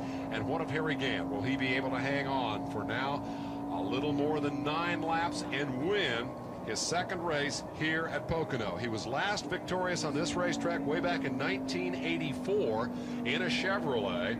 Here today, he's got to hold off the Pontiac of Rusty Wallace and perhaps the Ford of Harry Gant if he's going to claim win number 2 on this racetrack. We'll be listening for radio crosstalk as they go down into turn number 1. Big scramble for position. Here's the inside move by Bodine, and he's got Wallace. I don't know if there's anything wrong with Wallace's car, but it is not as strong as Bodine. Back comes Wallace. Gant trying to open up the lead just a little bit. Here is a good view of just how close the competition is. Wallace coming right back under Jeff Bodine. He's not going to give away that spot easily. Now they're going into the tunnel turn. Somebody's going to have to lift, and it is Bodine. He says, I'm not going to run into this corner on the outside of Rusty Wallace. And that was just good heads-up racing. I wouldn't have made that move either. It really was, and I've been watching Rusty. The best he is through the tunnel turn. That's his best part of the racetrack right now. So Jeff Bodine needs to make a move somewhere, try to get him somewhere else, but I don't think he can do anything with Rusty in the tunnel turn. So, Lynn, we saw that he started making that move down the front straightaway. Bodine ducked to the inside at the end of the front straightaway, and it took him all the way to the tunnel turn to get halfway through the pass. Can he make that pass, do you think? I know, you're on the spot. Don't look at me like that. Take a shot at it. I don't know. I mean, once you lose 50 RPM on these cars, it's so hard to gain it back on the momentum. And so it's, I mean, I don't know. We're going to watch it for the next 9 laps, and we're going to know. Look what gap it gave Harry Gant. Just that really 2/3 of a lap running side by side between Rusty Wallace and Jeff Bodine. It gave Harry about a 20 car length lead. So that was the best thing could happen for Harry Gant. But what does that tell Jeff Bodine now? He knows he's got to get around Wallace or he's stuck with 3rd. He knows that every time he makes a move at Wallace, he cuts his own chance of winning the race because it lets Gant get further away. What does he do? He's got to get by him because he cannot beat Harry if he's got a car in between him. So he's got to get by him and try to do it when he can just get past him, clear him, get up in line in front of him. He can't race him because that just lets Harry Gant drive away. 8 laps to go. I thought Bodine was going to pull off that pass. I thought he was around Wallace. Rusty made a strong retaliation. I don't think that, again, perhaps for once once and for all put the speculation about Rusty's car to rest. I don't think there's anything wrong with that car. It's not as strong as Harry's car. It's apparently about as good as Jeff's car at this moment, and this may end up being a battle for second place. Gant, for the moment, 7 laps to go, comfortably in front, and unless Wallace and Bodine can hook up in a draft and run him down, he may be able to hang on to that all the way. But again, we've had an abundance of caution flags here today, and I wouldn't guarantee we won't see another one. In that frame there, you can see all 3 positions. It's a pretty healthy separation from first to second, and now Bodine seems content to sit there. All 3 cars are healthy, obviously. One may be running just a little better than the other, but you can guarantee that all 3 guys are trying to get everything they can out of the car. I don't think there's any laying back, but at the same time, nobody's going to risk anything. I mean, they're not running right now nose defender, and it's like they can't risk anything. I mean, there's too much on the line, the points, everything else that goes into place. Nobody's just going to throw it all away just to try to make a pass. Well, you can bet that when they went off into the tunnel turn, that Jeff Bodine and Rusty Wallace were both thinking about that $1 million that's waiting at the end of the season. This is one afternoon of 29 that will decide the championship. That was one position of 40 out here today, and the smart move was to lift, and Bodine that was one corner. You got it. It may cost him a spot today. There's an outside chance he might have been able to pull off that pass, but a greater chance, I think, that he might have got into the wall, and perhaps Wallace would have gone with him. So, wisdom, the better part of valor right there. And Gant, meanwhile, Harry Gant just keeps cruising. I mean, he's just, yeah, exactly. And he with no top 5 finishes this year. It's a great opportunity for him to finally get things together for this team. 5 laps to go as we head down for the checkered flag. The battle will be for second, it appears. There's no challenge being mounted to Harry Gant here. And so Handsome Harry may very well put that, not only that first top 5 finish of the year, but his first victory of the 1990 campaign up there on the wall. Guy's been racing stock cars a long time. Hard-working guy, carpenter by trade. I don't know very many guys that can jump up and grab the rafters in the garage and do pull-ups, hanging off the rafters like he can. Phil, using that upper body strength, that's a great tool for a race car driver. He's just one tough cat on and off the racetrack. He really is, and it's hard to believe. Harry Gant is 50 years old, and I'll guarantee you, we saw some video of Mark Martin lifting weights, but there are very few, if any, drivers that are in as good a shape as Harry Gant, and he's 50 years old. Pretty interesting to think back to the fact that 10 years ago, this man, Harry Gant, finished 5th in this race. He's one of the guys who's been around this game a while, and lo and behold, 10 years later, he looks like he's going to win this thing. Rusty Wallace, he wasn't part of the story in 1980 when they came to Pocono. Today, he appears destined to finish no better than second, but perhaps no worse than second either, and that would be a victory of sorts, because with the momentum that he has, 2 wins in the last 3 races, a runner-up finish today, knowing that he's coming to a couple of racetracks he doesn't particularly like, Daytona and Talladega, they'll be real happy with this outcome today. They're thinking championship, they're thinking points. Here is Gant heading down through the short chute toward turn 3. Should have 4 to go this time by. Gant just slowly counting them down.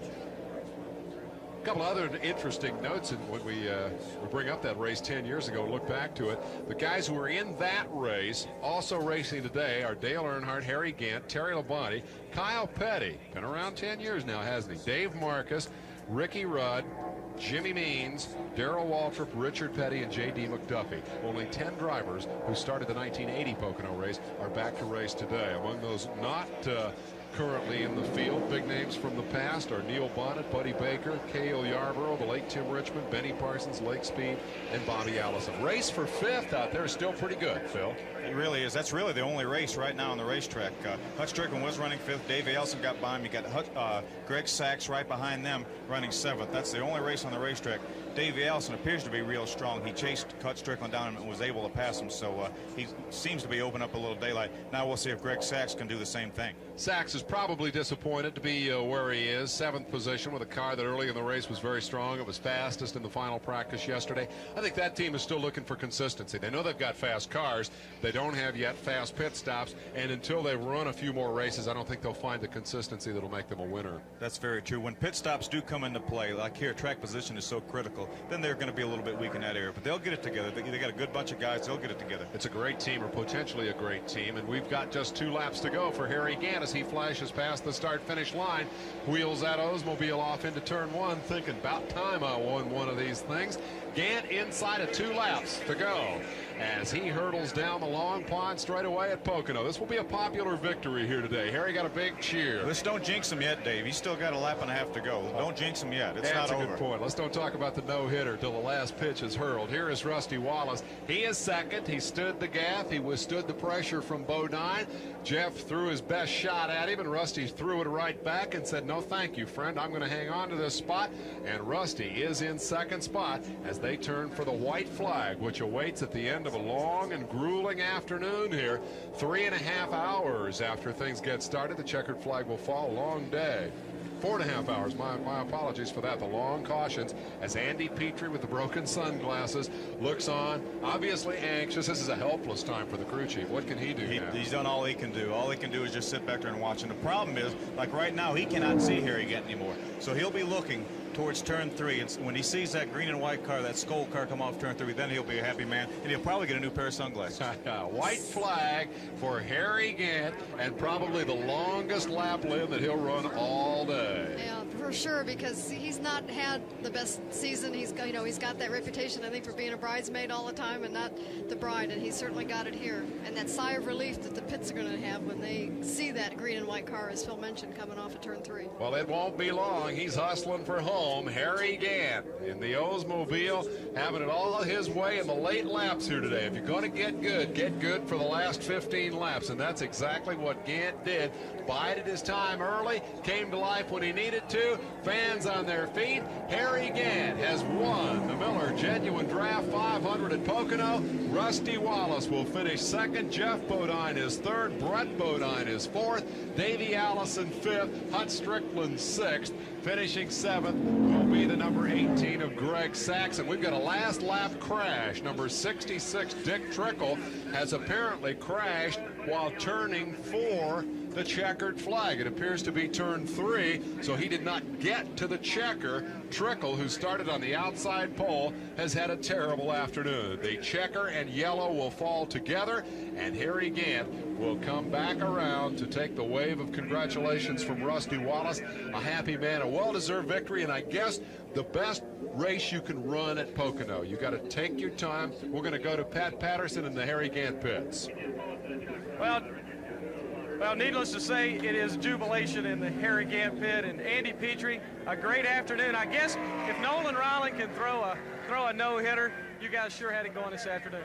Yeah, it looks like Harry threw a few strikes today too, didn't he? He did throw a few strikes. You know, it's frustrating to come out and not get the wins, and you haven't had them in a long while. It's been a long time in coming, and for a bunch of guys that really work hard to make it happen. Yeah, we have a lot of guys back at the shop that don't get to come to the races. You know, and like I say to them, it's Mark and Dean and Joe and Phil and all the guys in the motor shop. You know, Jerry and Jimmy and Kent and George and Sean. Yeah, I can't just keep going on and on. All these guys did a great job.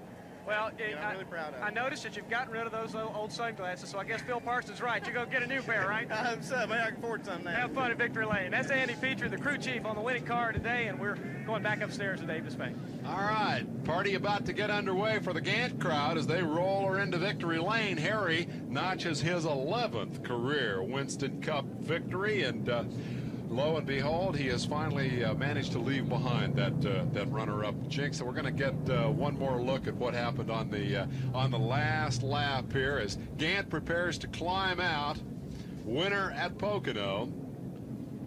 Getting all the memorabilia into position here, getting everything staged. Look at the grin on Rusty Wallace's face. This is on the last lap now. They've actually taken the checkered flag. They've taken the checkered flag. It is their last lap of the day, if you will. The race is over. He looks over at Harry, and he gives him a big thumbs up. And that is the kind of sportsmanship that I think marks this series. You race your brains out against the guy, and then when it's all over, you look over and say congratulations. Oh, that's very true. You know, the thing is, we're together for 30 over 30 weeks a year. So it's, you know, a lot of it's like family. I mean, Rusty, if he could have beat him, he would have. But if he didn't, and he, you know, he had a smile on his face and gave Harry the thumbs up. You know, that's what makes this whole sport special. That tight jaw look that he had just a few laps before under that yellow, and how changed. And like you say, it's like you've given it all you've had. If somebody was better that day, when it counted at the end, you've got to deal with it. And I think, you know, you learn as a human being what you can do and to do your best. And when you do that, man, you can't look back. Let's go to Dick Bergman with the man who was best today. Dick? Let's really go with Harry Gant. Let's ask you, did that car get stronger at the tail end, or were you just hanging on and saving it? Well, we were, you know, we were not all that quick, but we were consistent, and we were consistent in our practice, so we were consistent in the race. And the last big run before the cautions came out there, you know, about 100 laps to go, I could see that my car would just keep on picking off cars and gaining up, and we had a lot of problems over. The car was running real hot, the transmission seized up in high gear, and, you know, I had a lot of problems, but the School Band Oldsmobile and the crew just done a super job all day, and we got up front. That made a difference. Track position meant everything. How'd you get up front, Harry? What was the strategy in the pits? Well, we really was leading the race. We took the lead, stayed out a few laps longer, then come in the pits, and we got in first and got out first. And of course, I didn't beat Rusty. Rusty didn't pit the last time, so I just made one car to run again, and that made it a whole lot easier, other than a couple lap cars. Well, you sure had a mirror full of Jeff Bodine and Rusty Wallace at about lap 190, though. Yeah, I saw him, you know, racing back there, but I could have run a lot harder. I just really wanted to stay ahead and be smooth, because I knew I could beat him, because I had beat him earlier. If we run 20 straight laps, I can beat him. And I'd like to say hello, though. This is a good present, Father's Day, and dedicate this to my father. Harry Gant had lost his father just a few weeks ago, winning this afternoon at the Pocono International Raceway. Strong run for Harry Gant. That one's for you, Dad, and a good one it was, as Harry Gant wins it at Pocono and wins it comfortably. You heard him say he thought he could have run harder today. How did it turn out? Let's sum it up for you. Gant wins it over Rusty Wallace, who continues his assault on the Winston Cup ladder, headed for the top. Jeff Bodine will improve on his point total with a third-place run today. He came in ranked 5th. He led his brother across the stripe as Brett continues to enjoy a good season, having won his first Winston Cup race earlier this year. Davey Allison was 5th today, and no doubt dedicating his top 5 run to his dad as well. Hut Strickland 6th. Greg Sachs, kind of an up-and-down day. Looked like he might have the strongest car out there for a while, finished 7th. Darrell Waltrip persevered from early problems to come home 8th. Sterling Marlin 9th. Kyle Petty, good run. Remember, he was all the way at the back after his near crash over there with Kyle Petty, or with number 7 Alan Kowicki, and he ended up in 10th spot here this afternoon. So it was a comeback for Kyle. Dick Trickle is okay after a last lap spin in turn number 3. The fans, well, they're still enjoying the sunshine here and listening to the interviews, and in no hurry to try to get out of the infield and wrap up their day. The winner, Harry Gant, led 15 of 200 laps, the last 15. Average speed only 120 miles an hour in a race that saw a record number of caution flags here today, 13 for 44 laps. The old record was 9. 16 leaders and 26 lead changes. That kept 22 cars on the lead lap, 29 finishers here today, 11 retirees in a race that did not have a remarkable amount of attrition. Let's go to Rusty Wallace now. Pat Patterson is with the runner-up. Well, first of all, I want to thank you for letting us talk to you all day long on the radio. Unfortunately, one shot less than you'd like to have been today, but nevertheless, a good run for you guys. It was a great run for us, and I'd like to congratulate Harry Gant. He did a wonderful job, and boy, if anybody needs to win a race, it was Harry, and I'm proud for him if I couldn't win. The Miller January draft car run good today. I made one gigantic mistake I couldn't believe I made, and I got lucky today, really, because that race could have went green. I could have finished 29th or 30th, and I just made a bad move. I really messed up. Well, Lynn St. James and Phil Parsons both were making very positive comments about just how well you could time those restarts. And I know that is a team effort with Barry, with the spotter, with everybody, but you really did. You really were quick when you had the restarts. Well, I was just thinking so much about restarts, getting going, because I didn't want anybody to hold me up. This Long Pond straightaway is so long, you got to make a move when you can, and I just absolutely forgot the rule. I have been so accustomed to doing it the other way that what happened, I got thinking out there. And I talked myself into that was okay. And I was real proud of myself when I took off, because I waited until the green flag fell, and I watched it. And heck, I was almost leading the race going to turn 1. I said, boy, I really got him there. And when Barry hit the radio, I went, oh, man. Come in, stop, and go. And I was hot, too, until I realized what happened. Rusty, this team appears to have really taken a charge pill over the last 4 or 5 weeks, and I know that makes you proud, and I know it makes all these guys that are defending this championship proud. They're not taking any charge pills. They're just doing what they do normal, and that's working hard and doing a good job and doing their job, and I'm doing my job, and we gel together real well doing that. Good run for you this afternoon. Congratulations. Thank you very much. That is Rusty Wallace, obviously not too unhappy with the runner-up finish here today. And again, it's a long, long way to the end of the season, and they're thinking championship. This was not the only race today up at Detroit. The IndyCar race, Michael Andretti wins in the streets of Motor City over Bobby Rahal, Eddie Cheever. Rick Mears was fourth. Indy 500 winner Arie Luyendyk came home fifth. That in the Detroit Grand Prix for the kart IndyCars, which no longer race here at Pocono, but indeed the stock cars put on a great show here this afternoon, and Harry Gant emerged from that show victorious with his first victory of the 1990 campaign. An impressive victory it was, too, getting better all day and being there when they had to be, which is right at the end of the race. I thought that interesting that the Winston Cup champion would make the kind of mistake that Wallace did on that restart. That's not the sort of thing you expect of a champion, but what you do expect of a champion, indeed a championship team, is the kind of perseverance that they showed in coming back from that to a runner-up finish, because really the battle for this $1 million championship at this point, Phil, just continues to tighten up. The leader, Mark Martin, had a bad day today. Morgan Shepherd, who was the leader a week ago, wasn't spectacular today, so we're going to condense those top 5. And I think it's tougher this year, perhaps, to pick a favorite than it's been in a year or two. I think it really is. Jeff Bodine had a good day, so he was only 20 points behind Earnhardt. He may very well have passed Dale Earnhardt. And, Rusty Wallace was in third position, so he's going to move up. He's going to gain points on Mark Martin. So I'll tell you, this is a heck of a point battle. And unlike in years, but a lot of times we've had 2 cars, maybe 3 that were really in the hunt for the point championship. But right now, there are at least 5 cars with a real good chance of winning the point championship. Now, Lynn, based on the strength of your resume, how long do you think it'll be before Jack calls you up and says, okay, Lynn, I'm going to put you in that second car? And we note that it was 10 years ago that Janet Guthrie was racing here at Pocono. I know a lot of the fans would like to see you in one of these things. Well, I'd love to do it, and Jack and I have talked, but Dorsey Schrader's here watching. He wants to do it. We mentioned Robbie Gordon will probably be in the second seat. So there's a lot of Roush drivers who want to be there, as well as other drivers that are experienced in Winston Cup racing. And I know Jack, in trying to expand his team, wants to really go for an experienced driver for that second seat. So I'll be talking to him for sure. If it's in the cards, if the sponsorship's there, if the commitment is there. Jack mentioned it takes 3,000 miles of driving to really, on each track, to be able to have the experience to be a front runner. That's a lot of miles that I'd have to get caught up on doing Winston Cup tracks. I'd be willing to make that commitment. It's a matter of whether everybody else is. So. We'd sure miss you here in the broadcast booth if that worked out that way, but I know that you'd love to get a shot at doing it. I want to take a look at that top 5 in the point standings. Here's how they stand. It's still Martin and Shepherd, your leaders, but Wallace has closed it right up. He's just 10 behind Shepherd, as you can see, and Jeff Bodine, in fact, drops Earnhardt another position. It was just 5 races ago that Earnhardt led this thing, and now he is 5th. Bodine has moved up to 4th. Those are the new numbers, and you see how tight it is in the race for that $1 million championship, 1st through 5th. No change in faces there, but a couple of changes in position as Bodine and Earnhardt flip-flop, and Wallace moves closer to Morgan Shepherd. Well, that's pretty much the story here. Any final observations, Phil Parsons, on this 1990 running at Pocono? I'm just tickled to death for Harry Gant.